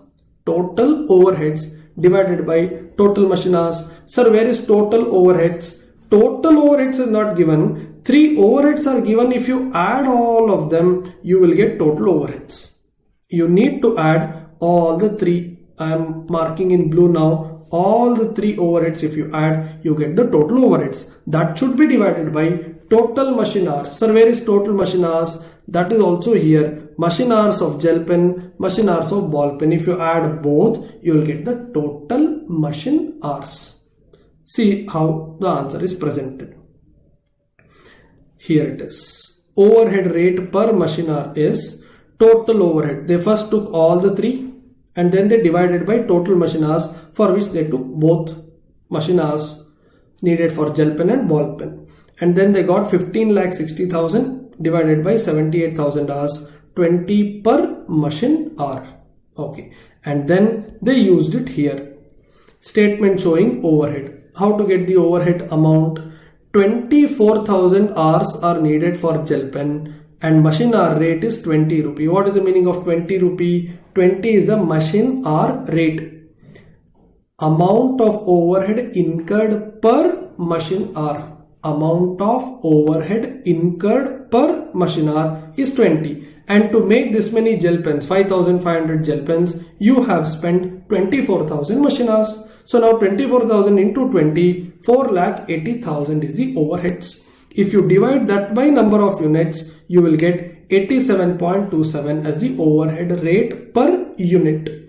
Same way for ball pen, 24,000 ball pens you have produced, 54,000 hours Each hour will cost you 20 rupee overhead, 10,80,000 rupees of overheads. If you divide this by 24,000, you get overhead per unit of ball pen. Clear? What we did is first part. I am marking in blue now. Traditional method of charging overheads. What is the next thing to be done? They want you to do it under ABC, activity based costing. For this, you need to know how many activities you have, how many cost pools you have. You need to calculate rates. You observe they have given properly that there are 3 separate activities: volume related activity, setup related activity, purchase related activity. For this, you have to find out the cost driver. Correct? Now I am marking in green. Please observe. Volume related activity based on machine hour. That means this is based on total machine hours. Setup related activity will be based on number of setups. Correct? And purchase related cost will be based on number of purchase orders. I hope you are able to follow. Volume related activity is based on machine hours. Setup related activity is based on number of setups. Purchase related activity is based on purchase orders. See what they have done in the working note. They have calculated all the rates. See here. Yes. Activity cost pool, volume related, setup related, purchase related. Cost driver also they wrote. Total amount they wrote. Instead of dividing this by total machine hour, total setup and total order, they are distributed in the ratio. Either way you will get the same answer. Okay, let's do in calculator. Volume related activity will be done like this. 475020 will be divided by 24 plus 54. They are doing it in the ratio, but when we do, it will be 24 plus 54. That will be 78,006.09. That if you multiply by 24,000, you will get 146,160. That's what they have got even here. Are you following? I repeat once again, they have shown it in ratio, but we can do it without taking it as a ratio also. I'll show you how they have done setup related cost. Do it with me. Do it along with me. 579,988 is total setup related cost. That if you divide by total number of setups will be 30 plus 56, which is 86. Correct? You have it here. 30 plus 56, 86. Correct? Calm down. Yes. That is coming to 6744. That you will then multiply by 30. That will give you 202,321. This when you multiply, you will get 377,667. That means whether you do it in ratio way or you do it as total divided by total and then multiply by gel pen and ball pen specific cost driver volume, then also you will get the same answer. Okay, I am leaving it to you. If you want to present it in ratio, you can do so, no problem. This is institute's suggested answer. When they can do, even you can do. Simple, right? Okay, so now you have all the cost items. Take the total cost, total units. This is also there in the question itself. Unit cost, that is overheads, 95.39, 43.13. Right. That's not the end. They have asked you one more thing in the question. They wanted you to show the cost difference. Now how to present the answer? Gel pen and ball pen. Overhead cost per unit based on traditional method. This is answer to sub question 1. Copy from there. And then overhead cost per unit. This is based on ABC. This is answer to sub question 2. And then the difference per unit minus or plus, and don't think that these two will get nullified and the total will be 0. That will not happen because number of units are different, time taken is different, there are a lot of other consideration. These two need not match. Don't think one number less means the other number has to be more. That is not necessary. Number of units are different, number of hours are different, so this minus and this plus will not get nullified. Okay, so they can ask question in this way. 1, estimate the overhead based on previous chapter, that is MHR or LHR. Second sub question, estimate overhead based on ABC, that is this chapter, and show the difference. These kind of questions are more expected in exam. The reason is, by asking questions from this, asking questions in this style, they can cover both previous chapter and ABC, correct?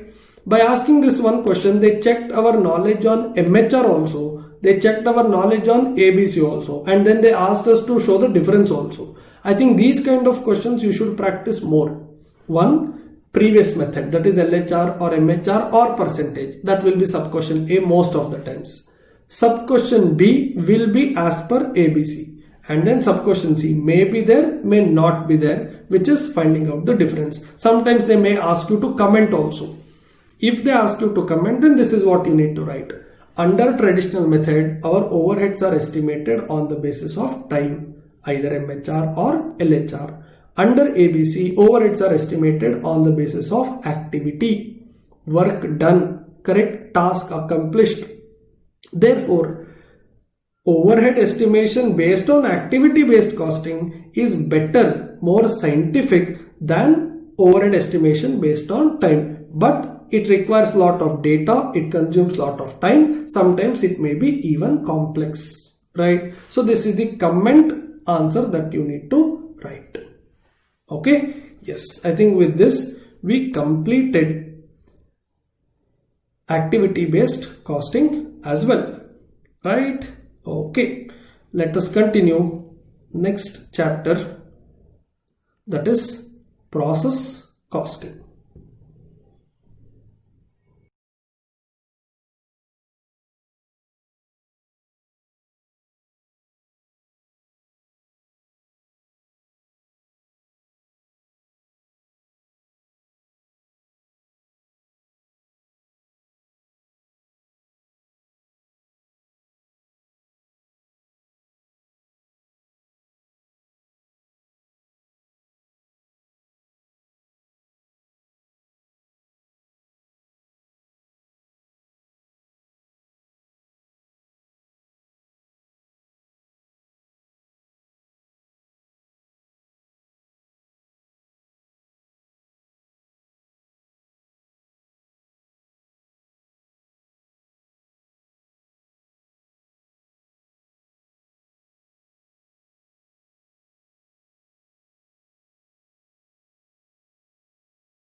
Yes, let us start with chapter 6, process costing. One of the important topics, and this topic I want you to study along with joint product and byproduct. First chapter 6 and then chapter 7.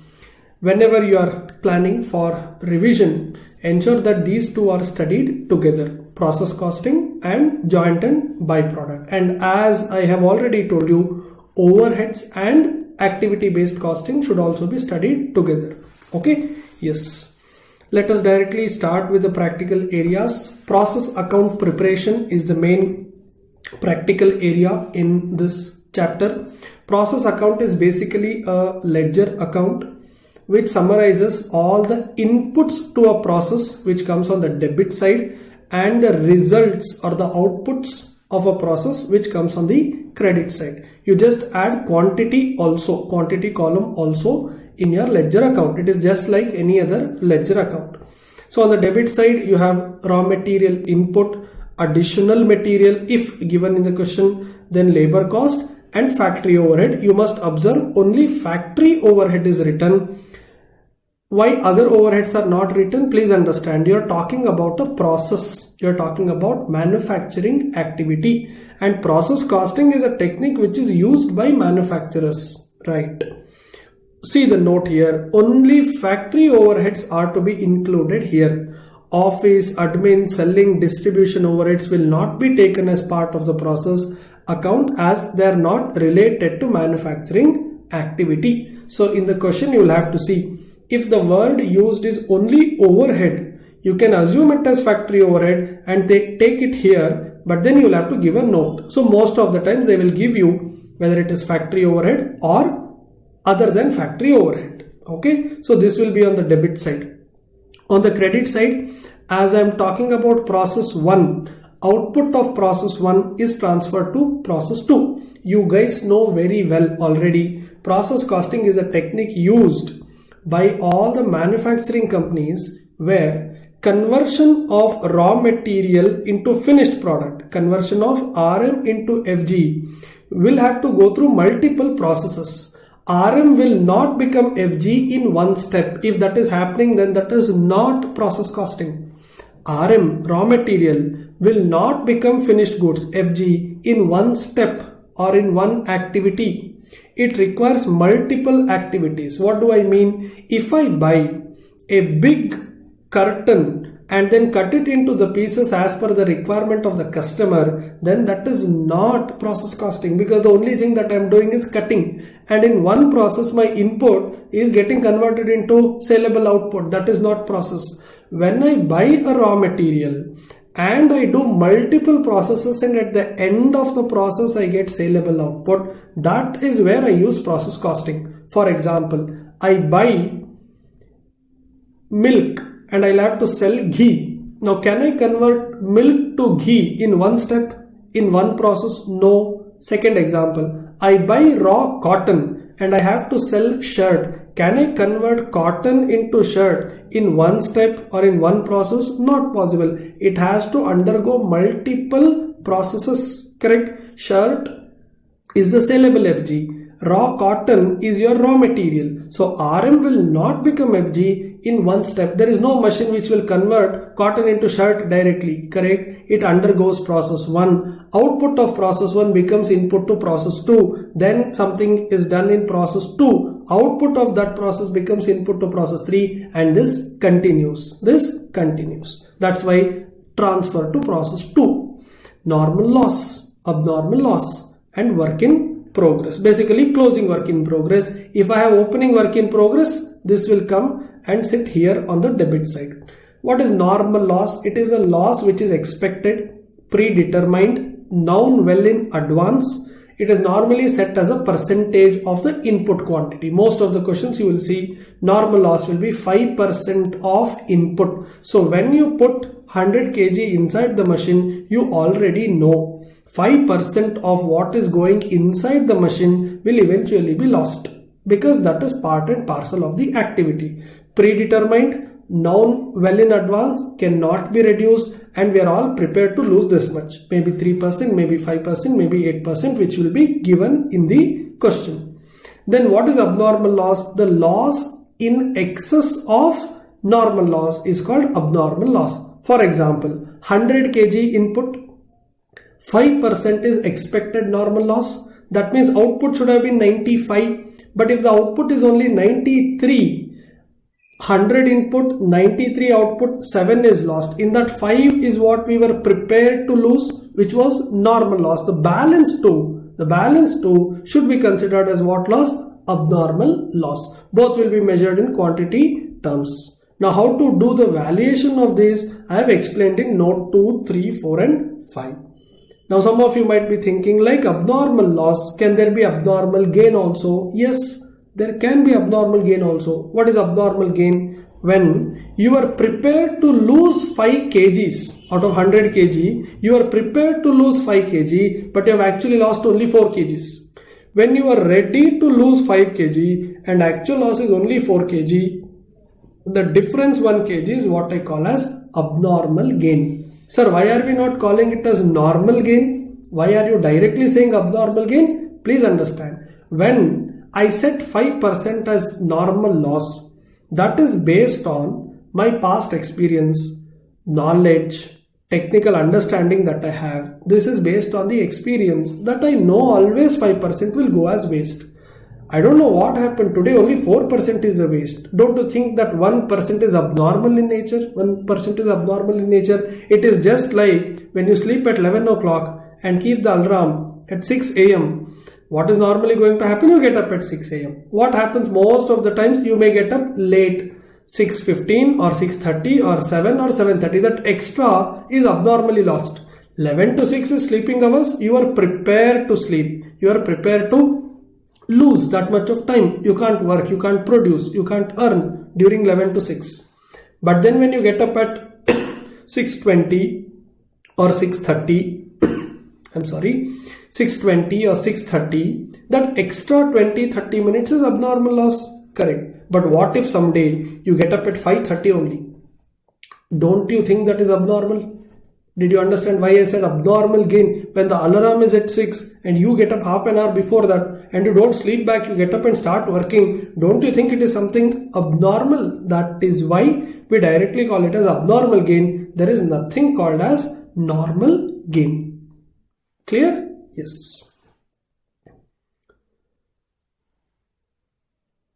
Note 2. Goods processed by one process is transferred to next process at cost. This is our general practice. See here, note 2 is for this. I am circling in blue. Note 2 is for transfer. Anything that I do in process 1, suppose if I am process 1, you are process 2, whatever I do here, I should transfer it to you, and we belong to the same company. That means I should transfer to you at cost. I am not selling it to you. I am transferring it to you. And how to calculate the cost? Yes. How to calculate the cost? Here is the formula. Cost per unit is equal to total input cost. Total input cost is nothing but the debit side. Total of the debit side values minus scrap income from normal loss.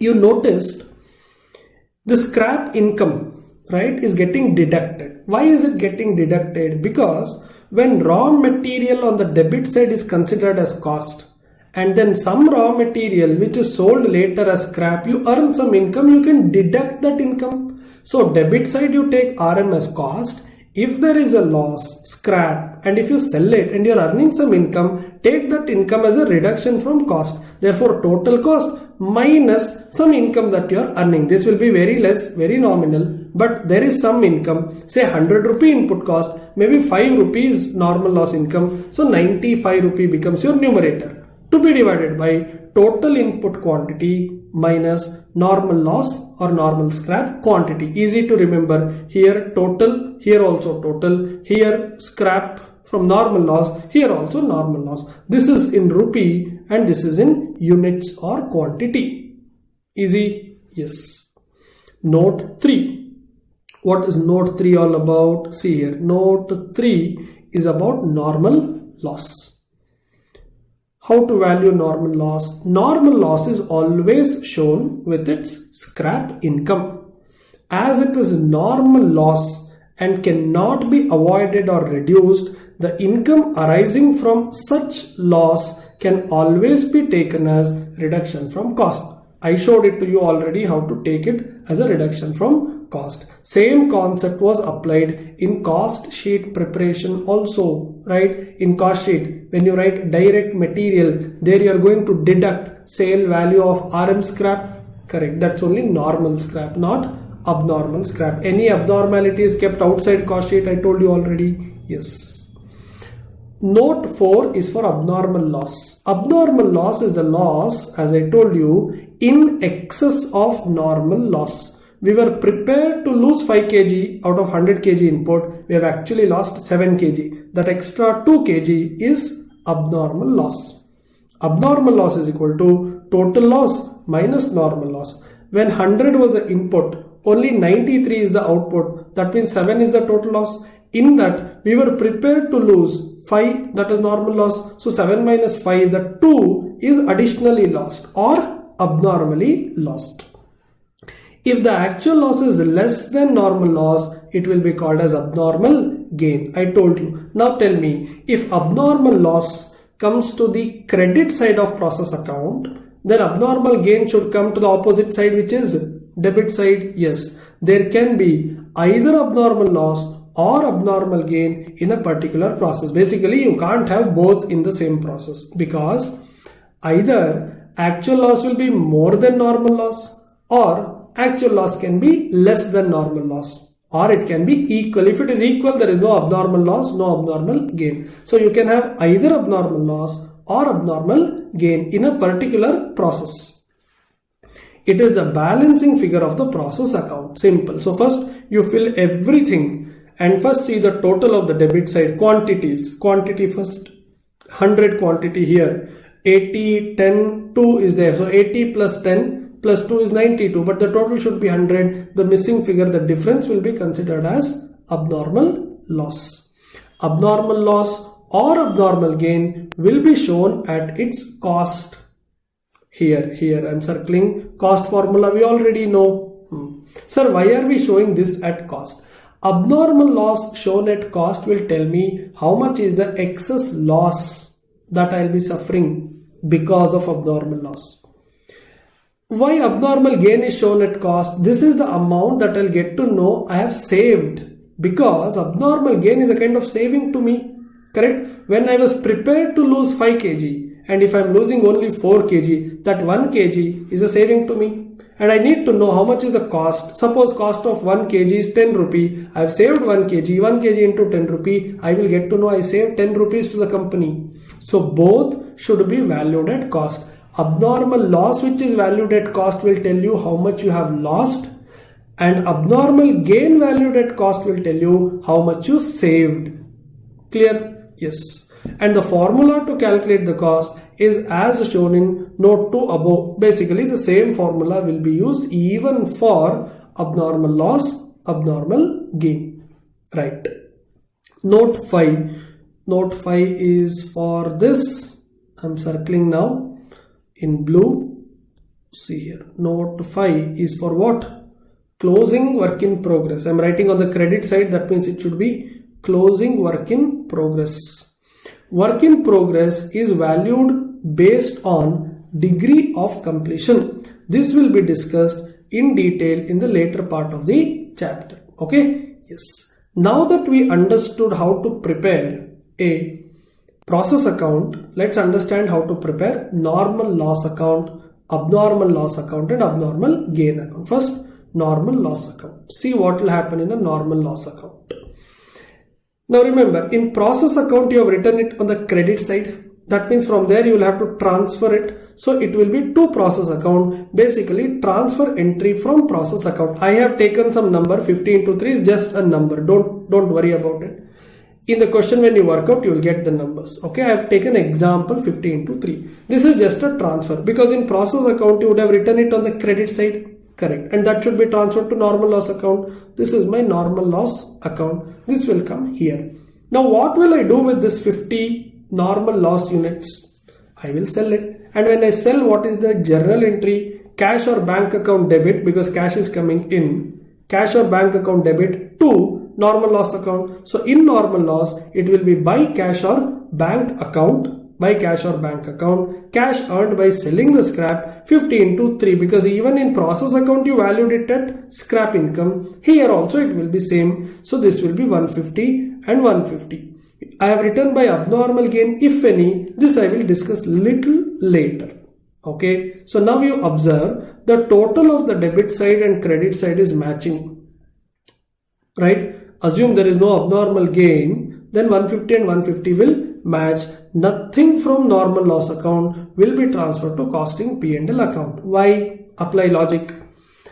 What is that you're going to transfer to costing P&L? I told you this even in cost sheet. I told you this even in overhead chapter. Anything which cannot be charged to customer, correct? Anything which I have to bear as my loss, that will go to costing P&L. Normal loss is part and parcel of the activity. Normal loss is known to everybody. Normal loss I can ask my customer to pay. He will not say anything, because even he knows that there is no process without a normal loss. Therefore, nothing has to be transferred to costing P&L account. Nothing is my additional loss here. Clear? Yes. But is that the case with abnormal loss? The answer is no. Why? Because this was not expected well in advance. This is maybe because of my fault, businessman's fault. I cannot ask my customer to pay for it. There may be loss in addition to normal loss, which I am calling as abnormal loss. I don't think my customer will be ready to pay for it. So what to do? First, to process account, transfer entry from process account. I've just taken an example. Assume 30 units. This is again coming from process account here. What will I do with this 30 units? Just like the normal loss account, even abnormal loss account will have some cash or bank on the other side. Now you may be thinking, sir, why? Tell me, what is normally lost and what is abnormally lost? Only you know about it. For a scrap dealer, whether it is normally lost, abnormally lost, it doesn't matter to him. All that he wants is number of kgs, number of tons, number of quintals. You will never, do a discussion like this. You will never do a discussion like this where you say, dear scrap dealer, this is my normal loss, please take it. This is my abnormal loss, please take it. No, you will say, this is my total scrap, please take it. Correct? That means whether it is normal loss or abnormal loss, everything will be sold to scrap dealer. So you will get the same income 3 rupee which you get from selling normal loss also. Normal and abnormal loss both will be sold. But the problem is, this 6 rupee is coming from cost. Remember I told you just now, it is valued at cost per unit. So cost of abnormal loss will go to the debit side. Hope you are following. Cost of abnormal loss will go to the debit side. And this is income that you are earning from selling abnormal loss units. Now look at this. Cost per unit of abnormal loss is 6. Whereas income that you generated from abnormal loss is 3. The difference between cost, which is lost, and income that is earned will be net loss, and that net loss will be transferred to costing P&L account. The difference between these two, 180 is the cost, 90 is what you could earn by selling it to scrap dealer. Net 90, the difference 90 should go to costing P&L account. I quickly repeat. In abnormal loss account, on the debit side, you will have cost of abnormal loss, basically money that you lost. On the credit side, you will have some income, a kind of compensation, some income that you could get by selling it to scrap dealer. You have lost 180 rupee because of extra loss, abnormal loss, but you could recover 90. Therefore, the net loss 90 will go to the debit side of costing P&L. Now, when I write by costing P&L here, visualize. When you prepare costing P&L, it will go to the debit side. And costing P&L account, a P&L account is always a nominal account. What should be there on the debit side of a P&L account? All expenses and losses. Abnormal loss is a loss to you, and that is going to the debit side of costing P&L, which is perfect. Clear? Yes. Difference between debit side representing cost of loss and credit side, which is representing income from sale of such loss unit, will be net loss and will be transferred to debit side of costing P&L. I told you already. What next? Abnormal gain account. Here this is opposite. Now abnormal gain will come to the debit side, of your process account. That means here it will be by, this is not to, by process 2 account, it will come this side, transfer entry, say 10 into 7. I have just taken 7 as a random number, don't worry about it. Now tell me, what is this? This is a kind of saving to me. This is a kind of saving to me, cost saved or money saved, right? Am I losing something indirectly here? Yes. What am I losing? Look at this. 10 units of scrap I saved. Abnormal gain. If it was not saved, it would be sold to scrap dealer. I repeat, if this abnormal gain was not there, I would have sold the scrap to scrap dealer. From that, I would have earned some income. See, that is taken here to normal loss account. This represents reduction in normal loss or loss of scrap income opportunity due to abnormal gain. So 4 rupees what you could have earned. I've just taken random numbers. So you have lost an opportunity of earning 40 rupee. That means here you have a saving, here you have a loss of opportunity of earning scrap income. The net difference will be your gain or saving.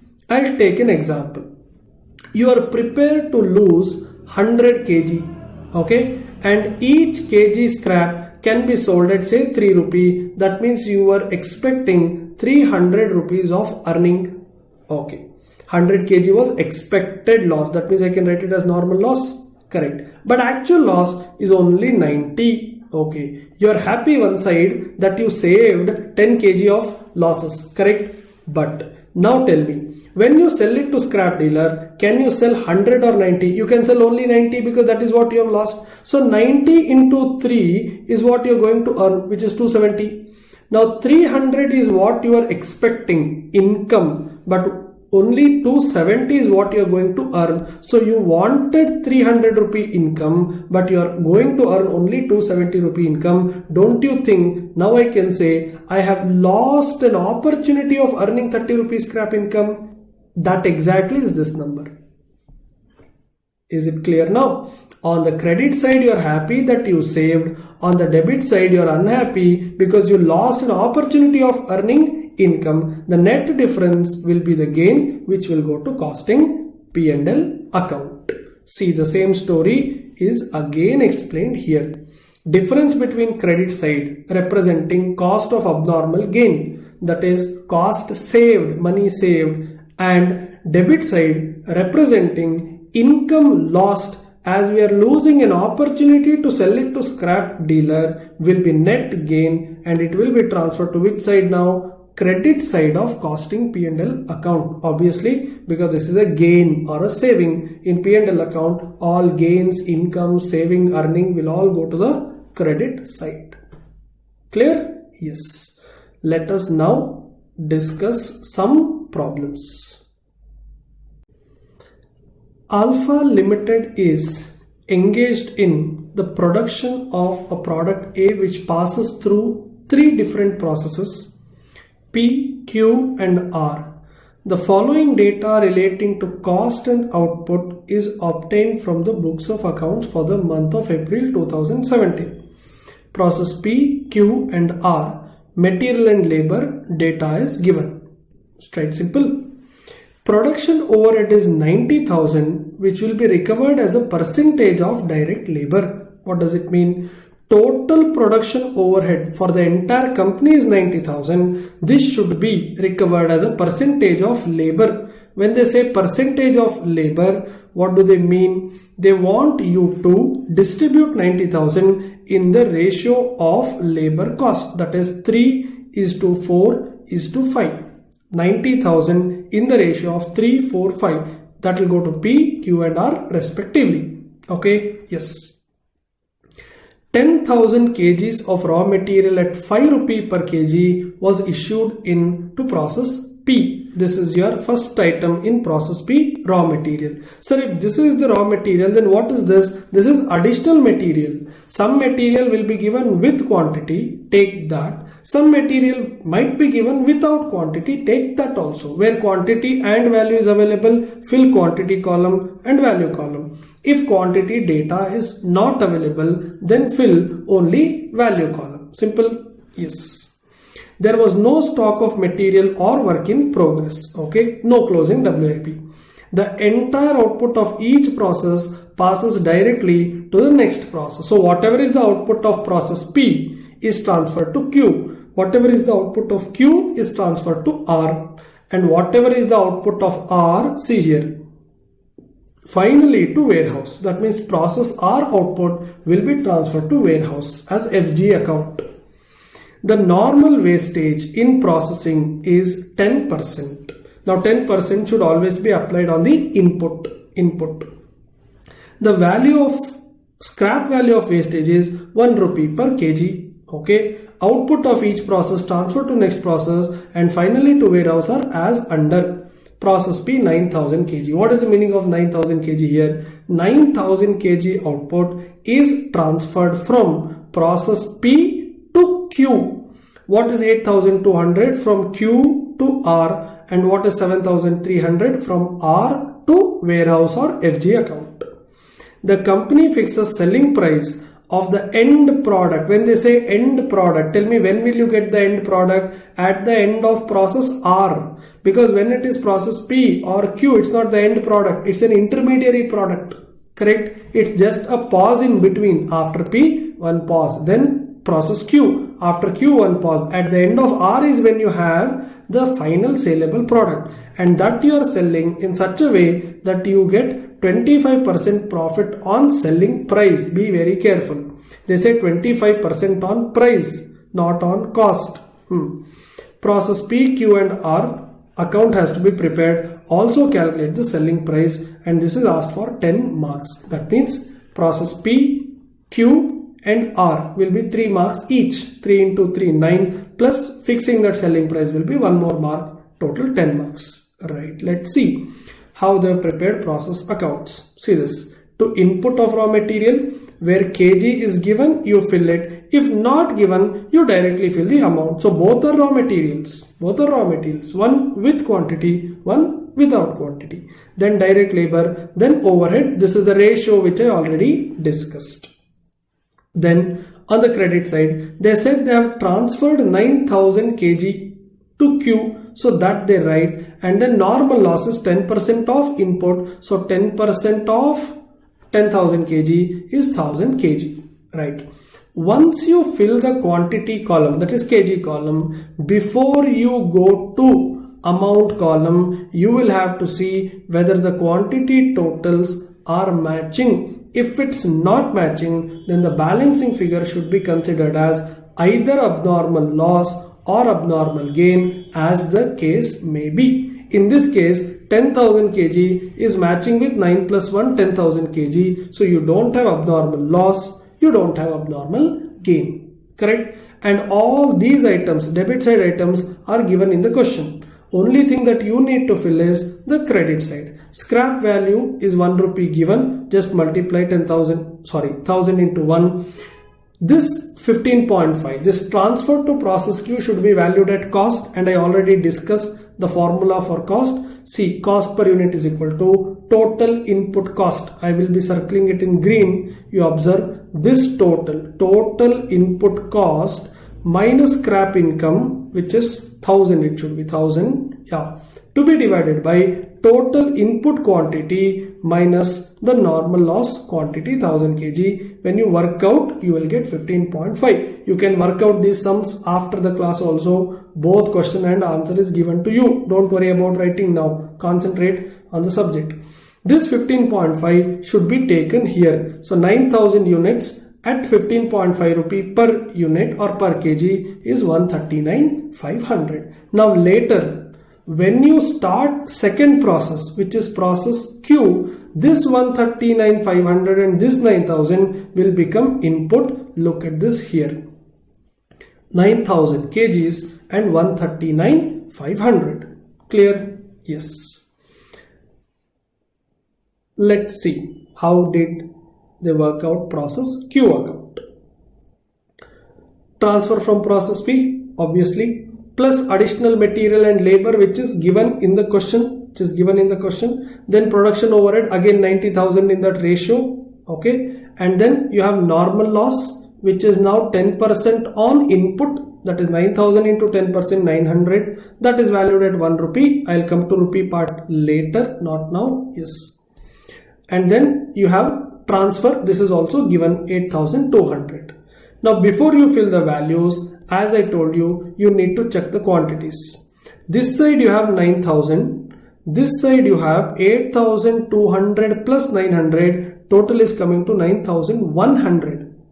Now 9,100 here, only 9,000 here, that means the difference 100 will become abnormal gain, correct? And that will go to the debit side, right? Now, we need to fill the value columns. All these items that I am circling now is all given in the question as it is, correct? What you need to fill, I will mark in blue. These are the things. You need to fill this number, you need to fill this number, you need to fill this number, and the account should tally, correct? First of all, normal wastage, we know it will be valued at scrap. 1 rupee scrap value, 900 into 1. This is done. Now I am left with two more things. One is process Q, another is abnormal gain, and both are to be valued at cost. Cost formula we already know. Total input cost 250 to 000. How did they get? When you add all these numbers on the debit side, remember this is not filled yet. Yeah, these numbers 250 to 900 minus the 900 rupee, correct? To be divided by total input quantity, which is 9,000 minus 900 kg, you get 31 rupee. Use 31, see here, that is for 250 for 200 this value, and also to get this number 31 is multiplied here also to get 3,100. And when you do the total, the value should match. If it is not matching, understand your process account is wrong. The total should tally. It's a ledger account, it should tally. After having abnormal gain, which is the balancing figure, then also if it is not tallying, then there is something wrong. Clear? Yes. What is the next thing to do? Process R account.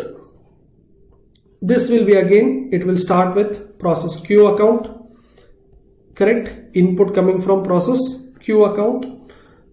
And then for process R, you have additional material, additional labor given in the question, production overhead also 90,000 distributed in the ratio. On the credit side, normal loss, again 10% of input. Always understand normal loss will be percentage of input. If they just give 10%, 5%, 8%, understand it is on input. What if this direct material also is given in kg? Correct? Then this and this both are inputs. No, this is also material input only. This is coming from previous process which is going to this process. Both are input. Add both and then take. Clear? Yeah. And this is at 1 rupee. And then you have transferred 7,300. Now abnormal loss in this case will be the balancing figure 80. Right? Same way, abnormal loss or abnormal gain, both should be valued at cost. That means you have to do the cost per unit formula now. Same way, total of the debit side, I am circling now. All of this minus the income 820 here. I'll circle in red. These numbers, debit side total minus 820 to be divided by 8,200 minus 820, and then you get 52. Use that 52 to value abnormal loss and also to value FG by FG account. Clear? Yes. Now we completed all three process accounts and they want you to fix the selling price. Now 52 rupee is the final cost per unit which is going to FG account, and they want you to earn 25% profit on selling price. Remember, on selling price, don't apply 25% on 52. 52 is cost. That means if this is 100, selling price is 100, then the profit should be 25. Correct? which means the cost should be 75. Simple reverse working. 25% on selling price. If selling price is 100, profit will be 25. Then the cost will be 75. Now you can do a small cross multiplication to get the profit. You add the profit, you get the selling price. Or if you remember, 25% on price means 33.33% on cost. In that way also you can get the answer. Clear? Many students, I know this question itself, many students would have done this fault. They do all the process accounts, then 52 rupee plus 25% they add and fix the selling price. You did everything, but you did not read the question properly. Profit is not a percentage on cost in this question. It is profit 25% on price. One small mistake, you will just straight away lose 1 mark. Because 3 into 3, 9 marks is for process account. You will not get 10 out of 10 because you did a very small silly mistake. Be very careful. That's why reading the question is very, very important. You have to spend time in reading the question and understanding. Then only work out the answer. Don't be in a hurry when you read question, please. Is that clear to everyone? Yes. Good. Chalo, let's continue. Next concept to discuss is process costing with work in progress. Now, what we discussed so far is process account without any work in progress. Correct? On the credit side, we did not have anything as WIP. What we need to learn now is what if there is WIP, how to work out. Can we use the same cost per unit formula? The answer is no. Why I cannot use cost per unit formula? When I say WIP, I can't call it as cost per unit because that per unit means per completed unit. Correct? And WIP is not a completed unit. It is either 10% complete or 60% complete or 90% complete, but it's not 100% complete, right? Therefore, I cannot use cost per unit formula. Okay, then how to solve? Process account preparation will remain same, but cost per unit formula will be replaced with 3 steps. Step 1, 2 and 3. Okay, yes. What is step 1? Statement of equivalent units. Step 2, cost per unit computation workings. Step 3, valuation. Okay. By the way, when I am discussing this, lot of you may find some important items to note down. So I would suggest you keep notebook ready with you. Some points which may not be printed here, if I explain and if you find it useful, ensure you make a note of it. Okay. Yes. Are you ready to start? Yes. Listen. Some important points. In addition to what is printed here, if I give any explanation, please make a note of it. Okay. Now, what is degree of completion? When I say work is 80% done, 30% done, that 30% is called degree of completion. Right. Now I need to identify degree of completion for all the items because I will not be using cost per unit. I will be using step 1, step 2 and step 3. And what is step 1? Computation of equivalent units. What is the meaning of equivalent unit? If there are 100 physical units, and if they are 80% complete, please understand my sentence, 100 WIP physical units which are 80% complete can be considered as 80 equivalent units. Clear? If you want to make a note, please make a note. All of you, please make a note. Physical units of WIP, write down physical units of WIP into degree of completion DOC is equal to equivalent units 80. In my example, 80. I repeat, physical units of WIP into degree of completion is equal to equivalent units. Next line you write, for example, 100 units which are 80% complete, 100 units which are 80% complete are as good as are as good as 80 completed units. 80 completed units. Done? Yes. Now, I need to identify the degree of completion for every item that's on the credit side, because debit side is all input, correct? Credit side is where I have to fill those amounts, for which I used to have cost per unit formula, but now because of WIP I am not supposed to use cost per unit formula, right? How to identify degree of completion? First one, degree of completion for transferred units. That means process P is transferring something to process Q, or process 1 is transferring something to process 2. If I am transferring something, apply common sense. When something is transferred from my process to your process, that means it should be 100% complete from my perspective. Unless it is 100% complete, if I give it to you, you will return and say, please complete the work and then give it to me. That means anything that is transferred to next process, degree of completion will be always 100%, 100%, 100%. Sir, why are you saying it 3 times? It's because 100% for material, 100% for labor, and 100% for overheads. Okay? Second one. What about degree of completion for normal loss? I'm just talking about item by item on the credit side.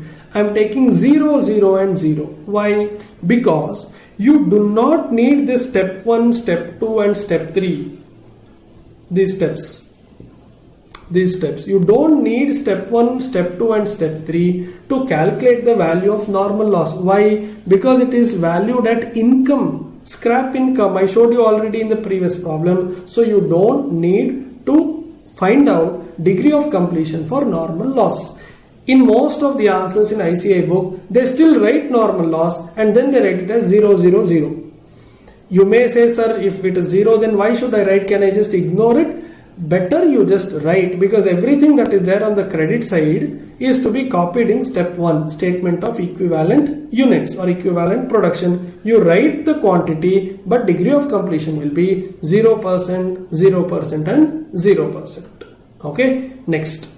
Degree of completion for WIP units. Degree of completion for WIP units. When I say WIP, it can't be 100, 100, 100 for sure. Because if it is 100, 100, 100, why will I keep it with me as WIP? I will just sell it off, correct?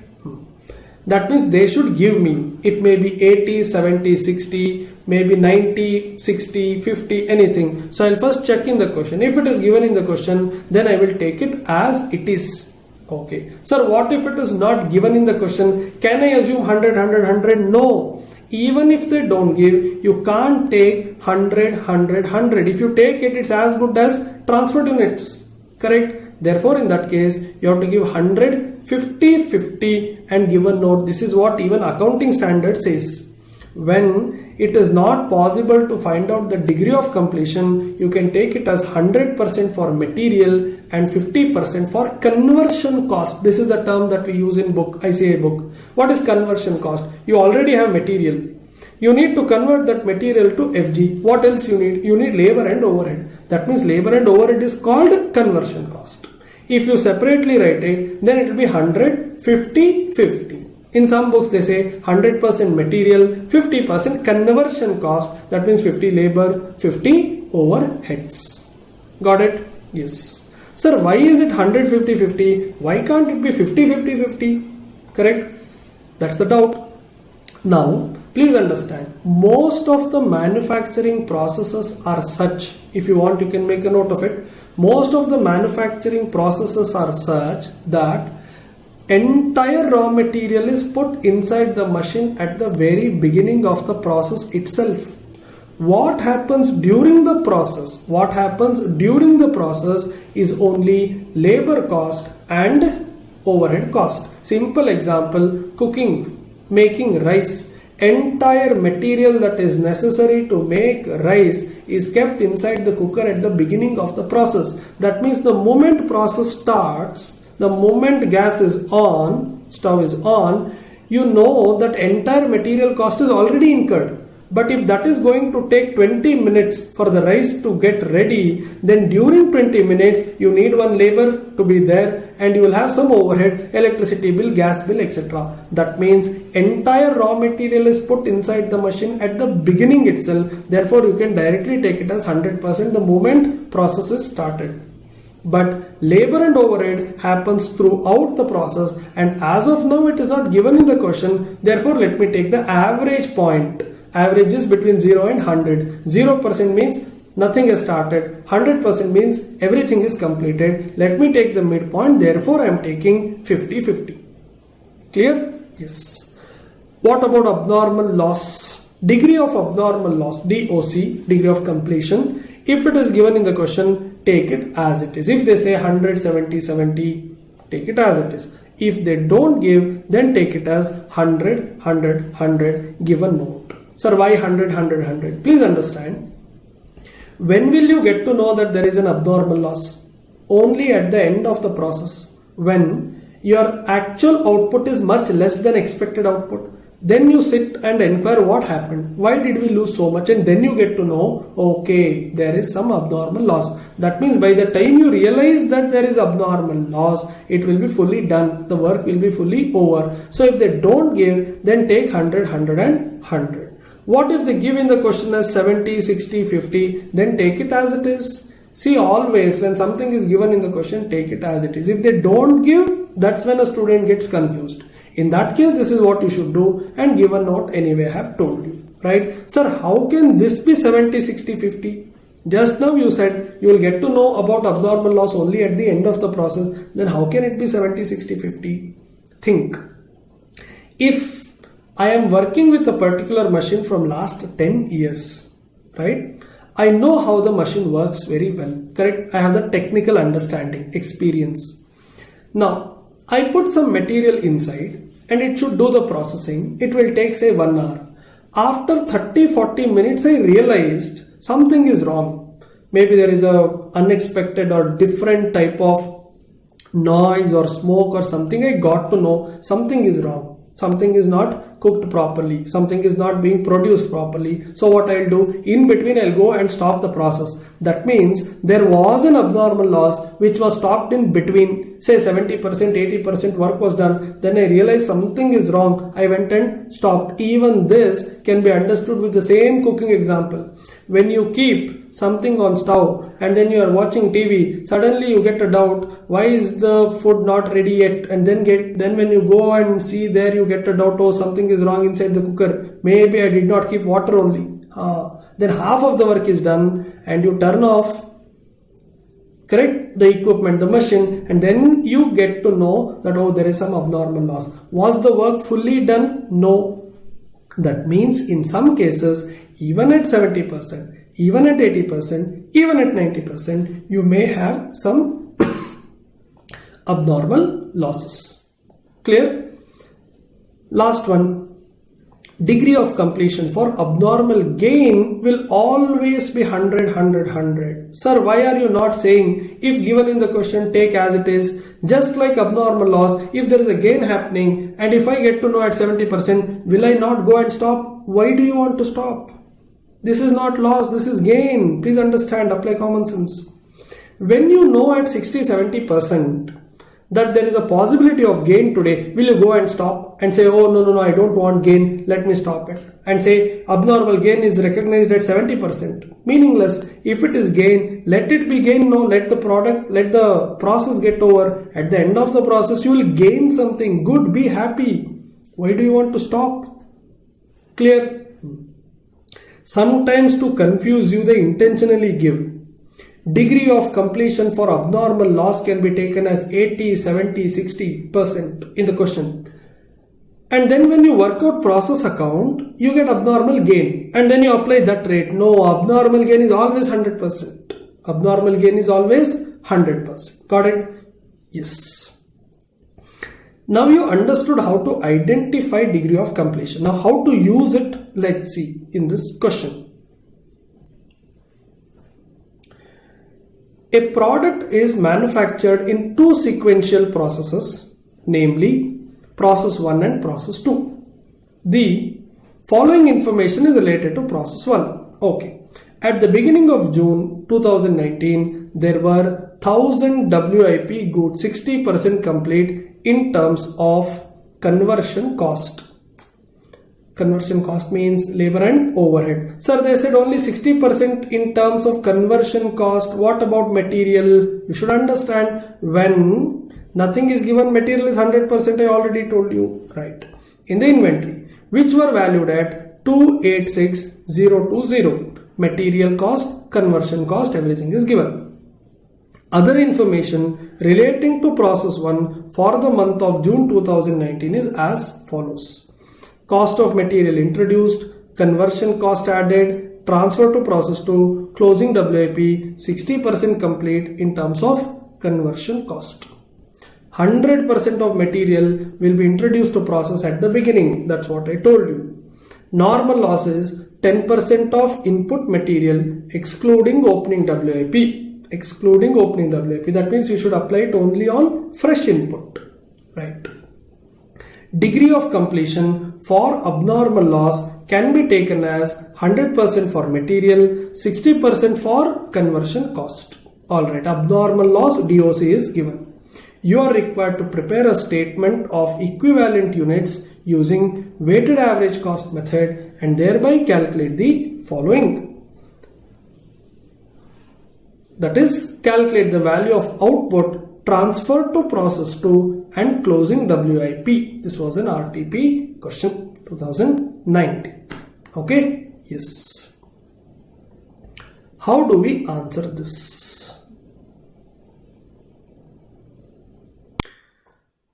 Okay, now before we see the answer, I want you to observe something here. They say average cost method. Now what is this average cost method? Before you understand that, I want you to understand something else. Listen to me. WIP problems can be of two types. One is a process account preparation problem with both opening WIP and closing WIP. Second variety of problem is a problem with only closing WIP. I repeat, either there can be problems with both opening and closing WIP, or there can be problem with only closing WIP. If it is only closing WIP, it will be very easy. It will be very easy. You don't have to worry about average cost method. By the way, another method is FIFO method. You don't have to worry about FIFO or average cost method because you don't have opening WIP at all. Let me quickly summarize. WIP problems in process account can be of two types. One, problem with both opening WIP and closing WIP, or problem with only closing WIP. If it is only closing WIP, it will be very easy. In my session today, I'll show you how to work out if it is only closing WIP. What if you have both opening WIP as well as closing WIP? Then such problems can be worked out under two approaches, either FIFO method or average cost method, and this problem is under average cost method. Now the fact that they are saying average cost method, that means this is a problem with both opening and closing WIP. I repeat, if the problem is without opening WIP, then there is no question of FIFO or average cost. A problem with opening WIP can only be asked under FIFO or average cost method. Now, what is the difference between FIFO and average cost method? Under FIFO method, as name itself tells you, if there is something as opening WIP already in the process, please observe, something as opening WIP already in the process, you will first complete that production and then start new production. Common sense. FIFO says, if something is already in process, first in, please complete that first and then start the new production. Simple, right? But if it is under average cost approach, then it doesn't matter whether it is coming from yesterday, that is whether it is from opening WIP or fresh production. Consider it as simply produced, average it out, right? When I solve the problems, I will explain it to you how A FIFO answer is different from average cost answer. And here this method, this question is about average cost method. How to work out step 1, statement of equivalent production. Now, by the way, this is ICAI's answer. If you do not show this input part, it is okay, because the statement of equivalent production focuses more on output and not on input. Okay, it is easy to show it this way in book here, but when you have to write, you will have to write this many columns, becomes difficult for you to present. So you can show only output part, because input we are not going to change anything. We will only copy from question. Now output, how to fill these numbers. You need to take all the items that you will write on the credit side. You observe completed and transferred. Transfer will always come on the credit side. Normal loss, credit side. Abnormal loss, credit side. Closing WIP also credit side. Yes. First, completed and transferred. As per the question, we have transferred 35,000 units. I will just scroll up. Let me show it to you here. Yes, you have transferred 35,000 units. By the way, this question is not about process account. This question is directly step 1. Directly step 1. Yes. So here they are saying 35,000 is transferred. If you are transferring, that means it has to be 100%, 100%. See, in their answer also, they just said conversion cost. They did not say labor and overhead. Labor and overhead. They just said conversion cost. Therefore, in the answer also, you can show it as conversion cost. Okay.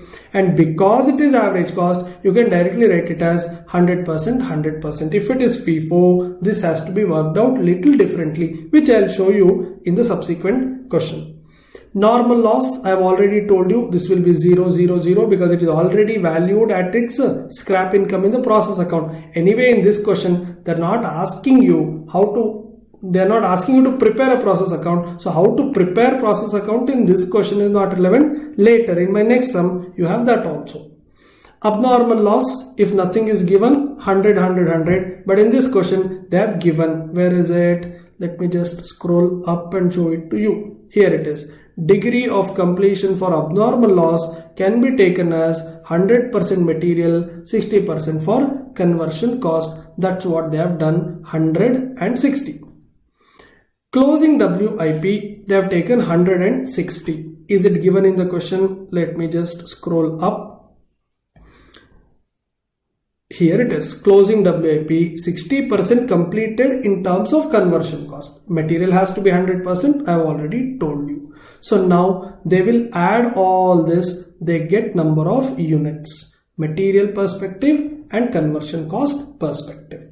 Clear? This is how you do step 1. I quickly repeat. Step 1 is all about quantity. It's not about rupee. It's not about value. Okay. Now you take all the items that are there on the credit side. What are the normal items you will have on the credit side? Transfer, closing WIP, normal loss, abnormal loss. What if I have abnormal gain? You will have to take abnormal gain also, but that will be with a negative sign. That will be with a negative sign, because it goes to the opposite side of the ledger account. When you prepare the table also, it should come with the opposite sign, that is negative sign. Rest everything is same.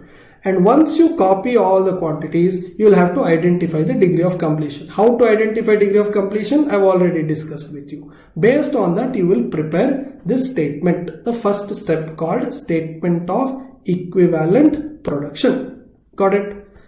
Next. What else they want you to do? Calculate the value of output transferred to process 2. How much is transferred, by the way? I'm circling here. 35,000 units have been transferred. They want you to find out the value. How to find out the value? In previous problem, we did it used cost per unit we did it by using cost per unit formula. But here you cannot use cost per unit formula straight away because you have WIP. I already told you. Therefore, what you have to do, instead of cost per unit, you will have to do cost for each element separately, material separately, labor separately, overhead separately. In this question, it's not labor and overhead, it is conversion cost. So you basically do material cost per unit and conversion cost per unit. How to do? Take the total cost of material. cost of opening work in progress. There is some material included in opening work in progress, and then cost incurred during the month, take that also. That will be the total cost. Under average cost method, you take the material cost, the conversion cost which is there in the opening WIP also. If it is FIFO method, then we will not take material component and conversion component which is there in the opening WIP. I will show you later when I do FIFO method problems. Okay, so this will be total cost. You need to divide this by equivalent units. Where is equivalent units? Here, 37,000, 36,200. By doing this, you will get to know cost per equivalent unit, not cost per unit, cost per equivalent unit. And now you need to multiply. How many units did you transfer? Value of units completed and transferred is 35,000, correct? And that 35,000, material also 35,000, labor also 35,000. Labor means conversion cost, both are 35,000. So you can write 35,000 into total of material plus conversion cost, which is here 268 plus 51, nothing but 320.25. When you do 35,000 into 320.25, this is the number that you get. Also, if you want closing WIP, see this, step 1, closing WIP, how many units do you have? 1,500 from material perspective and 900 from conversion cost perspective. So 1,500 into material cost, and where is this material cost? 268. And then here again 900, this I hope you can see now, yeah, 900, and multiply by 51.74, which is coming from this, and add both, you will get the value of closing work in progress. This is only step 1, step 2 and step 3. But in this answer, they have done step 1, step 3 and later step 2, right? Let me scroll up for a minute. You see here, we have step 1, step 2 and step 3. Yeah, what was step 1? Equivalent units. For that you need to take physical units, multiply by degree of completion. How to identify degree of completion? I have explained here. Step 2, cost per unit. You need to take material cost divided by equivalent units coming from material column. That is in step 1. From there you take it as denominator. And then valuation, that is you need to multiply. So step 3 can be actually understood as step 1 into step 2. Step 1 into step 2. In step 1 you have equivalent units. In step 2 you have cost per unit. I repeat, in step 1 you have equivalent units. In step 2 you have cost per unit. If you multiply equivalent units and cost per unit, you will get the rupee value, and that itself is valuation. Therefore step 3 there is nothing for you to remember. It is just step 1 into step 2. Okay. Yes, let's see few more problems. You will understand it better. Let's see. Yes, here is a question. Following information is available regarding process A for the month of February. Production record. Units in process as on 1/2/2019, which means you have opening WIP. Am I right? When they say units in process on 1st February, that means you already have some opening WIP. When the question is talking about opening WIP, that means it can be answered either under FIFO method or under average cost method. Correct? Let's see in the question, they would have mentioned it somewhere. New units introduced. This is additional units. Units completed and transferred. Yes. Units in process as on 28. Now what is this? This is closing WIP. Correct? Because this is 1st February. That means this is opening. This is 28th February. This is closing. Right. Whenever they give WIP, they should also give you degree of completion. I repeat.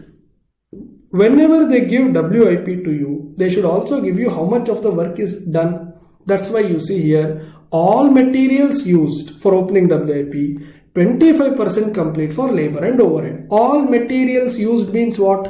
100% for material, 25% for labor, 25% for overhead. Okay, here also all materials used 100% done, 33.33% complete for labor and overhead. This is opening WIP DOC, this is closing WIP degree of completion.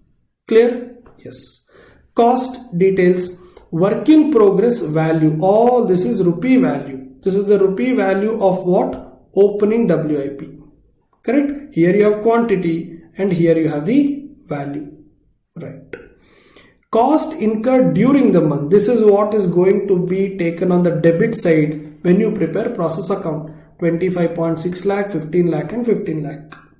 Presuming that average method of inventory is used. Even this question is under average cost, not FIFO. You are required to prepare what? Statement of equivalent production. Step 1. Statement showing cost per unit. That means step 2. Apportionment of cost, which is nothing but valuation, which is step 3. And then they want you to prepare process A account. If you want, you can do process A account at the beginning. Nothing wrong. Nothing wrong. Okay. Let's see how is it answered. First, statement of equivalent units. As I told you, if you do not write this also, it's fine in exam. Only output is what matters. Let's see one by one. Okay. 1 second. Sorry. Only this part. Yeah. Whatever is completed, 14,000. That should be 100%, 100%, 100%. Now you see labor and overhead is written separately. Previous I wrote conversion cost directly because it was given like that. Here labor overhead separately given. You also have to write separately. So it all depends on the question. When you say something is completed and transferred, it has to be 100, 100, 100. No doubts in that. Then you have closing WIP, which is 6,000 units. Degree of completion was given 100, 33.33, 33.33. Now don't get confused, sir. When they write WIP, is it opening WIP or closing WIP? I already told you, input is not needed. I'm talking about only output. That means I'm talking about credit side. Credit side means what? Closing WIP. Got it? Yes. Now you have to just add all this. You get material equivalent units, labor equivalent units and overheads equivalent units. Done. Then what is step 2? Cost. Under average cost method, you need to take material cost incurred in the previous year also and in the current year. When I say in the previous year means what? Opening WIP material component plus current year material cost. See in my question, opening WIP has material component, I am circling in blue now, 6 lakh rupee, and current year you have spent 25 lakh 60,000. Add both, this will be considered as material cost. Now some of you may say, sir, this is coming from opening WIP, that means this was spent in the previous year. Why are you taking? See, I am talking about average cost. Whether you have spent in the previous period or you have spent in the current period, I will be taking both, because when you say WIP, some work was done in the previous year, some work I will be doing now. That means some material was already incurred, some material I will be incurring now. So I will have to take that material which is already incurred plus the material which I will be incurring. Together I will divide by number of units. That is why I am calling it as averaging. Last year also, current year also. Clear? Labor when you do, you will take 1 lakh plus 15 lakh and then overhead this 1 lakh plus this 15 lakh. You see in the answer, that is what they have done. Last year cost included in opening WIP and current year, this will be the total. Okay. Now some of you may say, sir, is it something like cost per unit formula? Yes. In cost per unit, I used to take total of everything that is there on the debit side.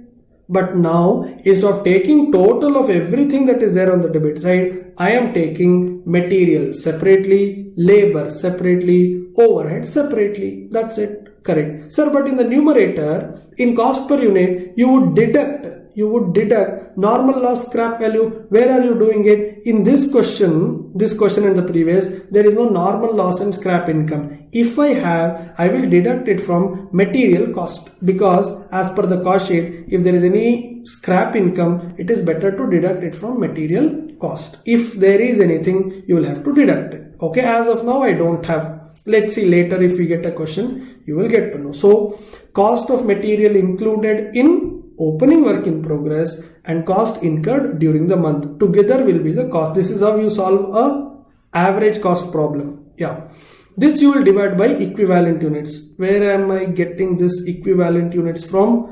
This is coming from here, 20,000, 16,000, 16,000. When you do this by equivalent unit, you get cost per unit.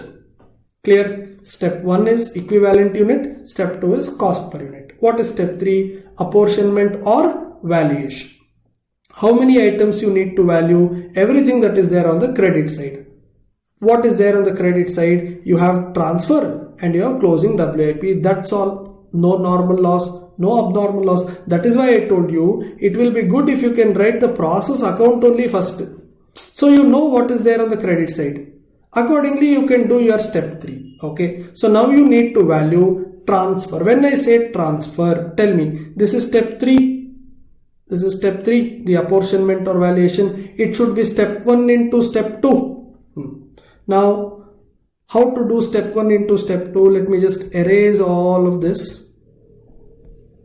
I am talking about transfer, correct? Go to step 1. In step 1, transfer, completed transfer is here, and I have to do material, labor, overhead separately. Material 14,000. How much is material cost in step 2? 158. That means equivalent units from step 1 will be multiplied by cost per unit in step 2. So 14,000 into 158. 14,000 into 100. Are you following? This is labor, therefore I am taking labor here. This was material, so material. Following, then overheads. Now this is 14,000 and this is 100. That means 14,000 into 158 plus 14,000 into 100 plus 14,000 into 100. Now you may say, sir, all three are 14,000, 14,000, 14,000. And anyway 158, 100, 100, total is 358. Instead of doing 3 times, why can't you just do 14,000 into 358? Look, that's what is done here. Got it? Yes. What about WIP? Look at this. I will be circling it in red now. Same way. 6,000 into 158 material cost per unit. 2,000 into 100. 2,000 into 100. That's what even they have done. You see here, 6,000 into 158, 2,000 into 100, 2,000 into 100. Add all the 3, you will get value of WIP. So this is value of transfer, this is value of WIP, and this is the total of these two. And when you prepare process account, this 5012 will go to the credit side, 1348 will also go to the credit side. All this is given in the question. Opening WIP units and value. This is all given in the question. Material for the current year, all this is also given. The total should tally. This is how you solve a problem under average cost method. Sometimes they say weighted average cost. Understand it is one and the same. Got it? Next, let me discuss one problem under FIFO method. Now that we learned problems under average cost, let's learn a problem under FIFO. In FIFO, what we have to do? In average cost, we did not break the production into how much was done last year, how much is done now. We only said, look, whether you did it in the previous year or you are doing it now, transferred means 100% is done. Maybe 60 last year, 40% this year. Maybe 70% last year, 30% this year. Doesn't matter. That's what we said in average cost. But under FIFO, you need to break this. FIFO is little more systematic, little more detailed. Let's see, you will get to know. Following details have been provided by AR Enterprises. opening WIP. The moment you see opening WIP, understand you have to check whether it is FIFO or average cost. If there is no opening WIP, it is only step 1, step 2, step 3 that you have to do. You don't have to think about FIFO or average cost method. Okay, yes, 3000 units, 70% complete. Units introduced during the year, 17,000. Input cost of the process, 33,12,720. Look at this. They said input cost. Good. They did not say material input, labor input, overhead input. So it's easy for you. You don't have to do material, labor, overhead separately. Everything together. Easy. Transfer to next process. Given closing WIP 2,200, 80% complete. Normal loss is 12% of total input, including units in process in the beginning. Okay. How many units are in process? Let me just show you here. 3000 was in process, plus additionally you introduced 17,000. That means total 20,000. Correct? On that 12%. Yeah. Scrap is 50 rupee and scraps are 100% complete. Even DOC is given. Using FIFO method, compute equivalent production cost per unit. That means they want you to do only step 1 and step 2. Correct? Right. How to do equivalent units? Again, this input part we can ignore. It is there in most of the ICI material answers, but it's not necessary. This statement is all about output. It's not about input. Don't worry. Now, very important part under FIFO method is you need to break the current year production into those units that came from previous period and those units that you newly started, produced and transferred. What do I mean? Look at this. Let me mark in blue, all of you. Please focus. How many units did you transfer to next process? 15,000, correct? Normally what we take degree of completion for transferred units, we take 100, 100, 100, correct? Because transferred means we started, we did fully and we transferred, correct? But FIFO says, look, you have transferred 15,000 units to next process, but did you start everything, produce all 15,000 and transfer? No. Why no? Because you already had opening WIP of 3,000 units. That means out of 15,000 units that you are transferring to next process, 3,000 came from previous period. That means balance 12,000 is your new production or fresh production. I repeat, 15,000 units are transferred from this process to next process. Can we say all 15,000 we started, we produced, we completed, we transferred? No, all 15,000 you did not start fresh. Out of 15,000, 3,000 came from previous period. So what you did as fresh production is only balance 12,000. This is what FIFO says. First, you already have 3,000 with you, complete that, you transfer first. And then you start new production, 12,000 units that you start from the beginning, complete it and then transfer. Right. Sir, what is the use of breaking it? Please understand, the use of breaking it is, now out of 15,000 when you say 3,000 is coming from previous period, you cannot write 100% for 3,000. Why? Because 70% was already completed in the previous period itself. Then how much is your effort in this period? Only balance 30%. I repeat, very carefully you need to understand here.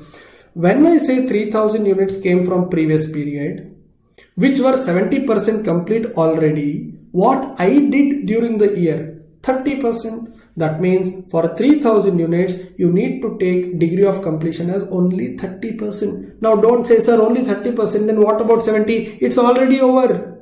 We did it in the previous period only. Okay. Sir, if that is the case for 3,000, what about 12,000? Understand, 12,000 is fresh production. Fresh production means you started now, you completed and you transferred. That you can write as 100, 100, 100. Clear? I think you understood one simple difference between FIFO and average cost. In FIFO, what happened in the previous period is ignored. What is happening now is only taken. Last year 70% was done. I will leave that aside. This year 30 I am doing. I will take only that. But in average cost, if the same problem was under average cost, we would take 15,000 into 100% straight away. Last year 70, this year 30. Don't worry. Average it out. Total 100 no. Take it. That's how you do average cost. But in FIFO, you need to break it. You see how the answer is written. From opening WIP 3000 units, fresh production 12,000 units. For this, why did they write 30%? Because 70 was over. This 100% because you started now, you completed and you transferred. Correct? And here it's only one equivalent unit. Sir, why there is no material labor overhead? Why there is no material and conversion cost? It's not there because in the question there is no information about material labor overhead. You see, they said input cost for the period. That's it. This 33,12720, I don't know how much is material, how much is labor, how much is overhead. Therefore, I can't break things into material labor overhead. I will just take it as cost equivalent units. Simple. Material labor overhead all put together. So 3000 into 30%. That is 900. Same way here 12,000. This total is only 15,000. Clear? Right. What else do you have on the credit side? Normal loss. That is 12% of total input including opening WIP. This is 00 because normal loss is shown at scrap income. Right. Closing WIP. Why am I taking 80%? Because it is given in the question. See here. Closing WIP 80% complete. Right. Now some of you may say, sir, when they say 80% complete, can I understand it as material 100%, other things 80%? No, in this question, material labor overhead segregation you can't do. Because you do not have any information about material labor overhead. See in the question, where do you have, let me scroll up, where do you have material labor overhead? Everything is given in total. Look at this. Look at what I'm highlighting now in green. 33,12720 is the input cost in total. You don't have material labor overhead to break at all. Understanding? Yes. Next. Let me go back. Abnormal loss, the balancing figure, that is the total of the input should match the total of output. Balancing figure 400, it is 100%. Sir, why did you take 100%? Read in the question. Scrap units are 100% complete. Okay? Yes. Right. This is not 11,000 units. Okay? It total should match with 20,000. All right. Now, cost per equivalent unit. How to calculate? Cost of the process for the period given in the question.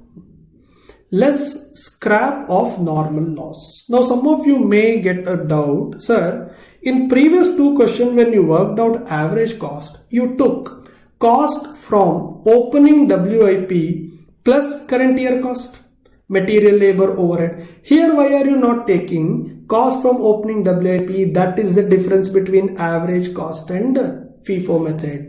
Under average cost method. Now I think you understood two differences. I'll repeat both the differences. Under average cost, when you do step 1, doesn't matter how much was done in last year, how much is done in this year, you just take transferred unit as 100%. But under FIFO, you will break it. If last year 70 is done, I will leave that. I will take only current year activity 30%. This is one difference. Correct. Now tell me. Second difference. In average cost, the cost incurred in the previous period, cost incurred in the current period, both will be taken. There is no question of breaking things at all in average cost. You are adding everything, you are just averaging it out. But under FIFO method, because you are breaking the units into last year units, current year units, they want even the cost to be segregated. What is incurred in the previous period you ignore, what is incurred in the current period only you take. Now please observe, here when you take, I am circling now in blue, here when you take 30%, what did you say? 70% was done in last year. I am ignoring that, only balance 30 I will take. That means in FIFO method you are making it very clear what happens in the previous period is not to be taken, what happens in the current period should only be taken. Correct? When that is the logic here, even in the cost calculation, you should take cost incurred only in the current period. You should forget the cost incurred in the past. Simple. Is it clear now? If you want to make a note, write down somewhere. FIFO and average cost. What is the difference? In FIFO, the units, the equivalent units are divided into what is there from opening WIP and what is done as fresh production. Whatever done in the previous period, that percentage I will ignore. What else is to be done in the current period, only that I will take. If 60 was done last year, forget it. Only 40 to be done now. If 70 was done, only 30. If 90 is done, only 10. That means what is to be done now, only that percentage you will take. In FIFO, in average cost, whether it was done in the previous period or done in the current period, you will just take both and say, look, 100% is done. There is no question of breaking the things in step 1. Clear? So the first difference is in step 1, transferred units are to be segregated under FIFO. Transferred units need not be segregated under average cost. Got it? Second difference, when you do cost calculation in FIFO method, only current period cost is considered. Because in step 1, only current period activity is considered, even in cost, you will consider current period cost. But in average, whether cost was incurred in previous period or this period, both are to be taken. Simple, right? One last line to remember the difference easily. FIFO segregates everything into last year, this year, only current year is what is important according to FIFO. Average cost says, doesn't matter, last year work, this year work, add both. Cost also, last year cost, this year cost, add both. Got it? Yes. Therefore, under FIFO, I am going to take the cost of current period only. I need to deduct the scrap value from normal loss, 1,20,000. This you know, even in cost per unit formula, before all this WIP came, we will deduct the normal scrap income, right? Here you will have to deduct total input cost minus scrap, total process cost. That should be divided by equivalent units. You see, you have only one number, 15060, and that is the number which they have taken here. Sir, what if material, labor, overhead was separately given? Then you will add those columns here, material, labor, overhead, do the same thing. But scrap income will be deducted only from material, because scrap is also sold in the form of kg. It is valued, it is weighed in kg, and rate is also agreed at kg level. So better to deduct it from material cost. In this question, material, labor, overhead segregation is not there. Therefore, I just wrote as total amount here. Is it clear to everybody? Yes. Now, sir, one simple doubt. When are we going to use FIFO method and average cost method? Only and only if the problem has opening WIP. Correct? Sir, what if there is a problem without opening WIP and I have only closing WIP? Easy, no? You don't have to worry at all. Step 1, step 2, step 3 has to be done. You don't have to see whether something was done in last year, something is done in the current year. Everything is done in the current year only. Everything is done in the current year only. Very, very simple. Correct? Now, that means in this chapter, what are the type of problems they can ask? A simple process account without any WIP. Second, process account only with closing WIP. Then, process account with opening WIP and closing WIP under FIFO method. Problems with opening WIP and closing WIP under average cost method. Got it? Yes. All these type of questions which can come in exam, I have summarized in one place. Summary of process account questions that can come. How to approach them in exam. type of questions that they can ask, which method to follow, what assumptions are to be made. Okay, yes, I have given space here. If you have downloaded it already and if you have the hard copy, make a note. Otherwise, in your notebook, I want you to write the answers. I will discuss all of this. I want you to parallelly write as well. I'll give you time. We'll do it together. Okay, yes. First type of question. Opening WIP is not given. Closing WIP is also not given. Then how to approach? Right. All of you start writing here. Simple process account problem. Please write. Please write. Simple process account problem. Use cost per unit formula. Use cost per unit formula. Okay, yes. Second type of question. Opening WIP is not given. Closing WIP with DOC is given. Now can you directly use cost per unit formula? No. You will have to do it using step 1, step 2 and step 3. Okay, write down. Right here.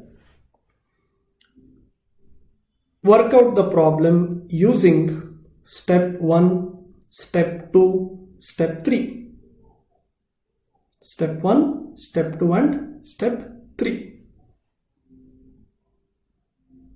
Right. Next.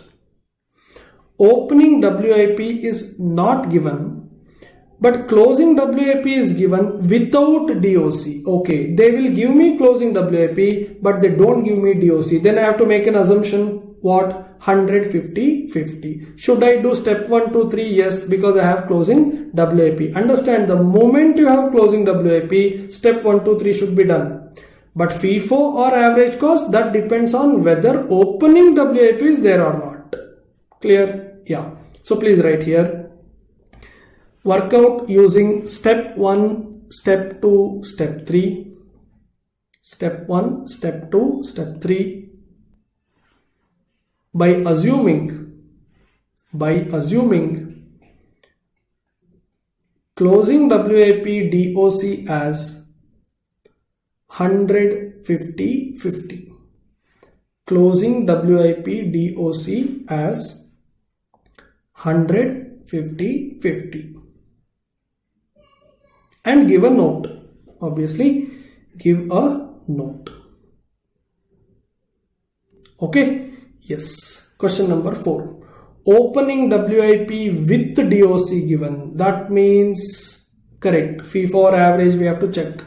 Closing WIP with DOC given. Good. Question does not specify the method to be followed. See, that means now you can do either FIFO or average cost. It's always preferred to do FIFO method. That is the first preference. If that is not possible, then only average cost. Okay. Write down. Work out using step 1, 2 and 3. Work out using step 1, step 2, step 3. Full stop. Follow FIFO method. Follow FIFO method by giving a note. By giving a note. Yes. Next. Opening WIP without DOC is given. Okay. Opening WIP I have, but DOC I don't have. Closing the WIP with DOC is given. Question does not specify the method to be followed. Now you have two options. If you say FIFO method, you need opening WIP DOC. Sir, why? Tell me, if you want to follow FIFO, you need to know how much was done in the previous period. Then only you can decide how much is the balance to be done. In my problem, 70% was done. Therefore, I said 30. To decide 30, you need that 70. But here, opening WIP is without DOC. Correct. That means you can do it under average cost method. Okay. Sir, what if I really want to do even this problem under FIFO? Then you assume it as 150, 50 and give a note for that and then you work out. Are you following? When question is without DOC, you cannot do under FIFO. To do under FIFO, you need to know DOC. Last year 70, then only I can decide 30. Last year 60, then only I can decide 40. If last year number 70 or 60 is not given, how can I decide whether this side is 30 or 40? Correct? Therefore, whether it is 70, 30, 60, 40, average cost is easy. No, in total 100 you are going to take simple. But no, if you really want to do under FIFO, assume it as 100, 50, 50 and do that. You have both the options. Okay? Yes, right here now. Right here, fifth one. Work out using step 1, 2 and 3. Work out using step 1, step 2 and step 3. As, full stop, next, as opening WIP without DOC is given. Opening WIP without DOC is given. Average cost method can be used. Average cost method can be used. Full stop. Alternatively, we can assume opening WIP DOC as 150, 50, 150, 50 and then work out under FIFO method as well. Then work out under FIFO method as well. Okay. Right. Next one. Opening WIP without DOC. Closing WIP with DOC. That means step 1, 2, 3 is needed. You have opening WIP, DOC is not there. Question specifies that average cost method is to be followed. Good. Fantastic. Because when you give opening WIP without DOC, I can't do FIFO method anyway. And then you are only saying do average cost. Fantastic. Good. No, very easy this is. Yeah. Write down. Work out using step 1, 2 and 3. Work out using step 1, 2 and 3. As question is about average cost method. As question is about average cost method, comma, no assumptions would be needed. No assumptions would be needed.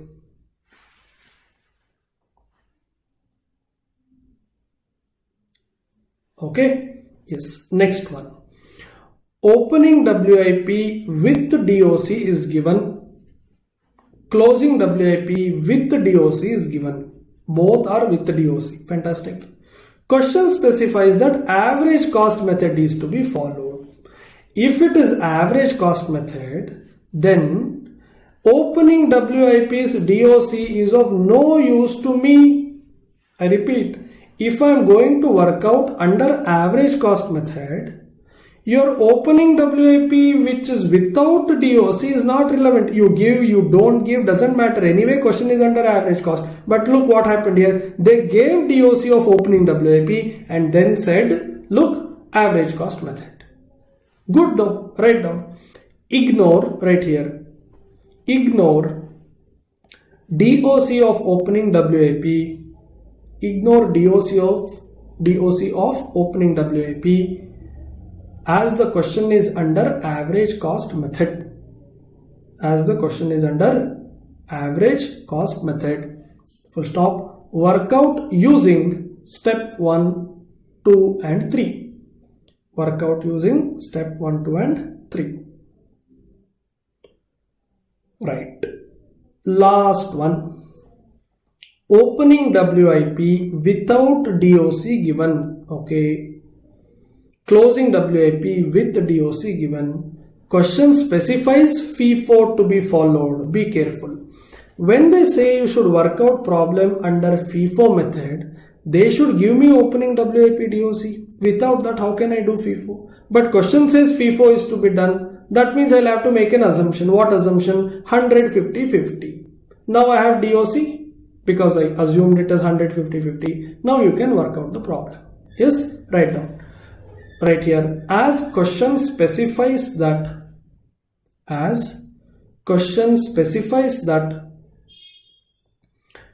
FIFO method is to be followed. FIFO method is to be followed, comma. We need to assume opening WIP DOC as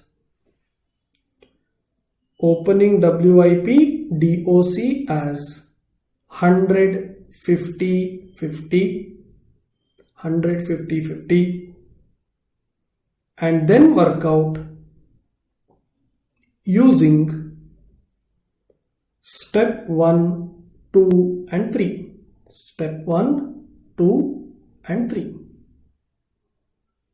Full stop. Give a note for the assumption. Write down, give a note for the assumption. You are making an assumption, no 100 50 50, give a note for that. Got it? Yes. Right. This is how you solve process account problems with WIP. Yeah. The last concept of this chapter is inter-process profit. The story is explained here. What is inter-process profit? We learned from this many problems that goods from one process to another process will go at cost. It is getting transferred at cost. But what if some companies say, no, we will not transfer it at cost, we will fix a price and we will transfer goods from process 1 to process 2 at the transfer price. Now why am I using the word transfer price and not selling price? You are not selling it to anybody. You are not selling it to anybody. You are transferring it to another department of your own company. That is why you should take it as what price? Transfer price. This is similar to what you learn in departmental accounts. Yeah. Why will companies fix inter-process profits, inter-process transfer prices, etc. is all theory stories which I have discussed in my theory video sessions already. Therefore, let's focus more on the problems here. Yeah. KT Limited produces a product EMM which passes through two processes before it is completed and transfers to FG later.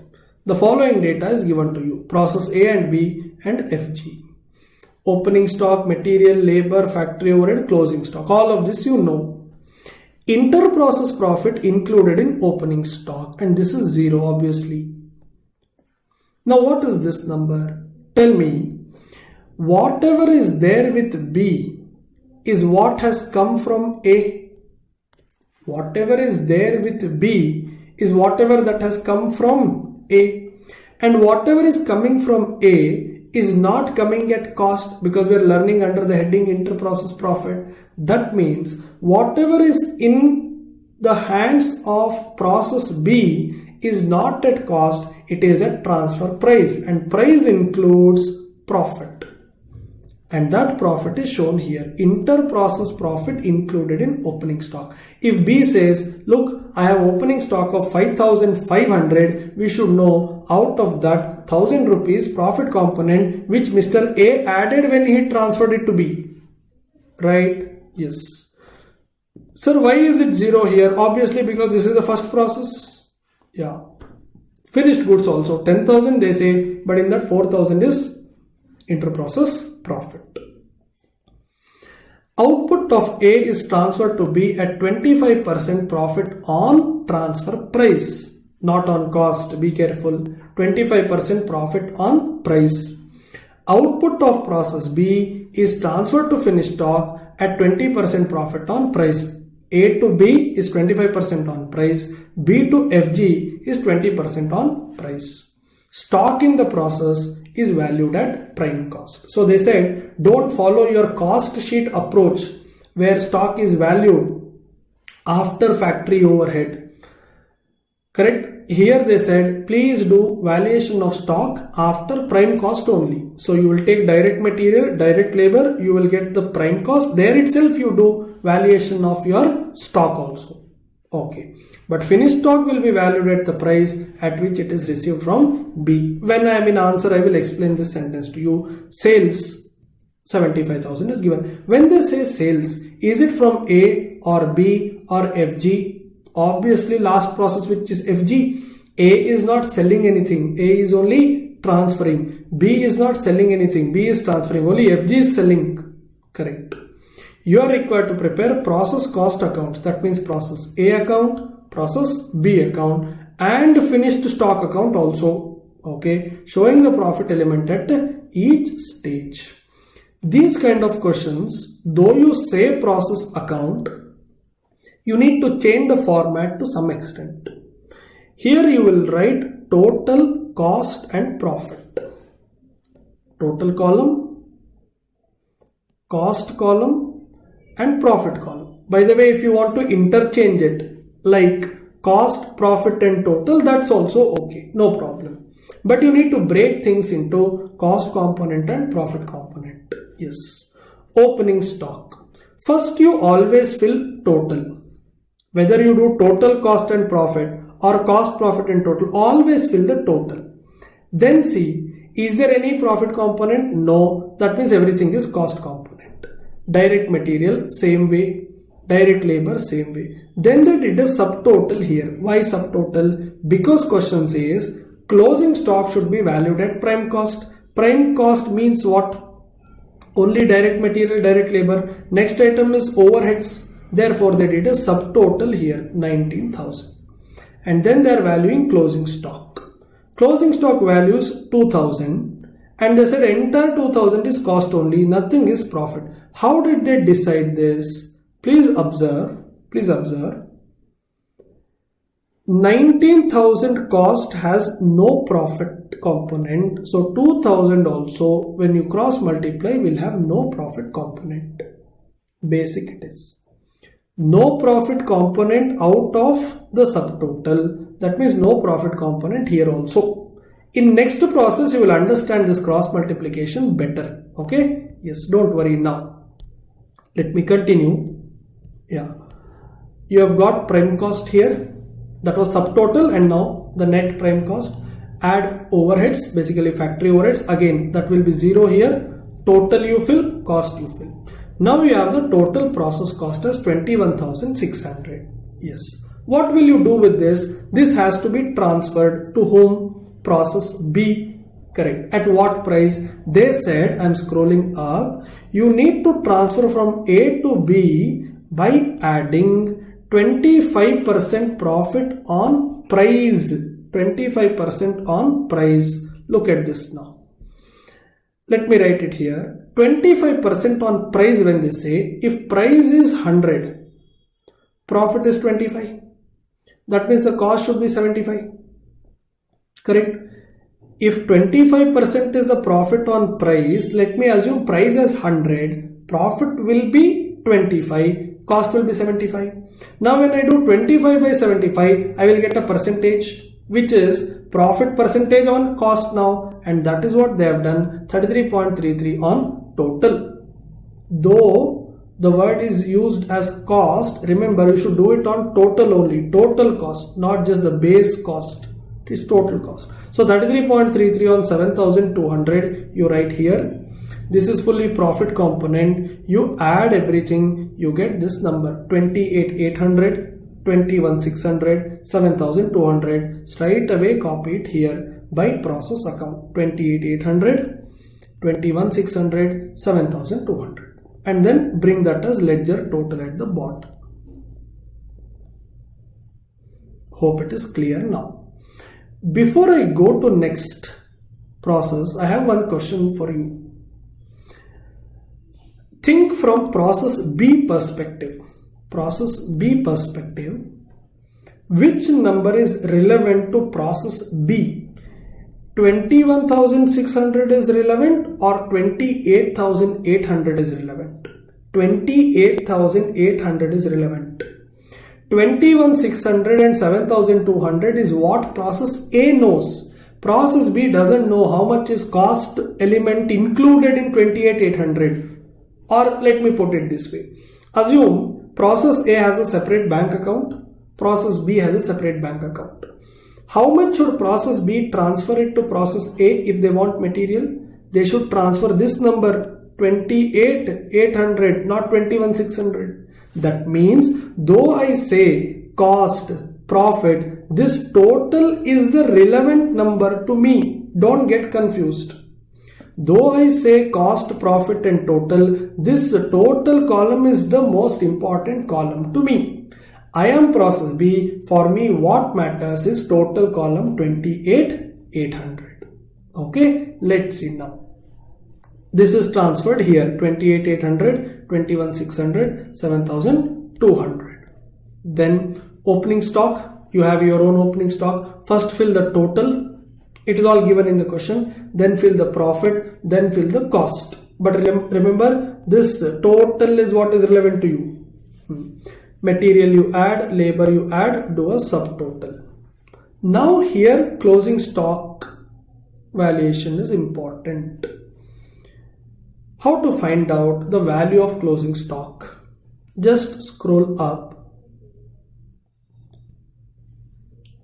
In the question they have given, I am circling now in blue, that it is 2,490.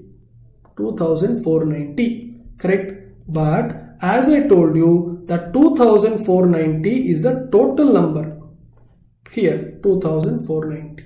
Now I need to break this 2,490 into cost component and profit component. How to do that? The cross multiplication. If 8,200 is for 41,600, then how much is it for? Or rather let me put it this way. Let's make it easier. 8,200 out of 49,800, then out of 24,290, what should be the number? I repeat, I am marking now in red. Observe it. 8,200 is the profit out of total 49,800, then out of total 2490, what should be the number? You will deduct it. Why are you deducting it, by the way? Normally in a ledger account, closing stock should go to the credit side, but you are doing it on the debit side, so give the negative treatment. So do it minus here. Yeah. So this will be the prime cost. Add overhead, you will get the process cost. Now again, what is relevant to you? 49340. You need to add profit. How much is the profit? In the question, they said 20% on price. 20% on price. That means if price is 100, then the profit should be 20. Then the cost will be 80. Now you know the relevant cost to you. I am circling in blue, which is the relevant cost number 49340. If it is 20% on 100, then how much will it be? On cost 20 by 80 will be 25% on total. So 25% if you apply on 49340, you get 12335. This 12335 is profit component. Do the total of the ledger here, and this will be your transfer price. Okay, tell me again, 61675 is the relevant item. Because the next account, say FG account, for them, this is what is relevant, not 41550, 20125. Only process B knows that it is 41550 and 20125. Next process will only get to know one number. Which number? 61675. Right? So now these numbers will go here. Same numbers are taken here. And that will be the total of the ledger also. Alright? Yes. What else is to be done as per the question? They say work out FG account. FG account should be easy. Why? Because it is already at FG stage. There is no material cost, labor cost, overhead cost, etc. Right? First, opening stock given in the question 10,000. In that profit component is given, segregate.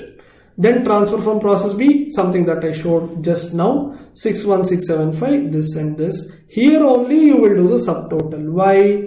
Because you do not have any material cost, any labor cost. From this you need to deduct closing stock 5,000. Now is the most important part. How to take out the profit number? You may say, sir, 24125 is the profit included in 71675. Then how much is the profit included in 5,000? Cross multiply. If you cross multiply, you will not get 1631. Try. You will not get 1631. If you cross multiply this and this, you will not get 1631. Then why is it different? Go back to the question. They have clearly mentioned in the question. See, now I will mark it in blue. All of you please observe. Stock in the process is valued at prime cost. So what you did for process A and process B, that was correct. But finished stock is valued at the price at which it is received from B. That means cross multiplication should not be based on that subtotal. The cross multiplication will be based on the price at which it is received from process B. How to do it then? Let's come down and see. See how they have done. I'm erasing it. At what price did you receive it from process B? This is the important row. That means if, I'm circling in red now, if 20125 is the profit included in 61675, then how much is the profit included in 5000? Cross multiplication should be this way, not based on subtotal. Process A and process B, I did it on subtotal because question said so. Do it on subtotal basis, do it on prime cost basis. But in the question they said FG should be valued at the price at which it is received. Price at which it is received means this is the relevant row. Correct. Now you cross multiply, you will get 1631. Correct. Now, once you are done till there, if you deduct closing stock, you get cost of goods sold. Cost of goods sold. What to do once you come to cost of goods sold? You have sales value given in the question, 75,000. Go here and fill total as 75,000. This total will be 75,000. Then fill this as 75,000 because the total of the ledger should tally. Now when this is 75,000 and this is 66675, the difference will be profit. Correct. This will be filled here as profit, nothing in cost. Obviously. Now do the ledger total. Correct. And fill these numbers here also, complete the ledger. Okay. I quickly repeat the last part. I know some students will get confused with this profit computation. Let me erase all this. I'll explain once again. All of you please focus. We came till cost of goods sold. I hope you have all understood the closing stock valuation. We have come till COGS. What next? We know how much is sales value. So go to the credit side, write as by costing P&L in bracket sales 75,000 in total column. Correct. This total you bring it here. Okay. This should be 75,000. This side also ledger should tally. Now when this is 75,000, this is 66675. The difference missing figure should be profit number. The difference figure, missing figure should be profit number. Fill the profit number. That profit should be total here also. Now you can do these two totals and fill this. This number will be same because this is anyway 0. Correct. Now fill these two numbers here and then fill the same number here. The ledger account will get tallied. That's it. Did you understand? What was asked in the question? Let me go up.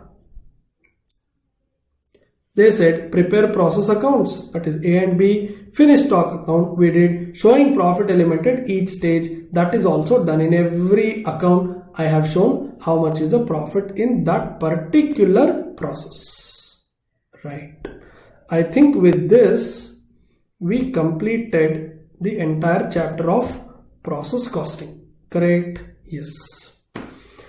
Next chapter to be learned is joint and buy product. Okay. Yes. Let us start joint and buy product.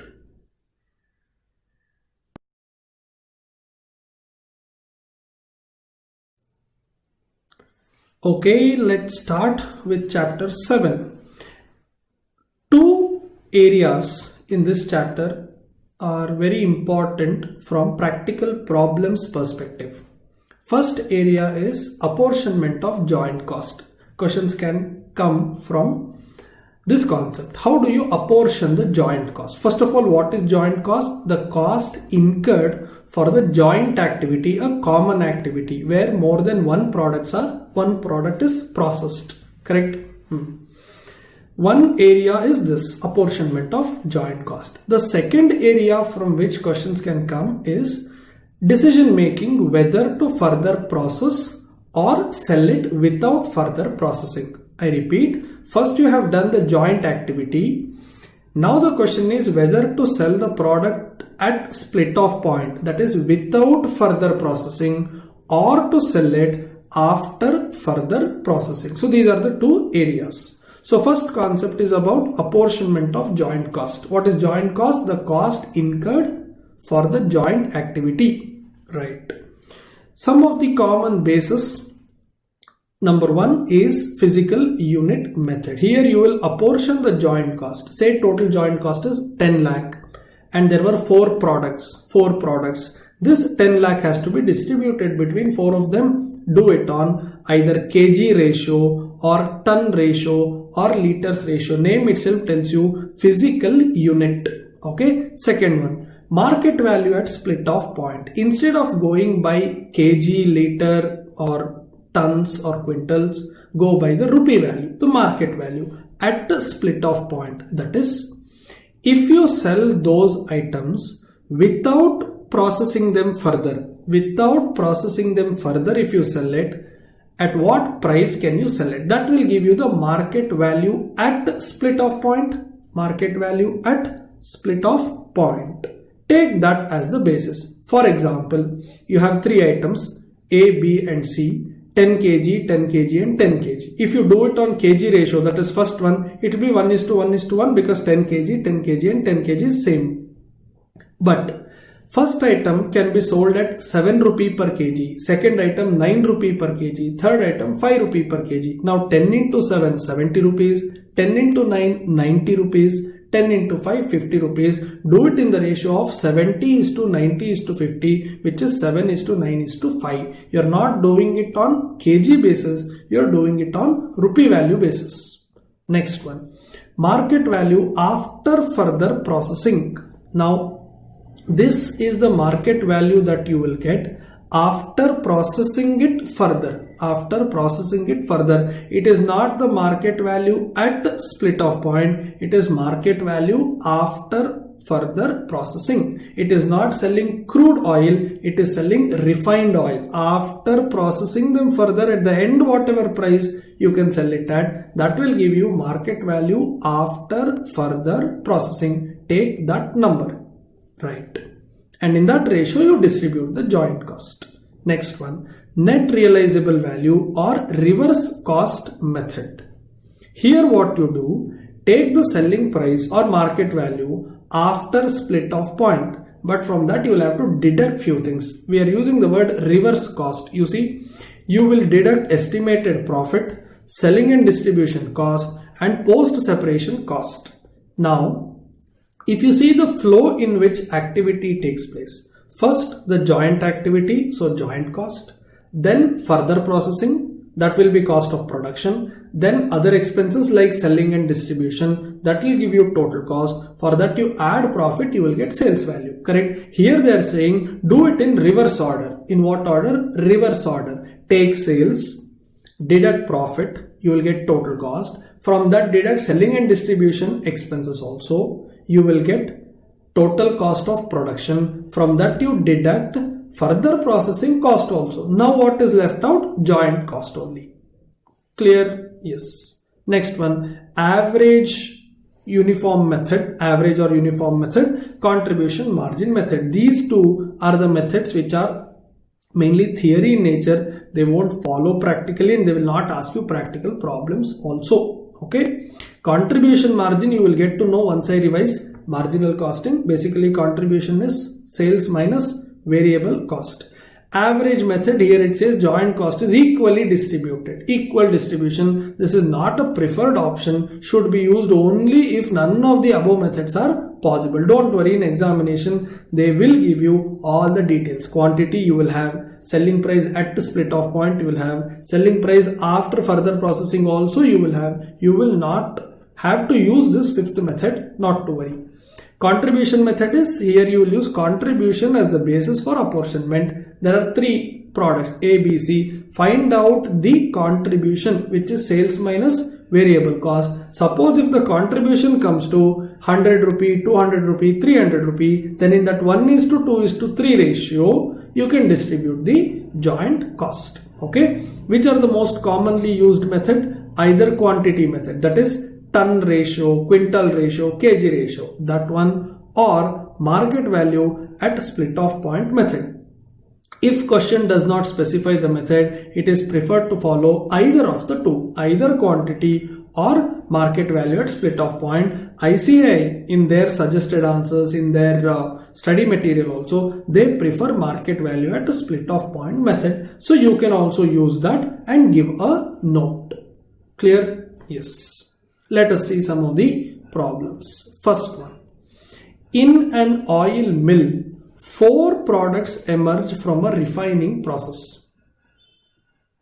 The total cost of input during the quarter is 1,48,000.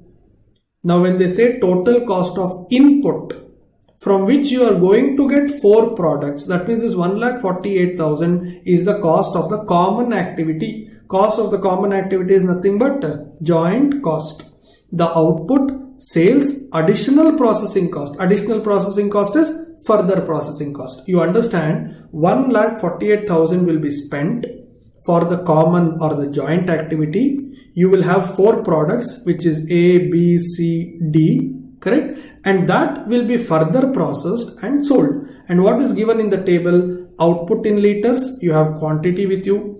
Additional processing cost after split off point. Understand, split off point is a place where you segregate them all, correct? You will segregate one by one, A, B, C and D, and now you are further processing, correct? That means cost incurred up to split off point is joint cost, which is 1,48,000.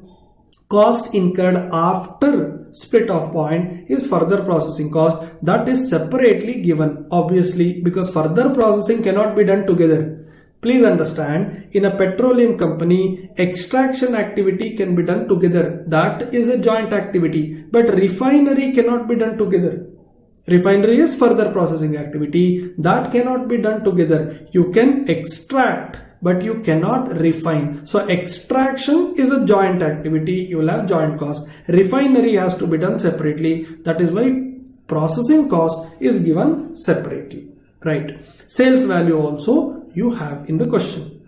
What else is provided? In case these products were disposed, basically sold, at the split off point, you are selling it at the split off point means what? You are selling it without further processing. Without further processing, that is before further processing, the selling price per liter would be this. They have given the sale price if you sell it without further processing. Clear? Right. Now they've asked you 2 questions. Produce a statement of profitability if the products are sold after further processing. Second, if they are sold at split off point, or you can understand it as without further processing. Clear? Right. Now, let us answer the first one first. When they say, if the products are sold after further processing, that means what all you need? You need sales value after further processing minus further processing cost minus joint cost allocated to A, B, C, D. That will give you profit earned by A, B, C, D. Correct? Yes. Now, do you have the sale value if these items are sold after further processing? Yes, here it is. Right? From this you will deduct further processing cost. Do we have further processing cost? Yes, here it is. From this, you will have to deduct joint cost also. Do you have joint cost? Yes, here it is. But the problem is, sales value and additional processing cost is available for A, B, C, D separately. But the joint cost is 1,48,000. We need to apportion it between A, B, C, D. That's what I discussed in theory just now. Which method can we follow? We can either use output ratio or we can use sale value at split off point ratio. I told you ICI prefers sale value at split off point ratio. How to find out sale value at split off point ratio? Now, you know the quantities here 8,000 liters. And if you sell it at the split off point, observe what I am circling. If you sell it at the split off point, you can sell it for 15, 6, 5 and 7.5. Correct? So you have, not 5, sorry, 3. You have the selling price available at split off point. That means you need to multiply 8,015, 4,006, 2,003 and 4,000, and this you will get sale value at split off point. In that ratio, this 1,48,000 has to be apportioned. See what they have done in the answer. They said statement of profitability after carrying out further processing. A, B, C and D. Sale value is given here. Additional processing cost is given. Joint cost, they said share of joint cost total 1,48,000. They have directly given the amount. But in exam I suggest you do one working note to explain or to show how you got these numbers. A note is given, but it's not a working note. It is just one line note that they have given. Share of joint cost has been arrived by considering sale value at the split off point. I have told you how to calculate sale value at split off point. In examination, if the same question comes, I would suggest you do that as working note 1. You write that in the absence of information, joint cost is apportioned on the basis of sales value at split off point. Next line, sale value at split off point is calculated as below. A, B, C, D, you show the workings. And then in the mid of the page, you write 1,48,000, draw 4 arrow marks. You distribute, apportion the joint cost in the ratio of sale value at split off point and then bring those numbers here. I don't recommend you writing just a theory note like how it is there in RTP and directly put the numbers. I would recommend you show that as a working note first, okay, and then do this main answer. And then they said total cost after processing, that is basically joint cost plus additional cost. Now from sales, if you deduct total cost, you will get profit or loss. If the answer is negative, it's a loss. Clear? This is how they answered first sub-question. Now what is second sub-question? If they are sold at the split off point, this should be easy. Tell me, if you are selling it at split off point, can I take these sales figures 1,72,500, 15, 6 and 45,000? No, you will get this sales value only and only if you sell it after further processing. And if you are now thinking of selling it at the split off point, that means the sales income that you should be taking is 8,000 into 15, 4,000 into 6, 2,000 into 3 and this 4,000 into 7.5. This will be your sales figure. So sales is done minus.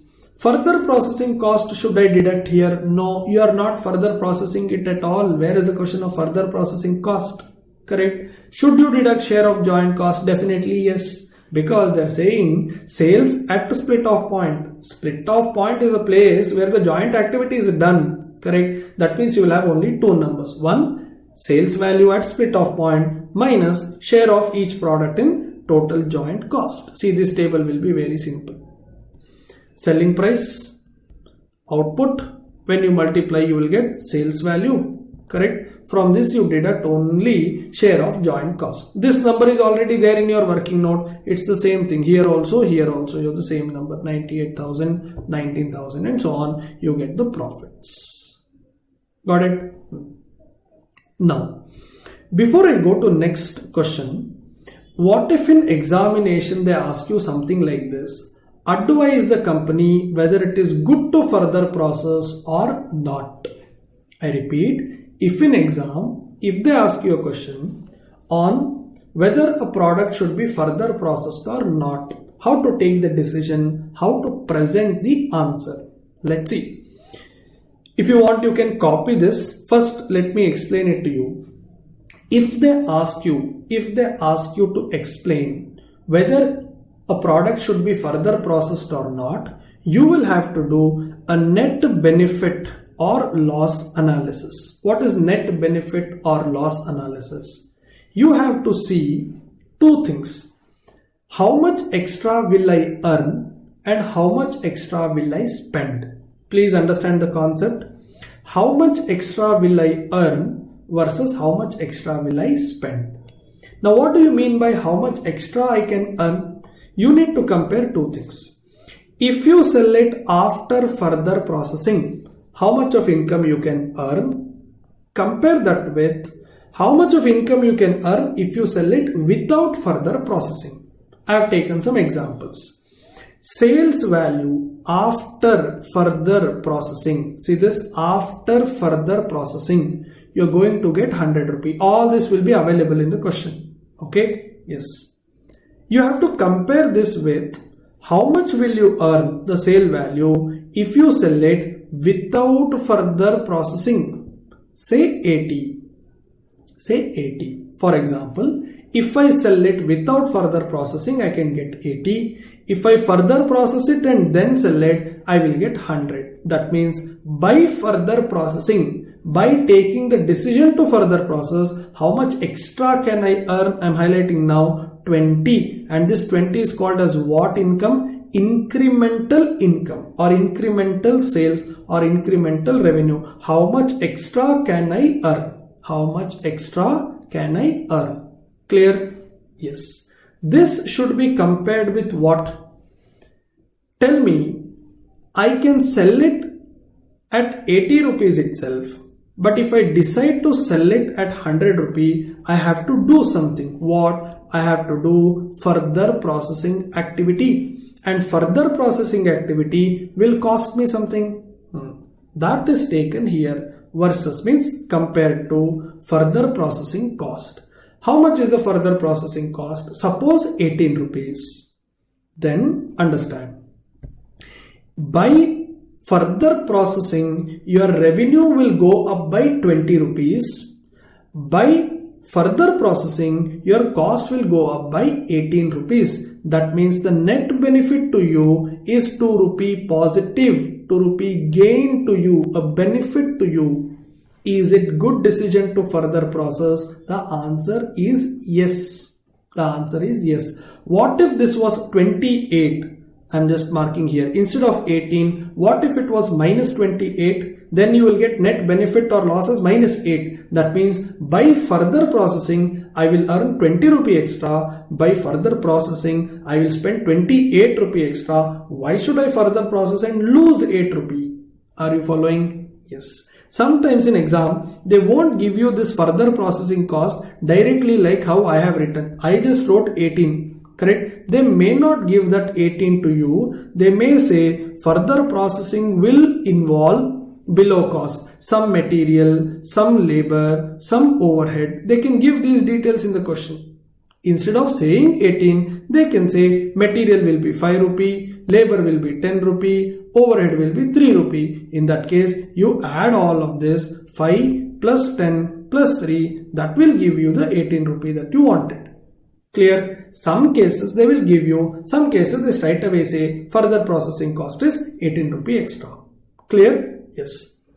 I quickly repeat, whenever they ask you a question on your advice or question based on decision making where you need to decide whether to further process or not to further process, this is how a table should be presented. First, sale value after further processing minus sale value without further processing. Without or before further processing, that will give you incremental sales, additional sales, extra sales, extra revenue. Compare that with extra cost. What is the extra cost? You have further processing cost. That is, maybe in some question they'll give you material, labor, overhead separately, add all of that, or in some questions directly they'll give you, like the one that I showed it to you. They may say further processing cost is straight away 18. Now compare 20 versus 18. If you get positive, then further process. If it is negative, do not further process. Sir, what if there are 4-5 products? Then what to do? Nothing. You just have to add those columns. That's it.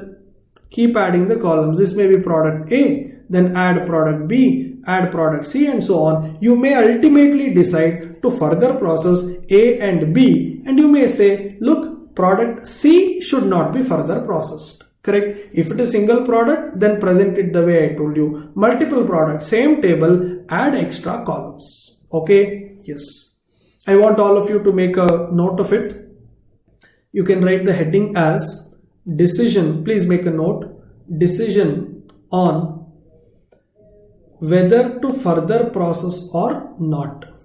Please write down decision on whether to further process or not. Next line, answer to be presented as below. Answer to be presented as below. Start writing. Sale value after further processing. Sale value after further processing. Just write example 100. Example 100. Next line. Sale value without further processing. Sale value without further processing. That is 80. Next line. Incremental sales. Incremental sales. The difference between 100 and 80, which will be 20 rupees. Next line. Versus I have written. You can write it as minus further processing cost. Further processing cost. In bracket you write material plus labor plus overhead related to further processing. In bracket material plus labor plus overhead related to further processing. Example 18. Example 18 minus 18. Therefore, net benefit or loss. Net benefit or loss, which is coming to positive 2 plus 2. Yeah. Then you write as net benefit is positive. As net benefit is positive. The product should be further processed. Product should be further processed. Okay. Suppose if you get negative, then you will write other way around. As there is net loss due to further processing, product should be sold without further processing. Or you can write product should be sold at split off point. Right. What if the net benefit or loss is 0? Then you can just write it is up to the management to decide whether to further process or not, because whether you further process or not, net gain or loss for you will be 0. That's it. Right. Some students get confused with this incremental approach. I'll give you a small example with which you can understand what is this incremental approach. Right. Suppose your house is here. Okay. And your office is here. This is your office. Every day you're traveling to and fro. Yes. You're earning a monthly salary of say 1 lakh rupee. For traveling, you are spending 10,000 rupees. 10,000 rupee. Okay. There is another company which has given you a job offer. Job offer. And they are offering you a salary of 1.2 lakhs. 1.2 lakhs. But you know that by the time you go to that office and come back, because it is too far, you will spend about 40,000 rupee every month. Maybe you can't drive your own vehicle, you'll have to book a cab and go every day. So you end up spending 40,000 rupee. Now you have to take a decision whether to continue with job 1, the present job, or to accept job 2. Job 2. Correct? Now how will you decide? If you just see, observe whatever I am highlighting. If you just see 1 lakh versus 1.2 lakh and say, look, my salary will go up by 20,000. Let me accept the offer. Is that a good decision? Answer is no. Why not? As of now, you are spending 10,000 on transportation. You will be spending 40,000 on transportation if you accept that offer. So basically, you observe what is happening. Your income will go up by 20,000 from 1 lakh to 1.2 lakh. Income will go up by 20,000. But your cost will go up by 30,000. 10k will become 30k, correct? Just a minute. Your cost will go up by 30k. Now tell me, will you accept this offer? Answer is no. This is exactly further processing or not further processing. Please understand. Now connect it back to the subject. This is a split off point. This is the split off point. Now the question is whether I should accept this offer or not. Correct? If you accept this offer, how much is incremental revenue? 20,000. Incremental sales. That's what I wrote in my table. But if you accept it, to go and come, you will additionally spend 30,000. So at the end, you will have minus 10,000. Minus 10,000 is what? Net loss. Should you further process? Answer is no. Should you accept job 2? Answer is no. Simple. Correct? So this is the meaning of incremental approach. What extra I earn is compared with what extra I spend. In my job example, extra spending was traveling. Correct? In questions on joint product, extra spending will be further processing cost, which is material, labor and overhead. I hope it is clear now. Okay? Yes. Let me go back. We completed this. Yeah. Another problem. A factory is engaged in the production of chemical Bomex, and in the course of its manufacture, a byproduct Chromex is produced, which after further processing has a commercial value. For the month of April, the following is the summarized data given to you. Joint expenses, material, labor and overhead, separate expenses, Bomex and Chromex. You observe joint expenses is given in total, but separate expenses are separately given for Bomex and Chromex. Next, selling price per unit is also with you for both Bomex and Chromex. Estimated profit per unit is given, but that is only for Chromex. You don't have the data for Bomex. Doesn't mean you will not have profit. You don't have the data. Okay. Number of units, even that is given to you. What is that you should do? The factory uses net realizable value method of apportionment of joint cost. Net realizable value method means reverse cost method. I have already discussed that. You are required to prepare the statement showing joint cost allocated to Chromex. Joint cost allocated to Chromex and product wise and overall. Product wise means Bomex also, Chromex also. Overall means for the company as a whole for the factory for the month of April. Yes. How to work this out? They are saying joint cost allocated to Chromex. How to find this out? See, observe only Chromex data. You have units, you have selling price, correct? And you also have the profit. So if you do 2000 into 40, you will get sales value. If you do 2000 into 5, you will get profit. From sales, if you take out profit, you will get total cost attributable to Chromex. I repeat, you have selling price, you have profit per unit, you also have number of units. When you do number of units into selling price, you get sales.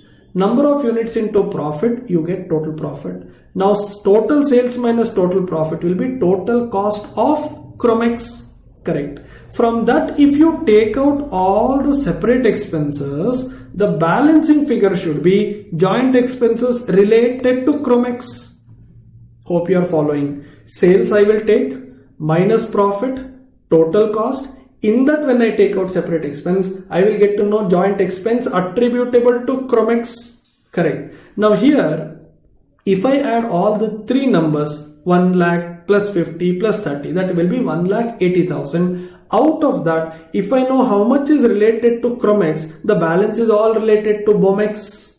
Are you following? Once I get to know how much is the joint cost attributable to Chromex, from total if I take that out, the balance is attributable to Bomex. Right. See how it is presented. They said sales value of Chromex. From that estimated profit we will deduct. We get the total cost. From that we will deduct the separate cost or post split off. Post split off means further processing cost, material, labor, overhead 28,000. Now joint cost allocable to Chromex is 42,000. Correct? Now come back. How much is the total joint cost? If I add all the three, I will get 1,80,000 rupees. Correct. Out of that, how much is related to Chromex? 42,000. That means the balance should be related to Bomex. See here. 1,80,000 minus 42,000 is 1,38,000 and that is attributable to Bomex now. Clear?